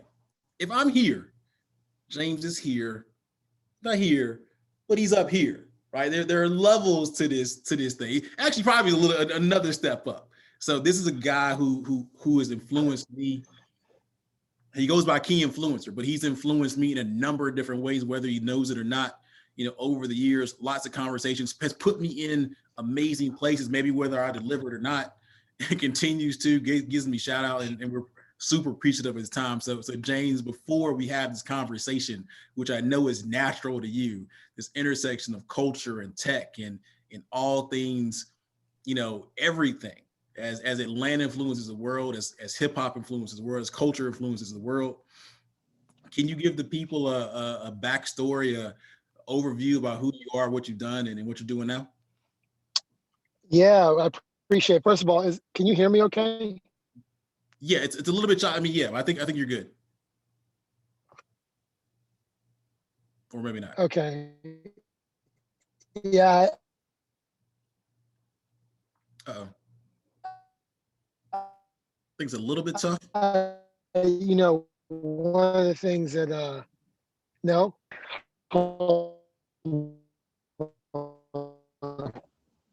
Let me try to move. Okay, you might have to go off. I took. Oh, shit. Can you hear me now? Yeah. Can you hear me now? Yep. You can hear me now? Yep, you're good. I don't know if you can hear. Yeah, I can. Sorry, guys. I was saying, one of the things that I think is important is to take time for yourself. So I'm actually hitting you from the beach where I took a little lunch break here in LA and decided to spend the back half of my day here on a gorgeous December day in LA. So, I love it. Yeah. So, I first of all, hats off to you in everything that you do, Joey. I consider, myself lucky to have influenced someone like you. You are in the tradition of great heroes doing the work and then doing the good work at the same time. I think about Tony Hsieh, who passed away this weekend, and a guy who I got to spend a little bit of time with in Las Vegas.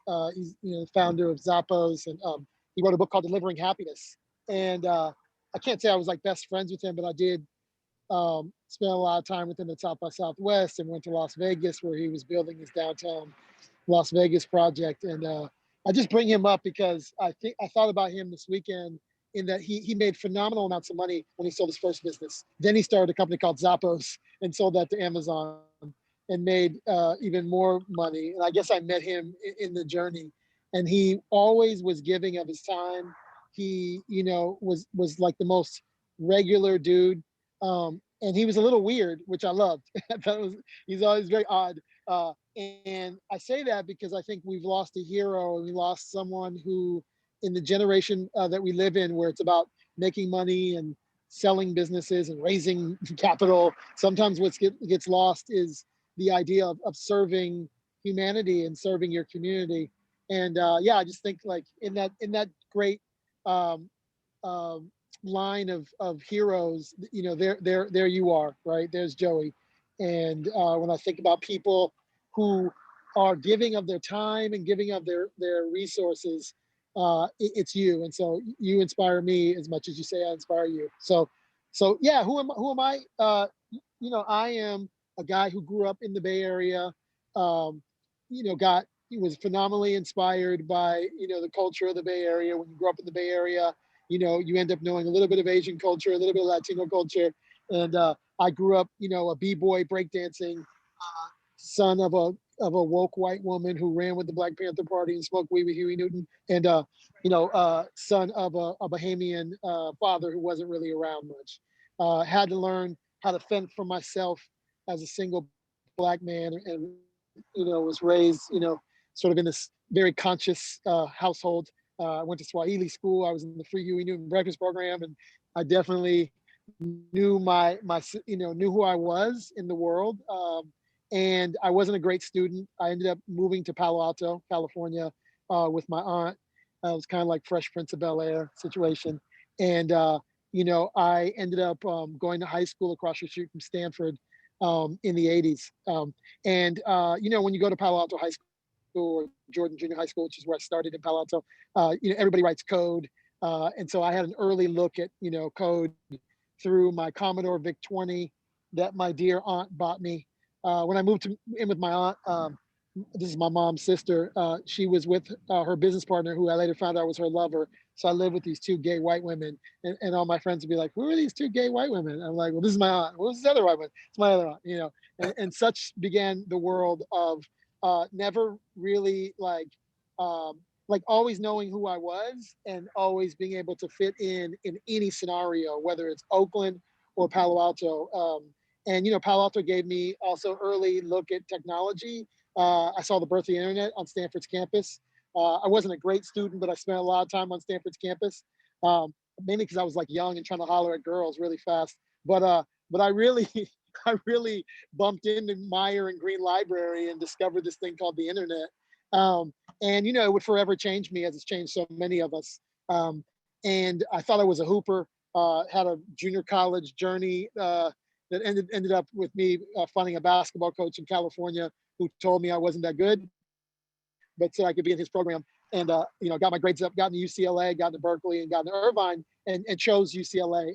So my story really, my working world story starts very young, because I ended up dropping out of UCLA. I thought I was going to become an attorney, so I thought that's what you had to do to get in the entertainment business. And it was in the era of hip hop when a lot of interns were used as labor, slave labor, I call it.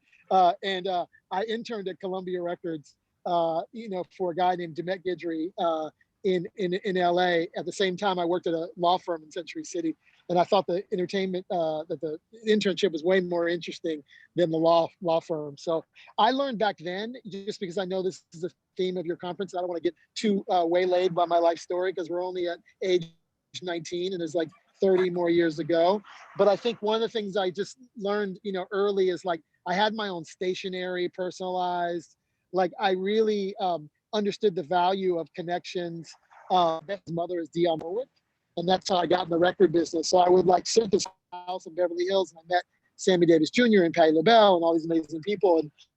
And I just learned really early, like you gotta make an impression, and you gotta stand out. And my way of standing out was just being super diligent about my follow through. And this is pre-social media, so for you kids out there, this is 1990. And so I would have my own stationery, which I still do. I still use stationery, even though I'm super digital. I think stationery is incredibly undervalued, and a handwritten note is incredibly undervalued. And back then I knew it. And ended up building my reputation up, and got a job at a couple of small labels. I did college marketing, did A&R. I reconnected with my Hooper friends in Oakland, made a record with basketball players rapping that sold 5 records. I bought 3 of them, but I had Jason Kidd and Gary Payton and all the Oakland Hoopers on it. Cedric Ceballos and Dana Barros, and it's called B-Ball's Best Kept Secret. But I ultimately got a real job at the age of 25, and had gotten married at 23, and took my young family to New York City and worked at Columbia Records at a pretty high level. Got one of those lucky jobs that many of us in music and hip hop got in the 90s. So, you know, it was pretty cool for a college dropout. And I ended up, working at Columbia Records on some historic moments. You know, Destiny's Child, Fugees, Nas, Lauryn Hill, Maxwell were a few of the artists that I was a part of. And it was 95 to 98, if you guys remember. This was sort of the era of Napster. And I felt like Napster was going to be, you know, something that radically changed the music industry. I could see it. I was also myself moving files around on LimeWire and all the other things. I was a bit of a hacker by this point. And I was a hacker just because I grew up with technology and I was very comfortable with it. Even though my job had nothing to do with technology, I was very comfortable around, you know, around the interwebs. And I became the de facto kind of web person in my Black music division. I worked for a guy named Michael Malden, who those of you in Atlanta should know the name. He is Jermaine Dupri's father. So a lot of my time was spent on the train, not the train, but the flights back and forth from New York to Atlanta. You know, Atlanta was always my backyard. My in-laws lived in Atlanta. I got married in Atlanta, and you know, I was definitely, I had a hood pass in the roaring 90s of the Atlanta music scene. I certainly could fly in and dip in and work my way around. It was very comfortable. So yeah, I did that, you know, but I was really enamored by technology. Ended up building an email newsletter that was really like a blog in '98, and I ended up gaining some popularity in New York City. One of my readers was a guy named Mark Echo. Mark Echo was ending at Columbia, and I ended up becoming CMO of Echo Unlimited. Spent a year there doing some amazing things in fashion, and there a little bit, you know, got our logo and our, you know, you could actually fight and use Echo shorts when you fought in Knockout King. So I was really like trying to push the envelope there. Sponsored an AAU basketball team that became an Echo EA Sports basketball team. I was always pushing the envelope, and again, using my relationships to kind of not be defined by one industry. And I think that's one of the things I really got. I got a little bit of exhaustion over, is like people just assumed I could just work in the music industry, and I was like, well, no, I could work in marketing because I'm a marketing expert. I just happen to market the Fugees and Nas and Maxwell, but my expertise. A mentor taught me this. His name is LeBaron Taylor. He's a great man. He ran one of the first ever Black music divisions at Columbia Records. You can read about him in your books. He's a legend. He once told me, you know, don't just be an expert in music, be an expert in culture and you know, understand culture. And he was an amazing man. He ran a party at the Black Caucus every year. That was the Sony Music Black Caucus party. And I would run around Black Caucus in DC, you know, just leveraging my culture, right? Leveraging my access to these hot acts that became Beyonce and, you know, all these big names. And, you know, I really learned about politics then from LeBaron Taylor, how to maneuver around DC. Uh-oh. How to leverage your policy. Did I lose you? Did I lose you? Yeah, you're good. You're good now. You're good now. I was saying early on, I learned the relationship between policy and culture. And it was, you know, a man in the music business who's a legend that taught me that. Anyway, ended up going to Echo for a minute, and it was only a minute because my email newsletter was on fire. It was on fuego. I went from 300 email addresses to 25,000 while I was at Echo. And it was the era when all these .coms were coming to New York City. They were raising capital, and I ended up selling my newsletter to a .com in '98. We raised $40 million. It was amazing. It was a fast rocket ship to somewhere, I don't know. There was a man named George Jackson who was a filmmaker. He did Crush Groove, Jason's Lyric, Thin Line Between Love and Hate. He started this .com with a couple of other guys, and I sold my little newsletter to these guys, and they raised $1 million, and $1 million became 40 million. And all my music industry friends thought I was crazy, because at this time technology wasn't cool. By the way, kids, technology was like, what is that? Like the website? Like, what are you talking about, B? You know what I'm saying? And I was like, no, like this is the future. Like this is a thing, you know what I mean? And because I grew up in Palo Alto, a lot of my high school homeboys and homegirls were becoming .com millionaires. So I had like proximity to understanding what was happening on this wild train that we call Silicon Valley. And so so I ended up, working here. Our first investor was Nicholas Negroponte. He was the founder of the MIT New Media Lab. His book, Being Digital, was like my gospel. I highly recommend that book. It prophesies the entire world we're living in now, by the way. And I read that thing cover to cover, marked it up, highlighted it, dog-eared it, all the shit. And he became our first investor. So I was like, wow, this is a sign from God. And then our second, our chairman of our board was a man that I came to know during my Dionne Warwick days in Beverly Hills. And his name was Clarence Avant. And there's an important documentary that you guys should all watch called The Black Godfather. And I knew Clarence when I was in high school. And then I got to be reunited with him because he became chairman of our board. And a lot of my career, I'm pattern matching Clarence. A lot of people want to be famous. I want to be always influential. I guess that's the key influencer, Twitter name that I locked down was really, I see myself being an influencer to the influencers. And so I ended up, reuniting with Clarence Avant. And, I had a ball, man. We for about 15 months, we went from 20 employees, 320 employees. My little newsletter became a team of 60, 50, I don't even know. We hired so many people, I can't even remember. And we hired the best of the best. Dream Hampton, the two women that started Honey Magazine, the original one with Lauryn Hill on the cover. You know what I'm talking about? Like literally we had the best of the best, and I had $40 million to go out and just like buy shit. And we did. We bought up, Latino website. We did the Heather Hunter porno anime. We were doing everything. It's literally, we were like pushing the envelopes of what the internet could possibly do. And we ended up going through the money, blowing through all the 40 million. And that was actually the least of the worst things that happened. The worst is my mentor, Clarence, George Jackson, passed away while we were building the company. He died in the backseat of a New York City taxi cab. So I learned, that lesson was, resilience, right? Like, how do you push through, when your dream or when your mentor isn't around? How do you be? I learned resilience early. I think that's a theme for us in 2020. It's a theme certainly that my community, the Authenticated, is going in right now, which is a resilience toolkit. So I learned resilience. I had the media like coming after me, the New York Daily News, the Post, everybody was like, like, what is this? I had this, I made the cover of the Wall Street Journal for my thing. I was getting more media hype. And with the media hype was, haters. It was like a bunch of haters, in my office. Oh, he ain't shit. You know what I'm saying? Like, oh, he's trying to holler at the girl, whatever little hater thing.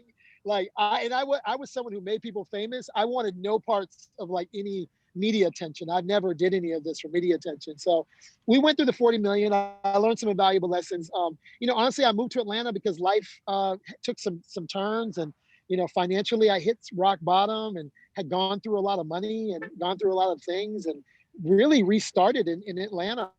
And press Control Alt Delete is what I like to call that chapter of my life, and didn't want to be the music industry dude.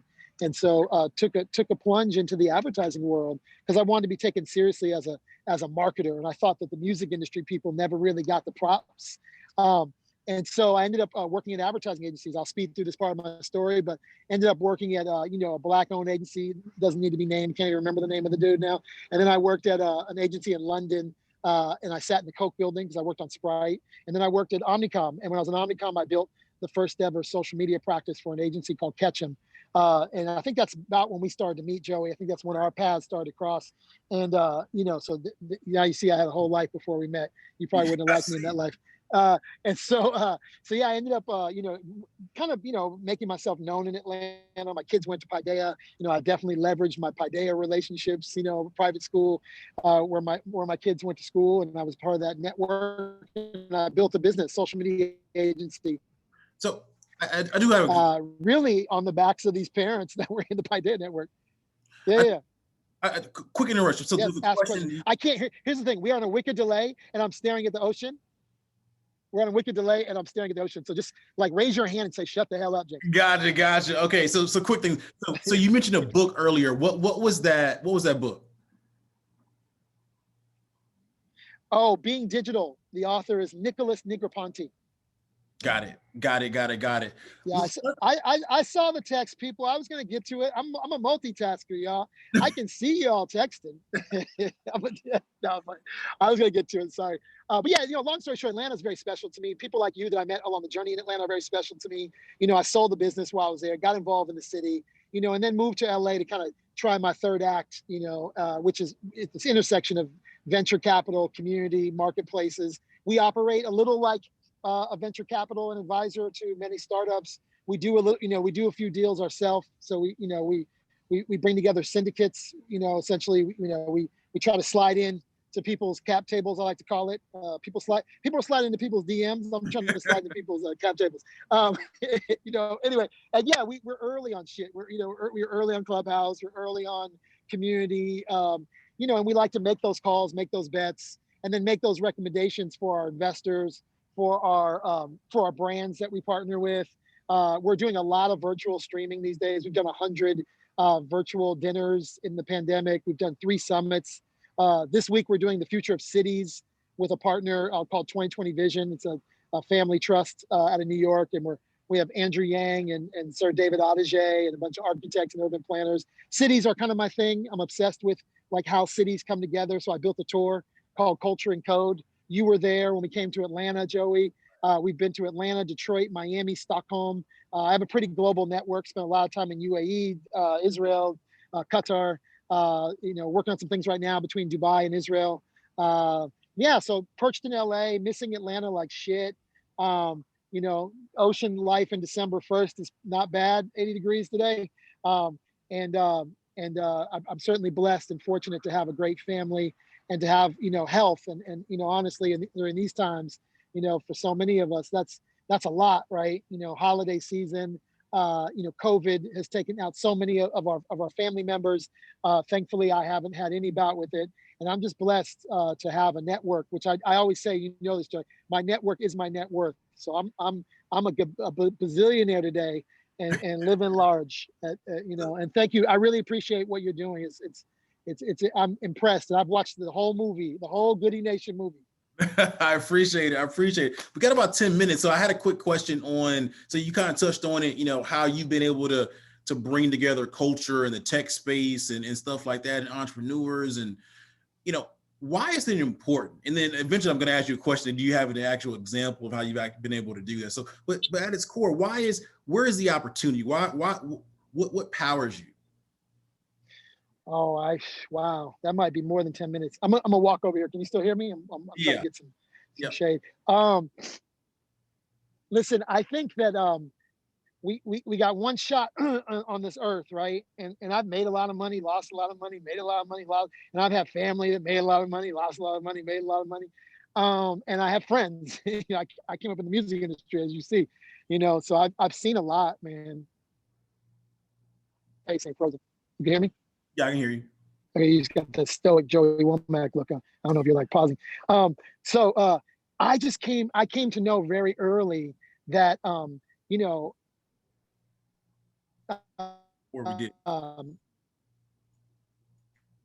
if you build a diverse table from, gender, sexuality, industry, that the tables are just more interesting. You have a richer, fuller life if you have a more diverse table. I do a lot of dinners here in LA and around the world. And I just love that, at some of my dinners, it might be my homeboy, Corey Jacobs, who served 18 years and was serving 3 life sentences at one end of the table. And then the Princess of Norway, at the other end of the table. And that's literally been a dinner of mine, by the way. It's crazy.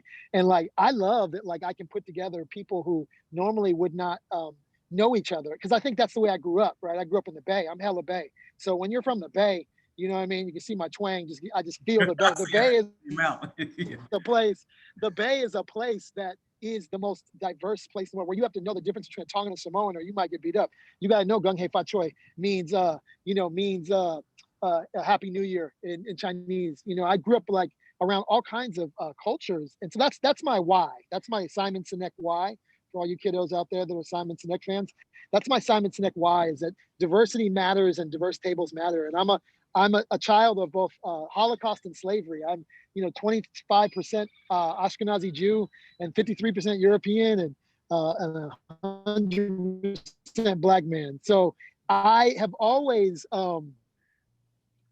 lived in this sort of diversity and enjoy it. And secondly, I think that for me, what makes my thing interesting is that like I always want to bring value to investors or to founders. And I think the value that I've sort of landed on, I've landed, I stuck my gymnastics land on, is that I actually see the world through all kinds of different lenses, because I'm actually involved in with a client right now, Faison Love. He's suing Universal Pictures right now for discrimination for a film that he was in, and it's like so silly. They basically removed his photo from the international promotion of this couples retreat film that he was in many years ago, and it's like so silly. Like, not only is that racist, but that's a dumbass move. Like, Black people are, I can live to tell. I hang out in Stockholm, I hang out around the world, and like we are everywhere. And for me, my superpower is being able to tell people like culture matters, because it's important for you to understand what people are paying attention to. My algebraic equation for culture is culture equals what people are paying attention to. And so because I move around on subways and trains, or at least I used to before COVID, and I have, many places that I live, I am able to bring a sense of this is what people are thinking about in this community or this community or this community. And that's what the internet brought to me as an early internet baby. I was always like using the internet as like this, this crazy like journey into like worlds I didn't know, right? And so I think that it's important, one, because it's just my why, and two, it's my superpower, so that when I step into a room or step into a deal, that like I'm coming from a totally different perspective. And most, white people go, "Oh, I think I have you sized up," or Black people will be like, "I have you sized up," or little people have, whatever people you are, right? People always think they have me sized up, but I love that I kind of live in this sort of like, you don't really know my whole story, and that's okay. I don't. That's fine. And I also have a relatability. I'm the guy that sits next to you on an airplane and you're like, fuck, this guy knows my whole story at the end of this flight. So, I love that. And I love that I can get along with, and I'll end on this. I think post-election, my new hypothesis is that the bridge builders are going to prosper. So the bridge builders are going to be the ones that are most needed in this next wave, right? Half of the country voted for one dude, half of it voted for another dude. And now we have this situation where, bridge building is a huge asset. And so I think that's my third epiphany around why I do what I do. That's that right there. I believe that requires another conversation, right? I mean, because again, you talk about developing relationships, especially as it relates to diverse founders, social impact, social entrepreneurs. That right there. I mean, I love that. I love that, and I love. I love what you're doing, man. I know we only have a few more minutes, so I would love to have gone into that point, but I think it may take more than like 3 or 4 more minutes, unless you just can sum it up pretty quickly. But I do want to. I mean, how do you? That's fine. I got second. I got time, but I don't want to take it. Hog up time. Yeah, I got time. I'm good. Okay, yeah. Can you do like 3 more minutes? I want to go into that bridge builder piece. I mean, just can you delve a little bit deeper into that again, and from a relationship standpoint? Yeah, look, I spend a lot of time in places like Israel, where I have this funny saying that, like, you go to Jerusalem or Jaffa or all these places, and like you begin to realize. I used to say this all the time when I was in Israel. The hummus tastes the same on both sides, and my secret key to solving the Middle East conflict was hummus, because that was my thing. I was like, damn. The hummus tastes hella good over here and over here. If you guys just knew your hummus tastes the same, man, you guys would be, you know what I mean? And super excited about the work that we're doing right now in UAE and Israel with those borders now opening up. And so it's interesting. It's actually kind of where I landed this idea of bridge building and thought about it most recently. The past few months, we've been working on a project, and I've just been thinking about, how God puts you in these situations, and how I found myself with two, not only a superpower, but having a pretty deep network in Dubai and in Israel. And little did I know they would be used for these purposes. And the work that we'll be end up doing is like helping bridge, sneakerheads and musicians and founders and, in both those places. So it's I just think that, I learned early to be uncomfortable, to be comfortable being uncomfortable. So I'm just as comfortable in Harlem as I am the Harvard Club. Like when I used to go to Brazil Ketchum PR firm, which is who I worked for. I saw my friend Brad McAfee say hello. I worked for Ketchum PR, and big global PR firm. I opened a practice area in Sao Paulo and a social media office there. And I would go, and then I had my homegirl meet me because I wanted to go to the favela because that's where the culture was. I wanted to see the Black Brazilians, and I would the people at Ketchum would set me up with like a fancy hotel and oops, sorry, I got a phone call. The people at Ketchum would set me up with a fancy hotel, and they would say like, "How was the weekend in Rio?" And I would say, "Oh, I went to the favela," and they were like, "You're not supposed to go to the favela. Like it's dangerous there." And I'm like, "But I'm Black. I can take all this jewelry, whatever, this watch off, and I can tutu bang and be Brazilian." You know what I mean? And so part of it too is I'm also ethnically ambiguous, which I've used to my advantage because I can be Brazilian in Brazil, I can be Ethiopian in Stockholm, I can be whatever. And for me, my Blackness is a superpower. When I go places, it's a superpower, and I use it as a superpower. And it is it is the conversation because we are the straw that stirs the drink. So first of all, I know my value. Let's just start with that. But I also am empathetic and understand that I at the core of what I want is for things to come together that don't usually come together. And I think that skill set is just going to be incredibly more important. When I moved to Atlanta, I was incredibly scared of white men with Southern accents. Like I was like, oh, all white people with Southern accents are, I have this woke white mom, by the way. I was like, blame her. She like literally sent me off in the world and was like, watch them white people. So I went to Atlanta and I was like, oh, the white people with Southern accents are going to be Klan members. And I remember having to like realize that's the dumbest shit ever. Like, and realizing that some of my most beautiful moments happened in twangy moments that happened in Kennesaw, you know what I'm saying? Where you're not supposed to go. And I recognized when I lived in Atlanta, that like, the South was not exactly what I thought it was. And it was beautiful and it was amazing and it was everything.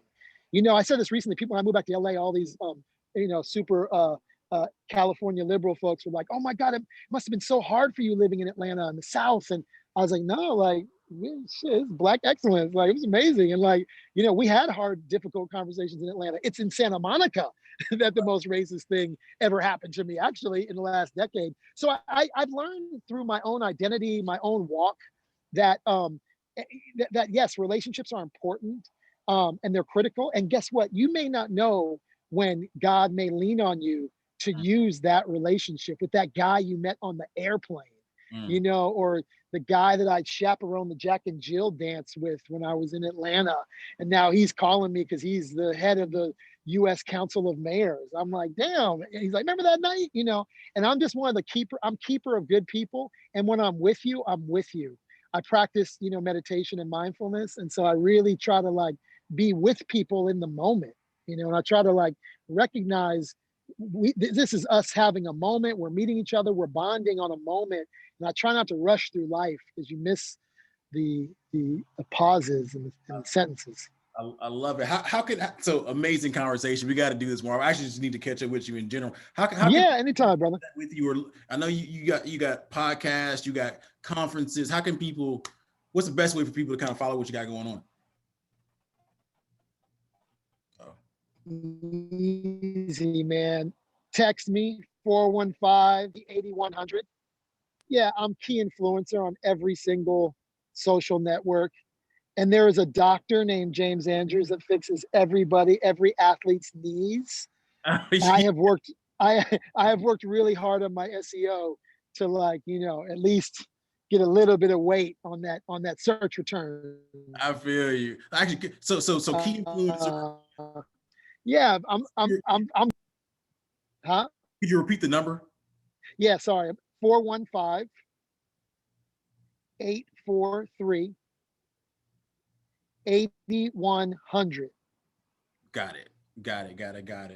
Good stuff, man. Everybody, please. Hey, man. Who's here? I'm just looking at you. Were there people watching this? yeah, for sure. I don't have a feedback loop. Hey, what's up, people? Tawana, look at that. Courtney Count. It's all the homies. Oh, man. Daryl Thompson. That's great. That's awesome. Well, yeah. So good stuff, man. Great conversation. We got to do it again. Everybody, please follow James, and where he talks about this stuff in greater detail. So, brother, it's an honor. It's a privilege to have you on. Thank you for spending some time with us. We're about an hour and a half from the end of our show. We got to keep the party rolling, and I'll just follow up with you just pretty soon. I think you're on mute. I just said West Side. We out. Safe out there, be healthy and safe, and have happy holidays and stuff, and good time at the beach. Thanks, man. Appreciate you. All right, brother. Awesome. Amazing conversation, and especially that one of the final points there around the country is split. Half voted for one person, half voted for the other, and the bridge builders, and essentially those by proximity relationships are going to be critical moving forward. So speaking of culture, speaking of storytelling, we got another gem here, a legend in the game, another person that I look up to, have a ton of respect for, Miss Twana Harris, for a short segment on why culture matters, for her and some things that she's working on. So we kind of go into like how you think about relationships, and especially in your space. Can you give the people a quick kind of background story on yourself and what you're working on? Sure. But I got a bone to pick with you, because anybody that knows me knows you don't put me behind James Andrews. I mean, sorry, he is, damn, like really. But no, it's such a pleasure to be here tonight. And I would just like to say, just giving people a little bit of perspective, I think it provides a little bit of context around who I am. I have basically spent the last 20 years off and on in the corporate marketing sector. The majority of the work that I've done has been building brands via some sort of entertainment platform. So we would do a broadcast integration with BET and 106 & Park, and that was how we reached young Black youth and things of that magnitude. So I've done those types of things for the last, I'd probably say maybe 15 years before my current job right now. And that's the work that I absolutely makes my heart go pitter patter, right? One thing is that we were really kind of focused on multicultural activations and really being able to get really deep with that particular demographic. And then the other piece of that is that it was all around relationships. The relationship that we had, I was a part of an agency. We could not work with anybody who had a felony record. And therefore we actually had to develop a strategic partnership with someone who actually could do those types of things, because we understood that most of the people who could actually access coolness tend to not have necessarily the most cleanest record on the planet, right? And so I learned early on what strategic relationships were really about. And then, and so I'll kind of get into towards the end of the conversation, if that's okay, Joey, like kind of sort of what I'm working on, because I think all of this kind of brings me up to that fold. But one of the things that I learned early on, and this was going to Florida State and actually attending a PWI across the street from a HBCU, right, is I didn't know the words to put to it back then, but I really learned that there is a real amazing superpower in exclusion, right? In othering, because it really forces the people who aren't necessarily a part of a dominant culture to really get together, to be very communal, and to really leverage the village that's around them. And so that was like really foundational when it came to like really understanding, how do I develop a community? Where is my tribe? How do I fit in? Right. And so I'll fast forward through, I'm not going to take you guys through 20 years, but I'll fast forward to maybe 6 years ago. Maybe, Joey, you probably know plus or minus whether this is right. My first tech event was actually attending Jewel Burke's first pitch on Park Pit. And I don't even know what got me there, but there was something super fascinating about this whole startup industry. I didn't know anything. I'm not a techie, I'm a marketer. None of the language was really translating for me very well, but I was ecstatic and fascinated with the amount of community building and the amount of cross-pollination that took place. And that's traditionally what takes place in the branding world. It's like, okay, you need this, we're trying to cover this. You know what, when we get together, we're able to exchange and to really build upon those relationships in a really mutually beneficial but culturally relevant way, right? And so that's what I started to see in the whole tech startup space. And that's what really got me intrigued with, like, I love this space, but I'm not a techie. I don't know what to do in this space, right? And so I kept just like hanging on, almost kind of like the coattail of the industry, right? And just going out to San Francisco, deepening my knowledge of what was going on at the time, because we really didn't have a sound ecosystem back then. Thankfully, to people like Joey, we actually have that now. But back then, we were all trying to learn and all trying to learn at different paces and all different types of angles.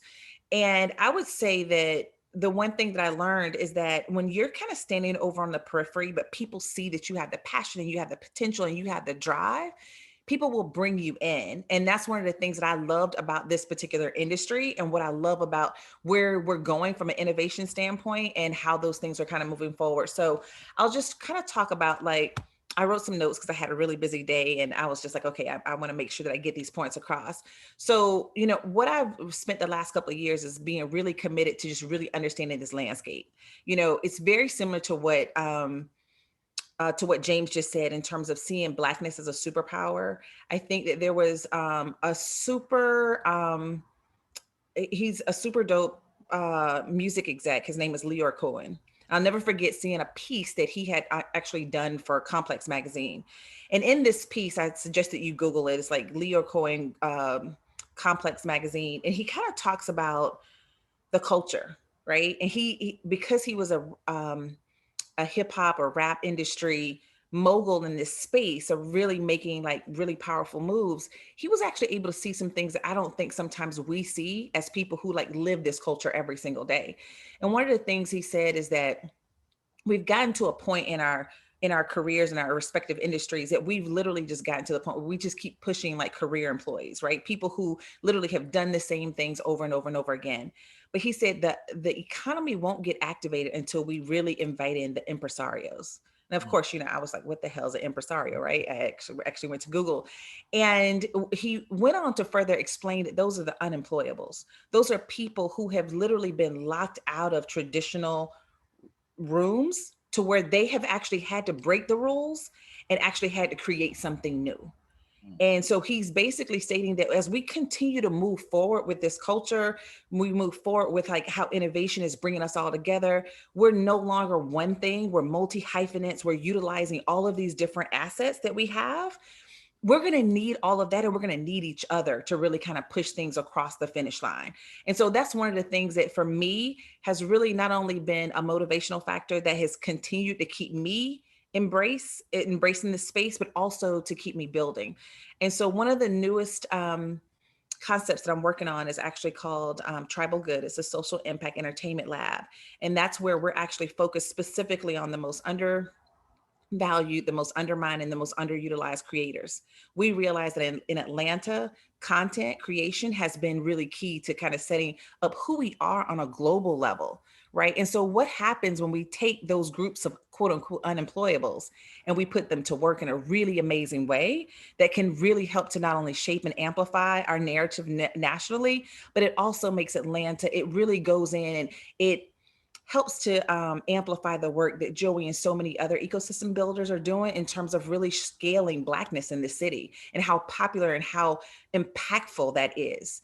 And so I don't know, like, is there any other direction you want me to take with this conversation, Joey? I'm not really sure. That's awesome. You can dig a little bit deeper into that. I mean, how you think about fostering community, relationships. Yeah. So talk a little bit about that. So, in terms of fostering the community, I have to also realize who I am, right? So I am a Gen Xer, right? And so when you think about culture, you don't see a picture of me. You see a picture of somebody that's probably 10, 15, 20 years younger than me, which is all good, right? Because I realize that, as we age, we also too have a responsibility. And for me, I didn't grow up with a lot of mentors. And so this is another relationship piece, right? And so I tell all of my mentees that I just simply want to be the person that I needed most when I was your age. Right. And so for me, where I'm at today, I have two roles. One is I open doors for you and I move barriers out of the way. Right. And I just sit back and I live vicariously through you. I'm very upfront with every single person that I mentor. And so for me, it's really about like, how do I got to Atlanta and I wanted to see these things. I've always believed that the way we get to capital, and trust me, I'm not talking about money. Right? I'm talking about all the things you need to get to money. We need social capital.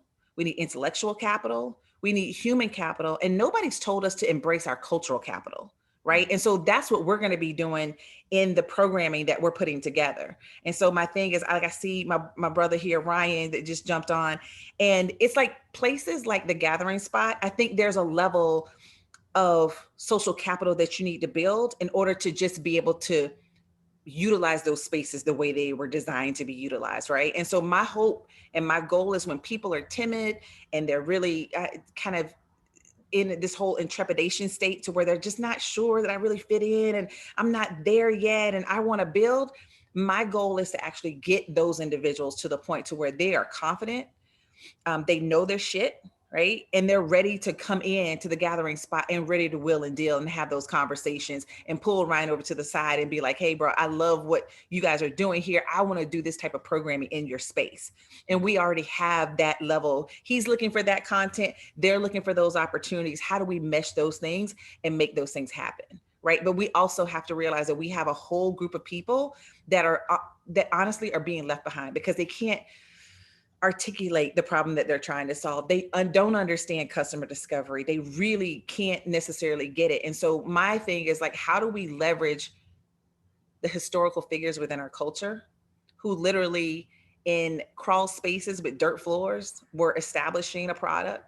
They were establishing customer discovery. They were establishing their own distribution channels, and they ultimately got acquired. It was just by a record label, and that's today's venture capitalists. So we already have the tools. We've already been doing the work. It's a part of our DNA as a culture of people, right? And so all I'm saying is like, how do we pre-accelerate? How do we pre-incubate so that all of these amazing programs from what I could just literally, there's a list of different names that I can call out and I don't want to leave out anybody, but there's so many different programs and so much richness in our culture in Atlanta that I don't know that we've actually taken the time to leverage, amplify, build, and to really scale that level of culture, that quite frankly, in my opinion, is just simply being left behind at this point.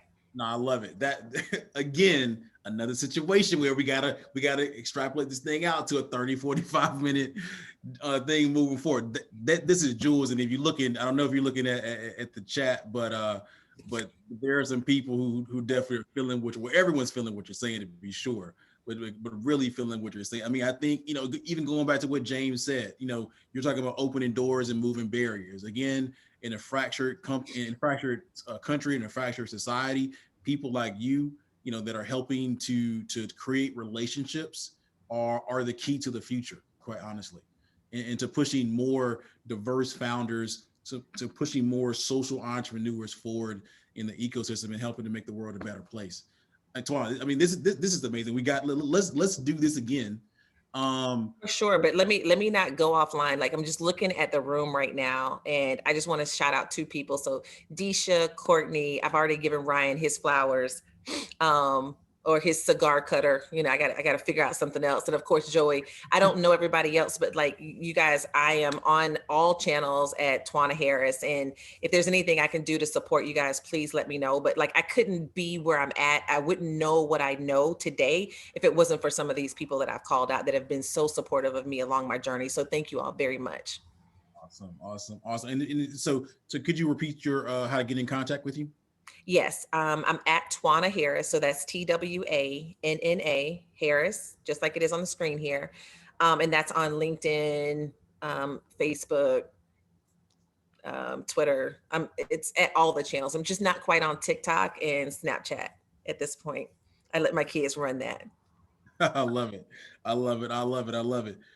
Twana, this was amazing. Thank you. Hang out. We're gonna have one final conversation here with Ryan Wilson, and talk about why our relationships matter. This was amazing. Open doors and move barriers. Thank you a ton. Thank you. Awesome. Cool. So we're gonna keep it moving. Again, we told you prime time.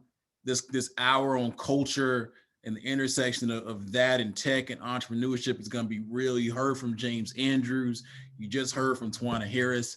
So now let's talk about someone who fosters community on a daily basis, not only here in Atlanta, but is doing it across the country. And as what Disha Barnett said earlier at the chamber, does it in an authentic and unapologetic way. Please join me in welcoming Ryan Wilson to the stage. Ryan, let's talk a little bit about, before we kind of get into the whole relationship piece and why it's important and stuff like that. Just to set a little bit of context, can you tell people a little bit about your background and what you're working on now? Sure. Before I jump in, Joey, I've got to give you all of the props in the world. The work that you do and have been doing, right? I think that is something that everyone should know, that you have been doing this work for a very long time and bringing us together. When I got to Atlanta, or came back, I'm from here, I'll talk about that in a second, but when I moved back in 2015, you were one of the people that introduced me back into the city. And so very, very grateful to be here, share the space with y'all. I'm Ryan Wilson, CEO and co-founder of The Gathering Spot. TGS is a private membership club rooted in community and culture, headquartered here in Atlanta. We've got another location in DC and another one that will open in Los Angeles next year. But I'm in the community business. What we do is connect people. The youngest member is 21, the oldest is 88. The full spectrum of Atlanta is here at TGS. Creative community, the startup community, politics, to sports, to people who are working for some of the largest companies in town. And so my job through our programs, but also in just day-to-day club life, is to try to connect the dots as best we can. So that's both in professional ways, but then also in social. So let's talk, and before we kind of get into that in terms of connecting the dots, I forgot to mention Mercedes Lindsay from Revolt gave you a shout out as well, saying, you're part of, when she wants to get in contact with people, you're one of the first people that she reaches out to. And so let's talk a little bit about, why it's important for diverse founders in particular to develop relationships, and really how you think about building community, building relationships, connecting the dots. Yeah, I mean, I think one of the things that's best about Atlanta, the thing that honestly we don't get enough credit for, is that we really have it all here in the city. And that's not something that other cities can say. Like I remember we were doing an event in LA and we had a lot of music and film people that were there, and they were like, oh, I would have never met someone like this was a film person talking about someone in music, saying I would have never met a person in the music industry if it were not for this function. And I just remember being like, well, in Atlanta, like we know each other across those lines of difference all the time. Like, and that's what we're trying to prove here. I mean, like, what does it look like for a person that wears a suit every day to sit next to someone that wears a t-shirt and jeans? And we believe that that's really where the magic happens. But that to me is Atlanta's story. That's what we do better than anybody else. We take that culture of connectivity and really play the long game. I mean, to again, going back to your work, think about how long some of these relationships have been developing. When I look at the folks that I admire in the city, they play the long game with everything that they do, right? And have established ties with folks that, like, when they established them, I don't know if they made all the, certainly not even business sense, but made a lot of sense later. And so I don't know. I mean, it sounds very simple, but we believe that if people just have a context, if there's proximity for everyone to know each other better, that what comes of those conversations, especially in our community, will always be something that that's remarkable. So you alluded to one example out in LA, a music person, a film person. Any examples of here in Atlanta or within the TGS network where relationships have turned out well? Can you drop names or something like that? Yeah, we could be here for a long time. I mean, there are TGS marriages and TGS babies and TGS co-founders. But I mean, one story that's always really cool to me, a company that everyone should know and an entrepreneur everyone should know, Marcus Blackwell. He's a member here. He goes to new member orientation. He meets an executive at Turner, at Cartoon Network specifically. And they just happen to be sitting beside each other. And if you know his company, Make Music Count, they were kind of in the earlier stages when this conversation happened, but they struck up a conversation, new member orientation, and they got a deal done. I think a year later, almost to the day of them meeting, they announced the collaboration between the two companies. And so again, like, we live in a very, very digital world, especially now during COVID, where we rely a lot on connecting with folks in a way that doesn't really let us truly get to know who they are. Like, I love LinkedIn, and would love to connect with everyone there, but I would much rather talk to you, right? And so, yeah, I mean, at this point, almost 5 years in, there's been, I mean, so many examples of where people, yeah, have created deals that have been successful, but more than that, found friends that I don't know if those relationships pay off in that way next year, but do I think at some point they'll be valuable? Absolutely. Sure. So let's delve a little bit, because we've spent, at this point we're going almost we're almost at hour 11. We spent a lot of time talking about relationships, how to build them in an authentic way, and examples, so on and so forth. We alluded to this touched on it very, very, very briefly a few hours ago, but the value in relationships as it relates to the mental health of founders, right? And so you allude to some things. People have struck up friendships. They've been married, but what do you think the value on a Marcus Blackwell's psyche is when he meets an executive from Turner, right? Marcus may have been, and Marcus was mentioned earlier in another segment for music tech startups, but diverse Black founder, has had success, but also has been a long road for him. What do you think the value is that when he meets an executive at Turner, and it can turn, it took him maybe a year to kind of come to fruition, just that initial meeting and the potential of it, may do wonders for us. Like, I mean, what are your thoughts on the mental health part of that? I mean, look, entrepreneurship is taxing, right? And I mean, it's a lot of times you feel like you're running towards a brick wall and really don't know how you're not going to go splat. And that is, it is very necessary to me. I mean, I'm lucky that I have a very good friend of mine who I started this business with, and I've been able to have at any moment of being tremendously low, he was there. But I mean, generally speaking, you've got to know that other people are in this war with you. And I look at it like that. I mean, it's a fight every day. I mean, we are trying to get our dreams out and have other people engage with us in some way or another, no matter what business we're doing. And that's tough. I mean, in our example, 2016 was the worst year. It was the year that we opened, but it was the worst year of my life by far. I mean, I have not been that stressed for that long ever. I mean, it was, I'm just now, to be honest with you, getting to the point where I can fully start to like talk about it, because I mean, I used to call TK on Mondays and say like, yo, what do we need to do to make it to Friday? I remember standing around the corner from here and having someone say, like, what's your burn rate? And remember thinking to myself, burn rate? Like we're going to be burning this building on fire if we don't get some resources in here by Friday. Like, I mean, but having people where you can have that sort of conversation is key. So if you're going through any part of, if anything that I said feels familiar at all, know that, I mean, it's unfortunately a part of the game to a larger extent, but it will prepare you once you get to the other side of it in ways that other entrepreneurs will never be prepared for. If you can sit in that being very uncomfortable for a long time and get through it, you'll know your business better than the people that have the burn rates that are that feel like for forever, where they don't have to go really figure out how to make money for forever. Like, that was not us. I'll tell y'all right now. It was. I mean, I wanted to cry when he asked me that question. What's your burn? Because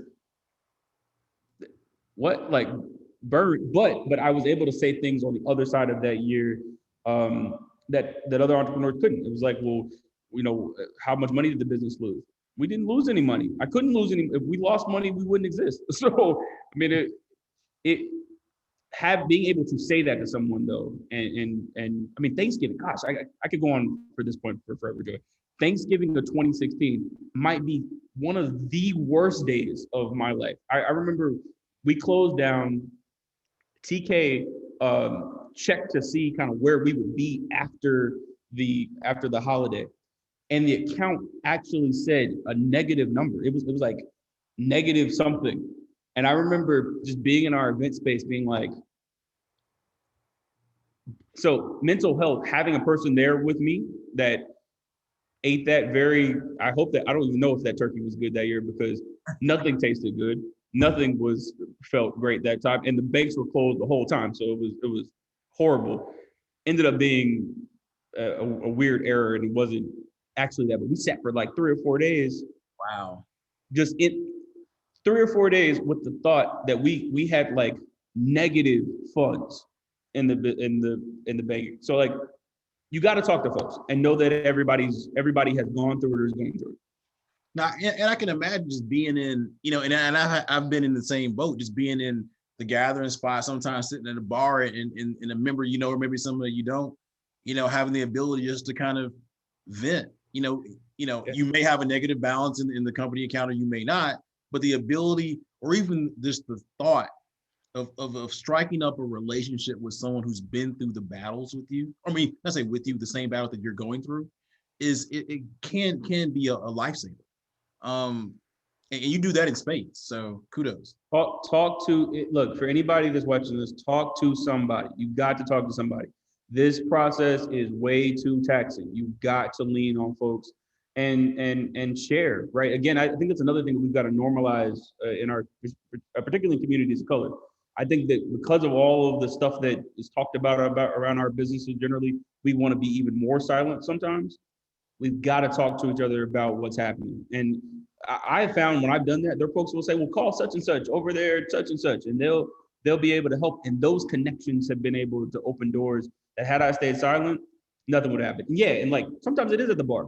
I mean, that's a great place to meet another founder who, again, is going through the same thing or just got out of it, right? I mean, just figured out that problem that you have a second ago. So I'm talking a lot about capital, but like sometimes it's relationships, it's the right introductions. I mean, it cuts a lot of different ways, but we all have gone through it. So know that like you're not experiencing, as cliche as it sounds, you're not experiencing anything that everyone hasn't experienced. That's real. That's real. That's real. And I gotta be, I mean, so how do you think about building community building relationships in the era of the pandemic, right? So in many cases, it seems like you may have, and I could be wrong here to be clear, utilize kind of in-person activities to create, deep relationship with awesome people. How do you think about building, because so I'm transparency, I'm a member of the Gathering Spot. And I've seen a ton of, events come out. You did an awesome job of programming, but how do you all think about, and it's, let me just take a step back and brag on you for just a few seconds. Man, pandemic hits, obviously they have physical spaces. And so it can be a tough time for people with physical spaces, but the leadership that Ryan and TK and the team at TGS exhibited for making sure entrepreneurs were able to get resources, particularly those of color, has to be commended. I mean, some kind of award has to go out for this, or at least be recognized in some way, shape, or form, right? Because I can imagine it's tough. Like, let me take care of myself, and we'll be okay. But no, you extended it out to other entrepreneurs. So how do you think of that aside? How do you think about building relationships and community in a digital space, a digital world? First, I appreciate that. I mean, I truly look at this as like, we are all we got. That's what we've been saying at the Gathering Spot for I don't know however long this has been going on now. And I mean, I really believe that it's not a bumper sticker for me. It's something that I truly believe that if we really stay tied to one another, like really attached, that we can weather this storm. The argument that I make, particularly for Black entrepreneurs, is that like this crisis should get in line with the other ones that we face all the time. I just told y'all about my 2016. So when this hit, I've been in full chaos, didn't know if you were gonna make it to Friday before. So I told COVID, like, you should just line up with the rest of the problems that I've had, that we've had, this entire time. So we've got to stay optimistic and know that like this moment will pass. But the other thing too is that I didn't want to ever have our team. If you go back to the very foundational documents about TGS, I was talking about people, about connections. I was not really talking about space, right? And so while we utilize the space as a tool, the people are really all that I care about. I mean, the space has even changed over the years. I'm not married to what we do from a space perspective, but the people would never change. So the setting, I would argue, is the only thing that shifted over the last several months. The circles that we had, the ways to connect with people, yeah, they moved online like everybody else, but the why we do what we do, that never moved, right? And so I just stayed tied to that. I stayed tied to the idea that like we're going to continue to just stay focused on why we do this. And so that led, to some initiatives that were very, very specific about trying to make sure that businesses in this community could make it. But then other things that were more social as time went on too. But why? Like the why we do it, why you do it is the thing that I've always wanted to make sure our team was holding on to, despite all of the challenges. And know that like another version of a challenge is going to hit us next year, and we will be all the more prepared to just have that one line up with the rest of them too. But we, particularly as Black founders, if you're starting a business anywhere, even in this city, we know challenge. We know we have lived in crisis. So COVID may have stretched some of that a little bit and denied us and other, depending on what you do. But it a lot of times, because we build mission-based businesses, it can't take that away from us. And I look, I've been frustrated. Is this year as good as last year? Absolutely not. But we got to stay focused on being with one another. If we do that, I think we'll be okay. I love it. It's what Deisha said, purpose. We're just saying it is about purpose. So I know you're super busy. You got one thing after another. Anything you're working on, moving forward that people should know about? I mean, so there are a lot of things here, y'all. I mean, there's a tremendous group of people that call the club home each day that I'm grateful to be able to be in community with. We're building some clubs, as I mentioned. There's some stuff online. We're constantly recording content. I'm about to go talk to Dr. Nashley here in a second about some parts of her journey. So please plug in that way. I'm going to answer your question a little bit differently, though, Joey, and just encourage everyone that's a part of this community. We have a very, very, very important election season, and I don't really particularly care for your this is not about your individual politics, but this community, the tech community broadly, we've got to be engaged in this space. We can have a tremendous impact in a lot of different ways.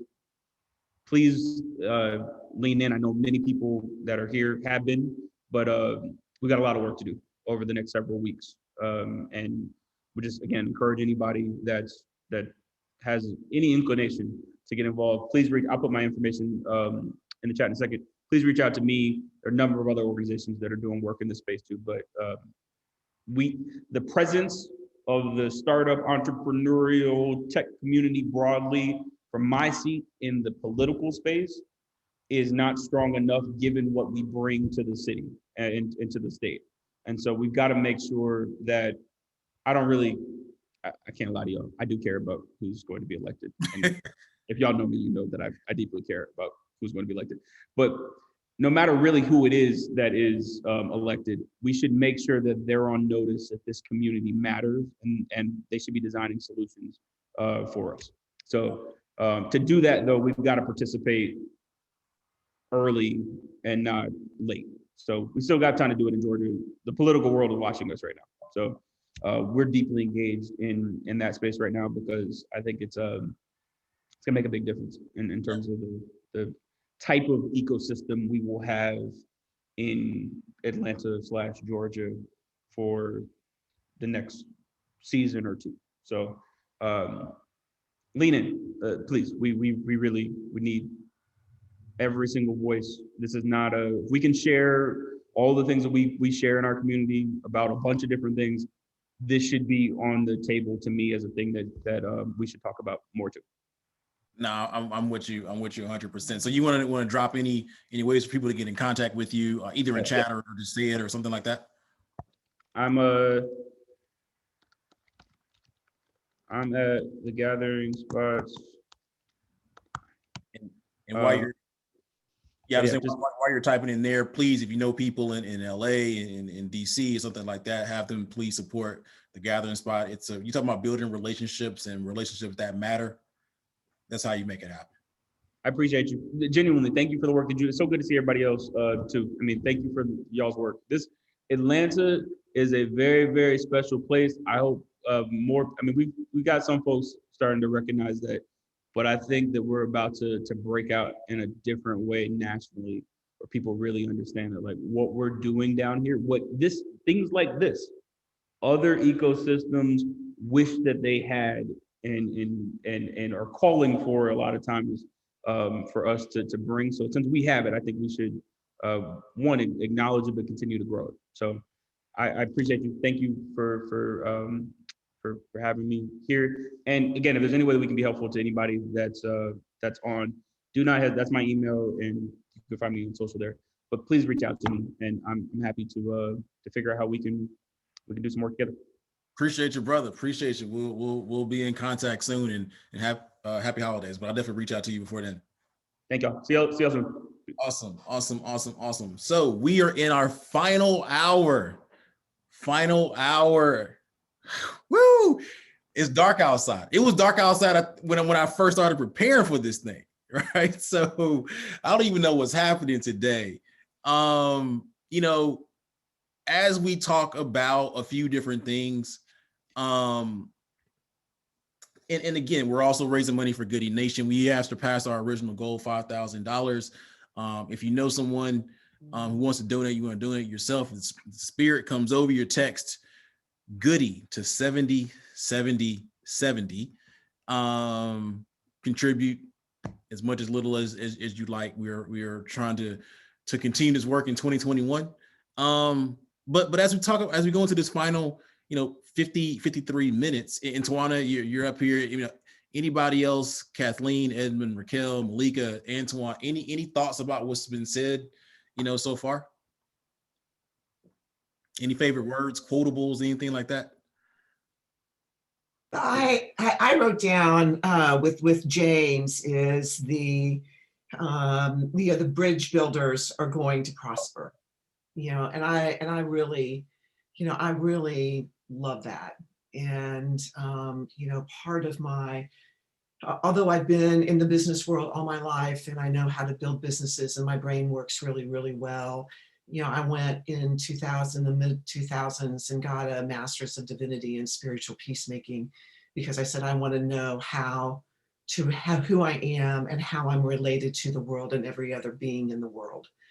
And traveled in the world doing sort of, some peace sorts of things, but walked up and down Israel and with an interfaith community, and talking with people in villages and in tents and all kinds of things, and finding ways and finding, goodness, the great gift of coming together and building bridges. And that's one of the things about being a tech founder is we have the ability to build those bridges, and we have the ability to do it in a different way. And so that, so that just really resonated with me. I mean, one of the reasons why I'm doing what I'm doing, and I've been doing it for a long time, is that I knew what it was like to be an outsider in the old way of building businesses. And I knew that culture and who we are as people when we come to the space, that it matters a great deal. And as I said earlier today, we bring that co-creative power, that we have to create the world in which we want to live. And anytime, that I say me and the other, I'm in trouble, because it's really us. And just finding all these ways to do it authentically ourselves and do it in relationship. Just, having, it's a great honor and a gift for me to be, in the Goody Nation family, and, be with everybody, and, have the ability, to bring my skills, which is what we're all doing. We bring the skills that we have. We bring the God-given gifts and graces in gender and color, skin, all that we have. And we go, let's get in this circle and let's work together. And I think that's been a really beautiful theme for the day. And, really, really is warming our hearts and saying, yeah, we can get this done. I love it. I mean, that bridge builder, when he said that, I was like, oh no, we should start all can we just reverse this whole thing and start from that and then have a conversation? But yeah, we'll get into that again. Anybody else, any favorite quotes, points that, and also if you're watching, please drop in chat. We can address those as well. Yeah, I have something. I can't remember the exact quote. It was something Twana said. It was something around the ways of like, you know, just where her mindset is right now is opening the path up for other people. I don't remember the exact quote, but essentially, like, I say it, you know, in a different way, which is you don't have to be a rocket ship. You can be a platform to launch him, right? And it just kind of reminded me about, you know, I think a mistake a lot of people make very early on is kind of trying to prescribe exactly what you're going to do. And something Twana said kind of made me realize that if you at least start first by helping, you'll probably get to like your eureka moment a lot faster, you know, by helping other people. And so, you know, for me, the idea of, you know, like I keep on saying this, building, you know, $1 billion company or whatever, I think that's great, that's cool, but you really don't know what you're capable of until like you share what you have or what you know with other people, or when or until you open the door for somebody else, then you really start to realize, oh, like I'm really like capable of X or Y. So yeah, Twana said that, and it just reminded me of, you know, really being a platform for other people or opening doors for other people. Twana, I mean, we kind of brought you back up. I mean, if you're, I don't know if you're okay, if you're available, you want to kind of respond to that or No, anything? I mean, I appreciate that statement, but I'll say that I want to say last year I went to a social impact summit, and I'll never forget. I think she was like the chief marketing officer of like Eventbrite. I forget her name, but I'll never forget what she said. And she talked about how in order to fix the really complex issues that we have in this country, that we've got to invite those people that are most proximate to the pain, and we need to bring them closer to the power, right? And so for me, that has always been like a little bit of a north star for me, is to say, okay, I am a connector. Like a lot of people will come to me, and I don't know, this goes back to what Kathleen was saying a little bit, and I think we try to find like our spirituality in this whole moment. And there was a period before, so I work full time for the Beltline, just for everybody, you know, who doesn't really know me. And so before I worked for the Beltline, I was trying to do the startup thing, but I just didn't know what the crap I was doing, right? And so I used to question spiritually all the time, because I said, when I tell you there were like $30,000 checks coming to me, but it was like, what I heard in my head was like, this is not for you, this is to come through you. Right. And I had to realize that at that moment I was a vessel. And I just said, God, why do you send so much money through me, but not to me? Because you know I need it right now. Right. And that was just a real conversation. And what I learned in that moment is like, he just wanted me, she just wanted me to be a vessel to other people. And I literally just invested in volunteering for Goodie Nation, volunteering for whatever anybody was working on, because I didn't know what I wanted to do, but I love this space and I just didn't know what it was for me. And to your point, Edmund, there's a moment in time to where you don't know, you're loving something, you love your proximity to it, it gives you energy. But if you just stay around a little bit, you learn from Joey and you learn from all these other people that you start to help, because there's not a place to where we're giving and there's not nothing coming back in terms of that receipt, right? Or that reciprocal nature. So I just say that, you know, if you have the hunger for doing something in this space and you're like me and just don't know what it is, just keep moving, right? Just keep volunteering, keep supporting other people, keep pushing at it, because it comes to you. And what came to me was, I'm a marketer, I've been in this space, I've done some things, and I've seen people closest possible to the pain from a proximity standpoint. But then at the same time, I went on an app called Clubhouse, and within a month and a half of me being on the app, I got my first six-figure investment. I didn't even have a pitch deck, right? And so there's this proximity to the pain and the power that I was actually cultivating. And I can't tell you the roadmap. There was nothing that I did. I just kept moving, kept showing up, kept being there. So if there's anything to where I can motivate other people, it's just don't give up, right? If there's something that you have there, just connect with the universe in whatever way you choose to, and just say, what am I supposed to do? Where am I supposed to be? How do I manifest this power and these gifts that you've given me?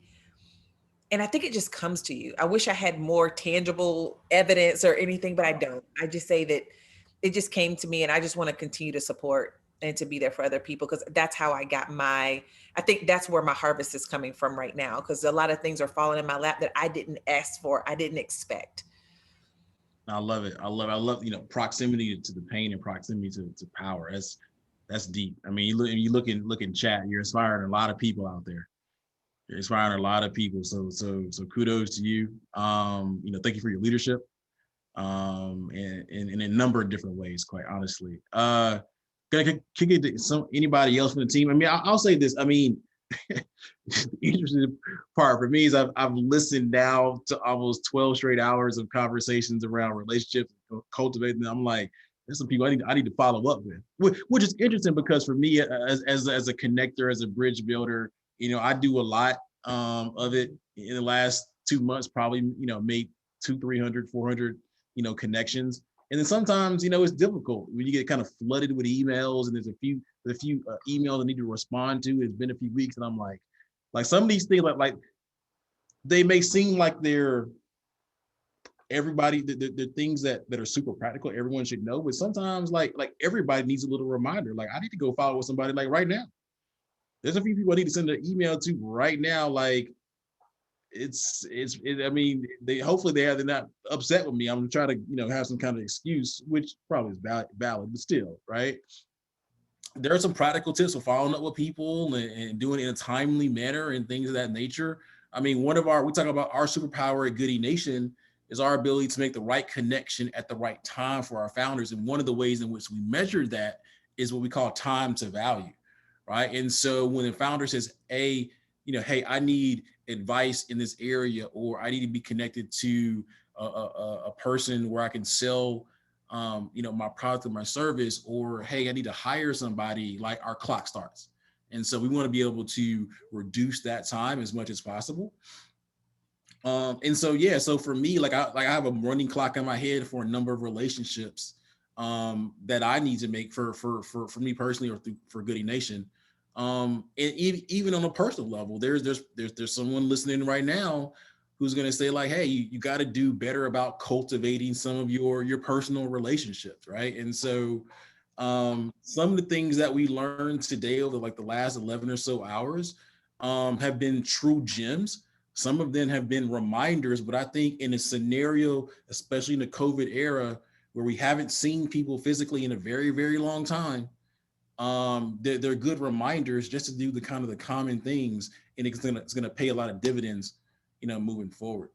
But Raquel, Malika, Anton, anybody else, any favorite moments from today? Any quotables? Anything? Yeah, there were so many. I really can't just give one, but I will say, just from all of the conversations, one of the key things I've gotten is that there's freedom within your network. Even going back to Drew's conversation about his pivot, and then the thought, not to overshare, but Joey and the team brought up this idea maybe 3 weeks ago, and Joey having the confidence to say, it's in a few weeks, but we can get it done. And he tapped into his network, and people showing up, not because he's Joey with Goody Nation, but because he's Joey Womack, and he's poured into other people, which is giving him the freedom to kind of maneuver like that, because people show up for him.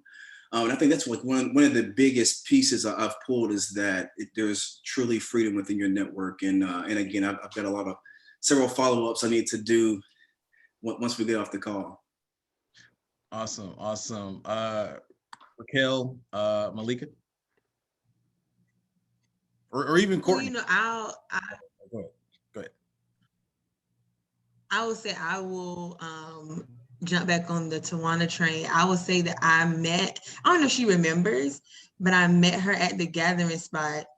We were at a Facebook event, and for whatever reason, we were sitting next to each other, and we had to talk to each other on camera and do like a sales pitch. And I actually still have the video on my phone, but she left me feeling the same way you guys felt in the chat. So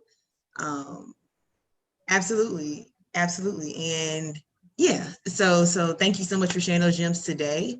But as I've been sitting here with Joey, I mean, he brought this idea up, and we were going to sit here for 12 hours and raise money. And, you know, I was excited about the event, and I was looking forward to the stories because I had done the Impact Summit with you earlier this summer for Officially Good project. So I knew the value that could come out of this type of event, but I had no idea that the entire 12 hours would be so jam-packed that I would never want to get away from my computer. And so I really learned a lot during this time, and I'm really excited to be a part of this team. And definitely seeing the response on social and in the comments, I feel really good about today. And we surpassed our goal. So I feel great. We still got some more to go. Can't wait to keep pushing the goal forward.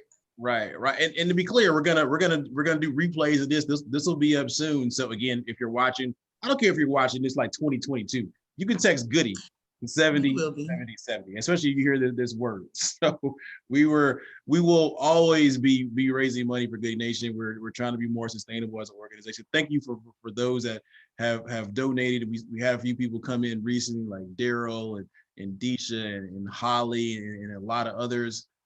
Earl, Randolph, Dixon, Jarrett. Thanks for all the donations and all the love. But yeah, to Antoine's point before, I don't know if Courtney or Malika has anything. Like, to be clear, like if someone, for those that are just kind of logging in or haven't been here the entire time, this idea for this thing came from a mentor session that I was, we were going through a fundraising boot camp with Goody Nation, and I've been mentored on fundraising and communication, and then someone showed like this overlay that you see right here. Someone showed it to me. It just come out the week before a partnership with Zoom and Pledgeling.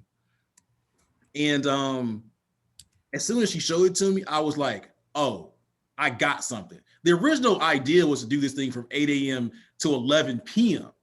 Eastern. So like 8 a.m. to like 8 p.m. Pacific. The team kind of talked me out that 11-hour deal. But that's fine. I got something else for y'all. Because we started out doing hackathons. So at some point we're gonna do this thing over an entire weekend. Like it's gonna be 72 hours of straight stories. But yeah, so that's the power. And so I saw it, we made it happen. And kudos to the team for pulling this thing off. Kudos for everyone that logged on, for all the gems dropped. And it's been an amazing journey. But Malika, Courtney, Courtney for rocking with us for an entire time and all the stuff that he's been working on. Casey, any thoughts here? I I can piggyback off Raquel, and even what you just said, that like this whole day is kind of reminded me of, I don't know if it was Martin Luther King that said it, somebody said it, like you don't got to see like the whole picture, you just got to take the first step. This is what this feels like, because Joey said, hey, this is what I want to do, and I swear we were like, what, how, is there a schedule, is there, like, where are all the pieces? And then to be here today and just see how seamless everything has been, and everybody just been given so many jewels, and it's just a big reminder of just do it, and it's a testament to Joey as the connector and everything you built. I think like everybody that's spoken is giving you kudos. And I think sometimes we just kind of take for granted what we have in front of us. Cause I'm like, who is this guy? Like everybody loves him. But yeah, I just think that it's a reminder for all of us I think everything we need is right in front of us. We just have to open our eyes and tap in and not be afraid to ask for what we need and not be afraid to make some things happen. So kudos to Joey. And of course I'm on the team. So the whole team, you guys are phenomenal. And yeah, I'm in awe right now. So yeah. Awesome. That's good stuff. I think for me, the best way to sum this up is that today is an example of Atlanta done right. People who know me know I make no bones about Atlanta's very siloed. We like our little pockets. We like our exclusivity. We want to be on the invite only list. And sometimes we miss a lot of connection that will help us get to where we need to be. But today proved what happens when ego gets out of the way When people trust the process, trust the people in the process to share their highs, their lows, everything in between, so that we all can be better. So if nothing else, I'm just excited about how does this get replicated in other ways at, other times. I'm proud of being a part of the team as well, but really today, and I'm not trying to be deep, y'all, I'm so serious, just very proud to be an Atlantan, because from almost every industry someone got pulled in and folks were willing to share. But I also think to not keep beating the same horse is a testament to what you do so well, Joey. I don't know anybody else that could have pulled this off with the caliber of people that were a part of today. Um, you know, I can think of one other person maybe. Like, I'm serious, that could have pulled this off in this short amount of time from everyone that was a part of it. So today was awesome. I too was like, I don't know what this is gonna be and how tired I'm gonna be, and my eyes crossing at the end of the day. But it was well worth it. Well worth it. I appreciate it. I appreciate it. We're going to the mental health part. I mean, y'all making this does well for my mental health as well. But Courtney, I don't know if you're available. You have any thoughts? I mean, you came in around 10:30 or something like that. I can't even remember the exact time, with some amazing jewels as well. But any thoughts on what you heard today? I don't know if you're on mute or if you're available to say something. Hello, everyone. I don't know if you just said Miriam or not, because that's what I heard. That's fine. I was saying Courtney, but no, go ahead, Miriam. I just wanted to say thank you to everyone really quick. I had to go back and forth a lot today, but from the conversations that I've heard, specifically coming from Courtney, like I wrote down so many of his quotes. It was absolutely phenomenal. Major shout out to our team, specifically Antoine. You completely killed it today. You held it down on another level. And I got so many gems from you, as if you were like one of the speakers. Like, you had so many gems. It was awesome. So I just wanted to chime in and say that and say thank you to everyone. Awesome. And before, and I'm sorry, I missed that at first, Joey. I was juggling. So, but yeah, just wanted to chime in and just say that, yeah, you all have done a magnificent job of, continuing to elevate and add more and more meaning to the whole experience and the whole evolutionary movement that, you've been a catalyst for so long. So like I said, just an honor to be a part of it and contribute in some small way and try to help keep us all inspired, to fight for this free future that we deserve to have. Nice. So what hold on, Antoine may help me. I think what was the quote that you had earlier? Which one? Yeah, that's why I can't. What about brilliant human beings? Yes. Yeah. You just came in. We we brilliant human beings who trying to do beneficent, bold, brave work. So that and to make the world work for everybody. Right. So I think it was, when you're meeting someone, even almost as as an icebreaker, you can ask them, how can I be how can I be a brilliant human being? Yeah, how can you be a more brilliant human being? What could you do that would make you more brilliant than you already are? Because I mean, the brilliance is there. A lot of times people are trying to either figure out either what it is, how they can bring it out, how they can, manifest it on a higher level, or just what it is. And that's what you, as a cultivator, you do kind of check all those boxes, all of you. You're helping these people catalytically discover who they're meant to be and the path that they should follow, all that stuff. So that's what makes it so incredibly amazing and such an honor to be a part of it. I appreciate it. I appreciate all the gems for everyone. And again, so as we have the 30 more minutes, I mean, what some predictions. I'd love to hear from people. And again, people that are watching, if you want to drop your thoughts, if you have any questions, please drop them in chat. People take the advice or they were here today, a founder was here today, or they just take this general advice, right? What do you think it does for their psyche? So, Ryan touched on it a little bit through the tough times. We have Mark Taylor in here, saying it's a jolt. Christina Newton and others, Lavanya, Tanya Hicks and others. I mean, what do you think is doing for a founder's psyche as they take these jewels, they implement it? What do you all predict it could do for them? it helps to fortify them. I mean, because, you know, the psychological scars of the battle, it can be very deep, you know, so this is a re-energizer and a revitalizer. You know, everybody needs that. Yeah, for sure. I think too, what people don't always connect is that all of us, especially in this founder space, gonna have some depressive moments. And depressive moments can really pull on your self-esteem and your self-confidence. And if you don't find a way to process through it, find yourself on the other side of it, then you begin to doubt whether or not you have what you need to be successful. And then you start making decisions out of fear, because now your confidence has been played with a little bit because you allowed yourself to stay in the depressive moment.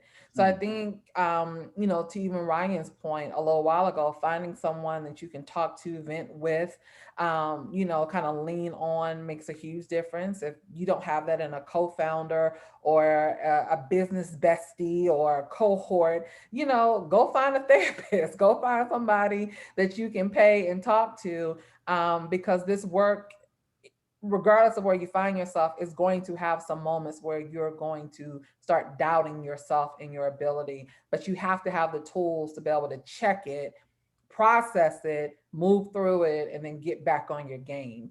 So it's super important for us to never fight against the feeling, but find moments like this that can re-energize us, or somebody that can remind us of our why, get us back on track. But it's so important for us to know that it's going to come, not to ignore it, to check it, process it, move through it, and, you know, just get back on your game.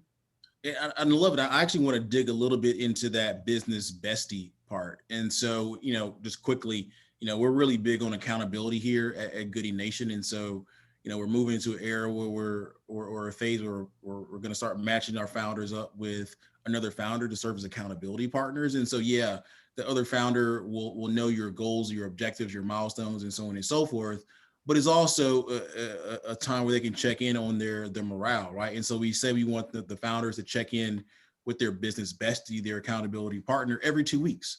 So, you know, regardless of where you sit, whether you're a founder or someone or not, you know, maybe find someone you can talk with on you know, every 2x, right? Maybe it's every Friday, every other Friday at 4 p.m.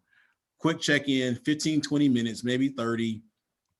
Hop on a phone call, maybe do a socially distanced coffee or video call or something, and just establish that cadence and make sure people just are okay. You understand the business part, but how are you doing okay as a human, right? How's your family? You know, get to know, you know, parents, kids, spouses, best friends, get to know actual names and establish that even it could be just a bi-weekly cadence. I think, you know, maybe you could do a week, you know, maybe a month, but I definitely think at least, I think I would recommend someone that you talk to every 2 weeks to check in with, so you can make sure that if their morale is going down, if you see maybe their mental health is declining, you're checking in a time where you can kind of right the ship, right?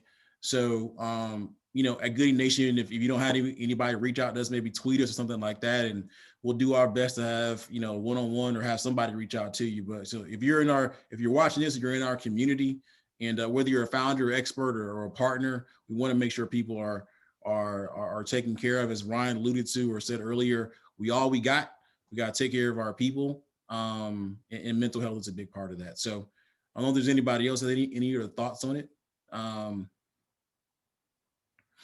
or just anything else in general that they've heard throughout the day. Yeah, I think one of the biggest pieces we can all take away is that everyone deals with imposter syndrome. You know, no matter how far you've been into a industry or profession, but you know, it's real, and I know I deal with it, you know, daily, you know, weekly, if not daily, especially being in venture capital and raising money to invest into Black and Brown people, and unfortunately, you know, individuals really don't want to hear that.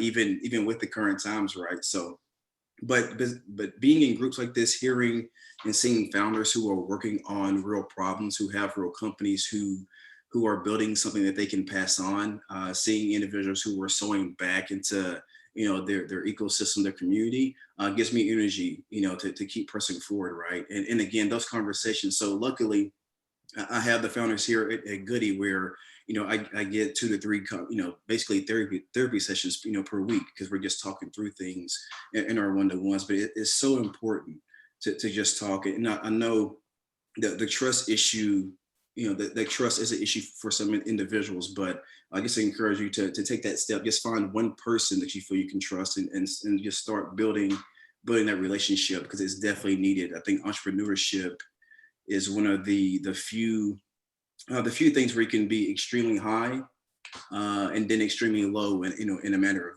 of from an email or so on. It's a roller coaster. So definitely share. I think the biggest thing is to understand that people, we're not, people are not out to hurt you. Just share, get off of you, build that trust and just keep pushing forward. Like, don't stop. Depression is real. Imposter syndrome is real. Doubt is real. But just keep pressing forward. And I'm sure, every success story we hear, oftentimes we hear how the person almost gave up, the day before, the week before, but they just kept pressing forward and they saw that breakthrough. So I just encourage everyone to just keep pressing forward. And then again, lean in on the community, whether you're in the Slack channel, like Joey was saying, like reach out and just, and make it a community because, the support is here within the ecosystem. And I wish everyone well. You mentioned that imposter syndrome. I'm gonna use that to kind of transition to another topic. So as James Andrews was giving his backstory, like he's invited me to some rooms before, and I was like, oh, I shouldn't be here, right? So as he talked about that dinner and the princess of Norway, like the things that he was saying is real, and so I'm like, I don't know if I should be here, but when James invites you, he thinks you should be there, and you should be there, quite honestly. So everyone has, and I'm sure, I think maybe alluded to it, like even he has it to a certain extent. But here's the thing, hearing his entire story, like his backstory and parents and where he grew up and all these different environments, helped me to do a few different things. One, understand the power of my personal origin story and how it makes me unique and well positioned to be in this particular space, so I'm not an imposter, quite honestly. But it also it made me a little bit closer to James. Like, so he dropped a lot of stuff. Like, I hadn't heard that. I mean, I've heard bits and pieces of that origin story before, but not to that level. And so as you transition away from the mental health to talk about how you develop deep relationships with other humans, it is to understand their origin story, right?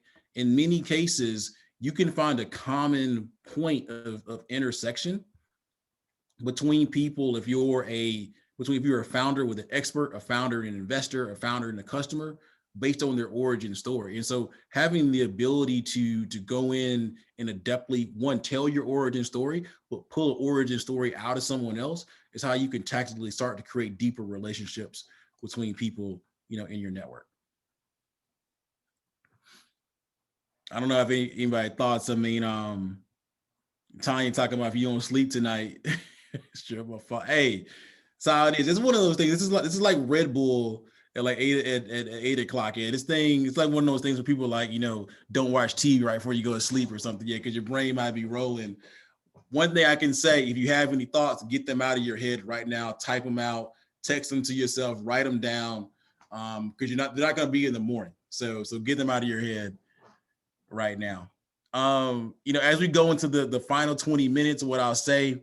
If you're still watching, if you're, even if you just go on social and encourage people to donate, text Goody to 707070.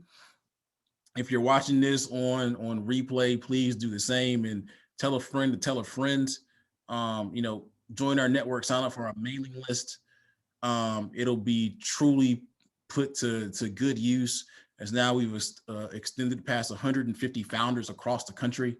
Across 4 different kind of divisions of tech talent training, college, K-12, tech-enabled small business, and scalable tech startup. Going to the final 20 minutes. And again, for those that have come in a little bit later on, we're like, this is like election, not even election night, right? What happened over like the 5 days after, right? This is the back here is like, imagine like the video screen and the person doing all the, calculating the votes and doing all the predictions and stuff like that. So we're in our final 20 minutes. They're about to certify results. They're about to call certain states. Any final thoughts, Edmund, or anyone else? Again, anyone in chat and stuff like that? Yeah, I just want to share something just from my kind of experience and kind of just like the new things that I've learned. And in particular, like, I guess with COVID, people aren't getting to, meet in person a lot, but specifically, one of the areas I'm involved in, of course, is this no code movement and visual development. And a lot of it really exists on Twitter, especially on social media. And so on one side, it's very easy for people to, build relationships easy with social media. Like you just follow somebody, like something, and all of a sudden, like, it seems you have a relationship. But one of the really important things that I've been doing is actually, like Joey said about origin stories.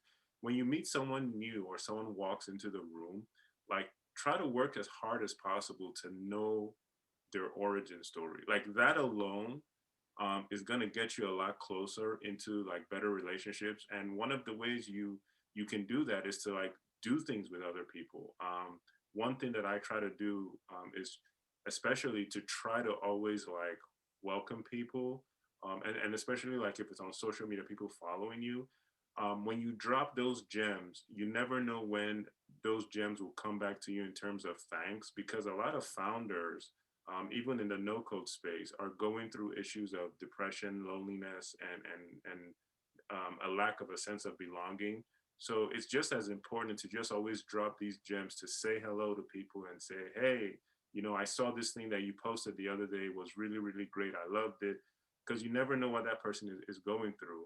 And you might just get a surprise thank you every now and then to help you to protect yourself from going into a depressive state as well. So yeah, that's something I learned. I love it. I love it. I love it. I love it. As we're going to our final 17 minutes, what we can do is talk a little bit about, the next step. So people are like, oh, you're raising money for Goody Nation for programming in 2021. Well, let's talk a little bit about what that looks like.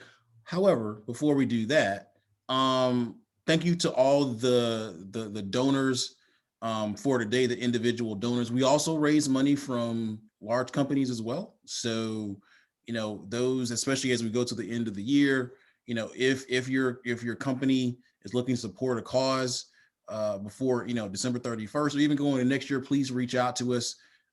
You can find me, Joey, at Goody Nation. You can go to the website, you can contact us.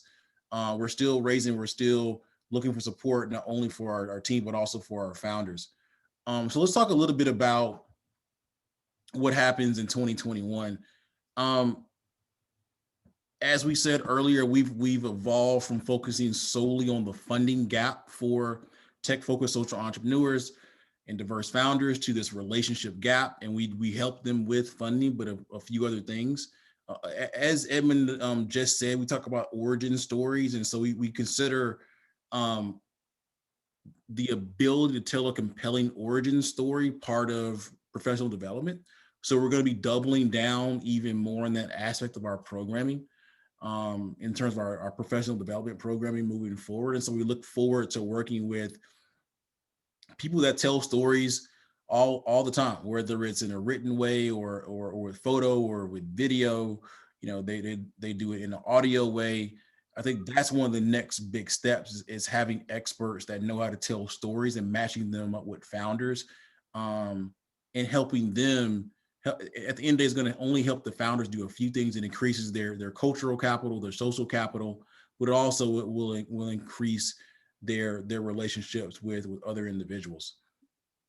We're also going to be doubling down on, as Edmund kind of mentioned, also this no code movement. So we had an amazing segment earlier today, like around, was it 10, I can't even, and the times are all kind of going together. But again, we firmly believe that tech-enabled small businesses are the future.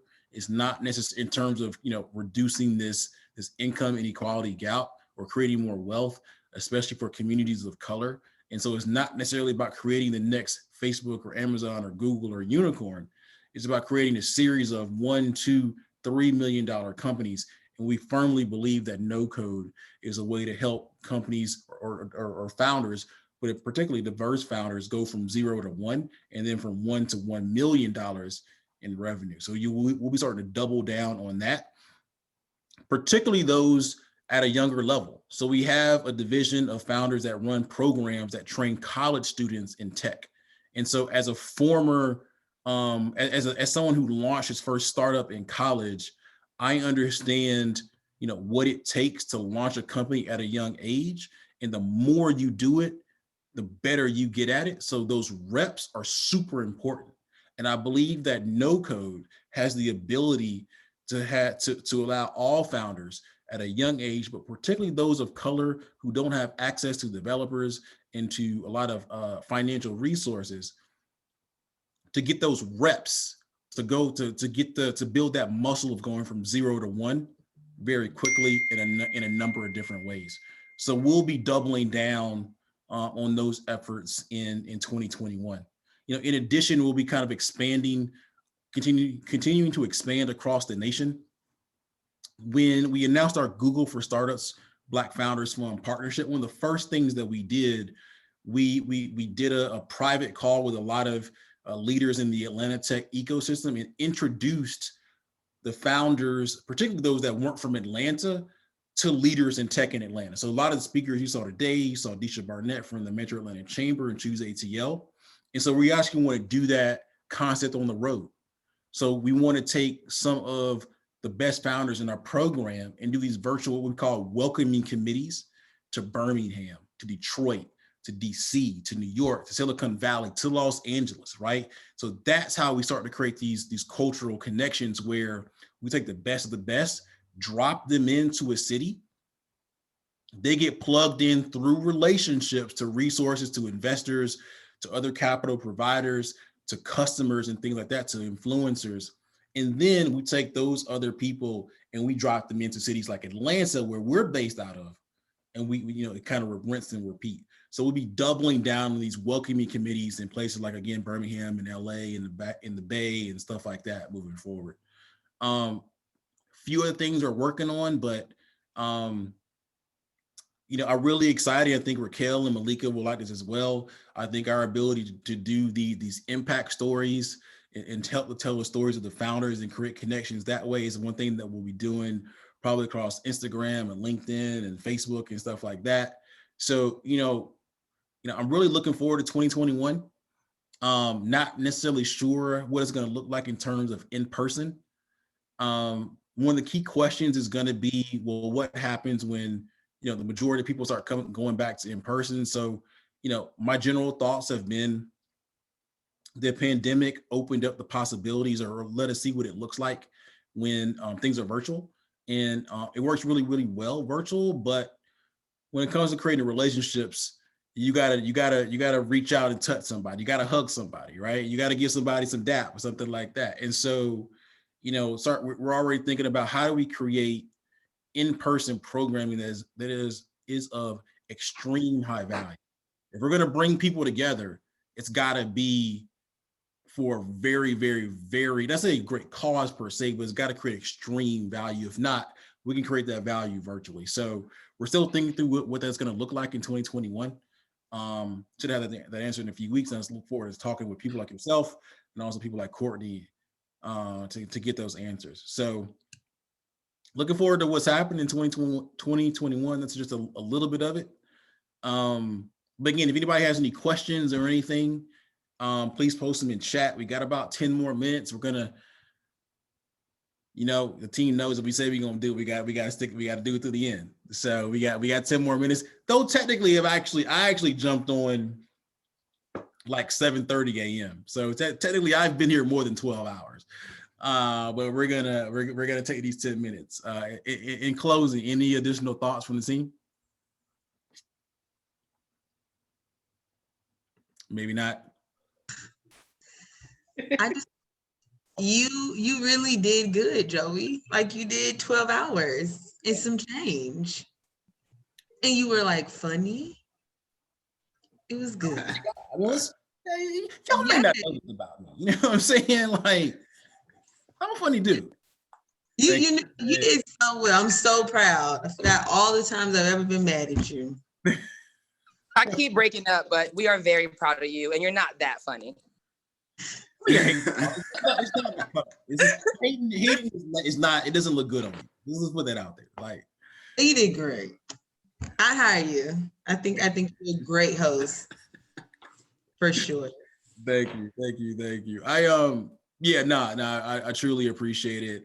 We had a great donation just come in from Linnea, guys. Truly appreciate it. I'll say this too. One of the things we're going to be focusing on is creating these founder to founder connections and doubling down on that. That's where a lot of value comes in terms of building community, right? And so, founders, whether they're first time founders, they've kind of been there, they've done that. Mentorship is cool, but when you get the people that are in the trenches building, when they turn into mentors to each other, that's when magic starts to happen, quite honestly. So we'll be doubling down in our efforts to create lasting relationships with founders, not only that work in the same industry, or have a similar business model, or live in the same city. We'll kind of try to do these things kind of a mismatch, and that's when a lot of diversity of thought happens with also, as we know, with any type of diversity, creates a lot of positive outcomes. So just another area which we'll be doubling down in 2021. So tactically, what does that look like? One, it means that like every month we're going to do these industry essentially happy hours where founders come together via Zoom. We have breakout rooms in music and education and entertainment and B2B and health and stuff like that. And founders, they kick back with a drink, they have a discussion. That also means that experts from our network can kind of come in and give their thoughts as well. And so we're having social impact. And so we're having these wide ranging discussions, almost like Clubhouse, quite honestly. Maybe we should just do something on Clubhouse. Maybe we do instead of a Giving Tuesday Goodie Impact Stories, we do a Giving Friday or something on Clubhouse on these type of things. So we'll talk about that another time. And the reality is we've alluded to this throughout the day. I really like what happened today. And I love to do it again. I think there's power in video. Clubhouse is super cool, but I think there's power in video. And so this may turn into, I don't know, a monthly thing. What do y'all think? Do it every month, every other week. We do it a week for, not 12 hours. I'm talking about like 1 hour, like 1 hour. Like, Edmund, you do this stuff. I'm sure. What do y'all think? Should we do this even more? Should we? If we do it again, let's say 1 hour, right? How often should we do it? I see Kyra coming in with monthly. Monthly. A month? Okay. I honestly don't know yet, but I would kind of work backwards from kind of like the positives that come out of this, inspiring people to take action, connecting people, whatever that means. And I would almost say, like, think about it as like a big plan on like using this as a way in different channels, whether it's Facebook this month or Instagram another month, or it's an industry focus or whatnot.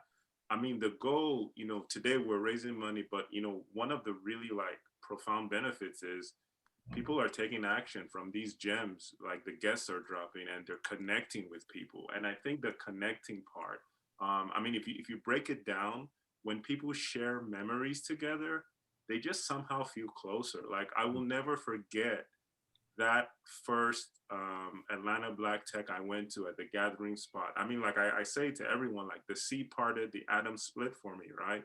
And so that memory, like it's just cemented. I think this is happening with this Zoomathon for some people, where like they've shared this memory with some people they've never met, and all of a sudden those people have some currency and recognition within their own like network. So I think we should think back to what this has really achieved and just structure something out of it for the long term for different channels. Yeah. I love it. Malik, I truly appreciate you there. Got to 6,000. We got to 6,000. Appreciate it. The Miss Craig, appreciate your donation earlier today. Long time good volunteer on the streets doing the work. We should definitely connect soon. just to check in on a human level, if nothing else. But definitely would love to continue to learn more and support and talk about. Yeah. So let's talk about it. I know we turn to a podcast or something. I don't know. Y'all know me. I come up. We can do this every day. Maybe it's not an hour. Maybe 30 minutes. I got a question though, Joey. Oh, what's the question? I'm sorry. Anonymous question. It says, if you feel like you've been disappointed by some people who are your connections through lack of execution, follow-up, awkward moments, how do you mend those old but not burned bridges? I think, for me, what I say, and I think it was Holly who said this earlier, be honest. Be honest in terms of what happened. I mean, the reality is, I think it may not necessarily have happened during the time of COVID, but I do think because of COVID, people are a lot more empathetic. So if you're saying like, hey, I didn't follow up or X happened or something, it was because this was going on in my life. I think now more than ever is a time where people will give you a lot of grace and it's an opportunity for you to kind of rekindle those relationships. So yeah, so I would be honest. Heck, feel like you burned a bridge. I mean, you ain't got nothing to lose. So just be honest. And I think, yeah, because of the time we're in, especially now, again, COVID, but also we're in a time of holiday season, right? Someone said earlier, I forgot who it is, but December is a time where you can start to kind of connect back to old people, to old relationships, and use this time to kind of build for 2021 holiday season, COVID. You can be honest and start to kind of rekindle some of these relationships. So that's how I would go about it. I don't know if anybody else has any final thing. December is your month of manifestation. Get ready. You There get it ready. Like you say, you prep it up. There it is. Well, I feel like this is like countdown to New Year or something. Like we got 2.5 more minutes. I'm gonna go around the horn. Just final one word, one phrase, or one sentence that kind of closes out. I'm actually gonna kick it to Rick. No, I'm not gonna start Rick. I'm gonna go to Antoine. You said one word to sum up today. What's the first thing that kind of it could be a word, could be a phrase, whatever. Mind blowing. Evan. Make memories. Make memories. I love it. Malika. This is Atlanta. That's all I got. I love it. And I love what Casey said, another quotable. This is Atlanta done right. I love it. Atlanta done right. So many quotables coming out of this. Raquel? One word. What's the first thing that comes to mind? Oh, just kidding. The first thing that comes to my mind is, I want to be cliche and say impact, because it really was impactful. Like I felt every segment, I felt like I needed to do something else. Like I felt ready or energized. That's what I'm gonna go with. Nice. For me, I think the first thing that comes to my mind is just the love, right? The love, the community, Tanya said this is shoe shopping good. Yeah, the love. I mean, this was great. So thank you all for supporting us on Giving Tuesday. I think we're going to continue this. You'll probably see some content kind of come out over the last few weeks as we kind of take this thing's been recorded, kind of chop it up. We'll probably post a lot of quotes and stuff like that. We really look forward to the month of December, building with people. And again, if you know any company that may want to contribute to our efforts, please get in contact with us. You can send me an email at joey@goodynation.org, LinkedIn, or something to that effect. If you know someone else that may want to donate, have them text Goody to 707070, or get in contact with me, or just anybody that just wants to support, right? They could be a founder that you think may be a good fit for our program. Maybe they're running a K-12 tech training program or a college tech training program, or they have some type of small business or venture backable startup. Have them apply to our site, go to goodynation.org. Any experts, any investors, any people that work for large companies are really, really good. Shout out to Mia Martin. It's been a huge fan and supporter. Have them go to the site and kind of sign up to be an expert, and we'll go from there. So I think we're officially at 12 hours. It's been a good 12 hours. The love, mind blowing, has been impactful. Thank you all a ton. We'll see you on the interwebs, because that's all we can do right now. We love you all, and we'll be in contact soon. Peace out, and outwork yesterday.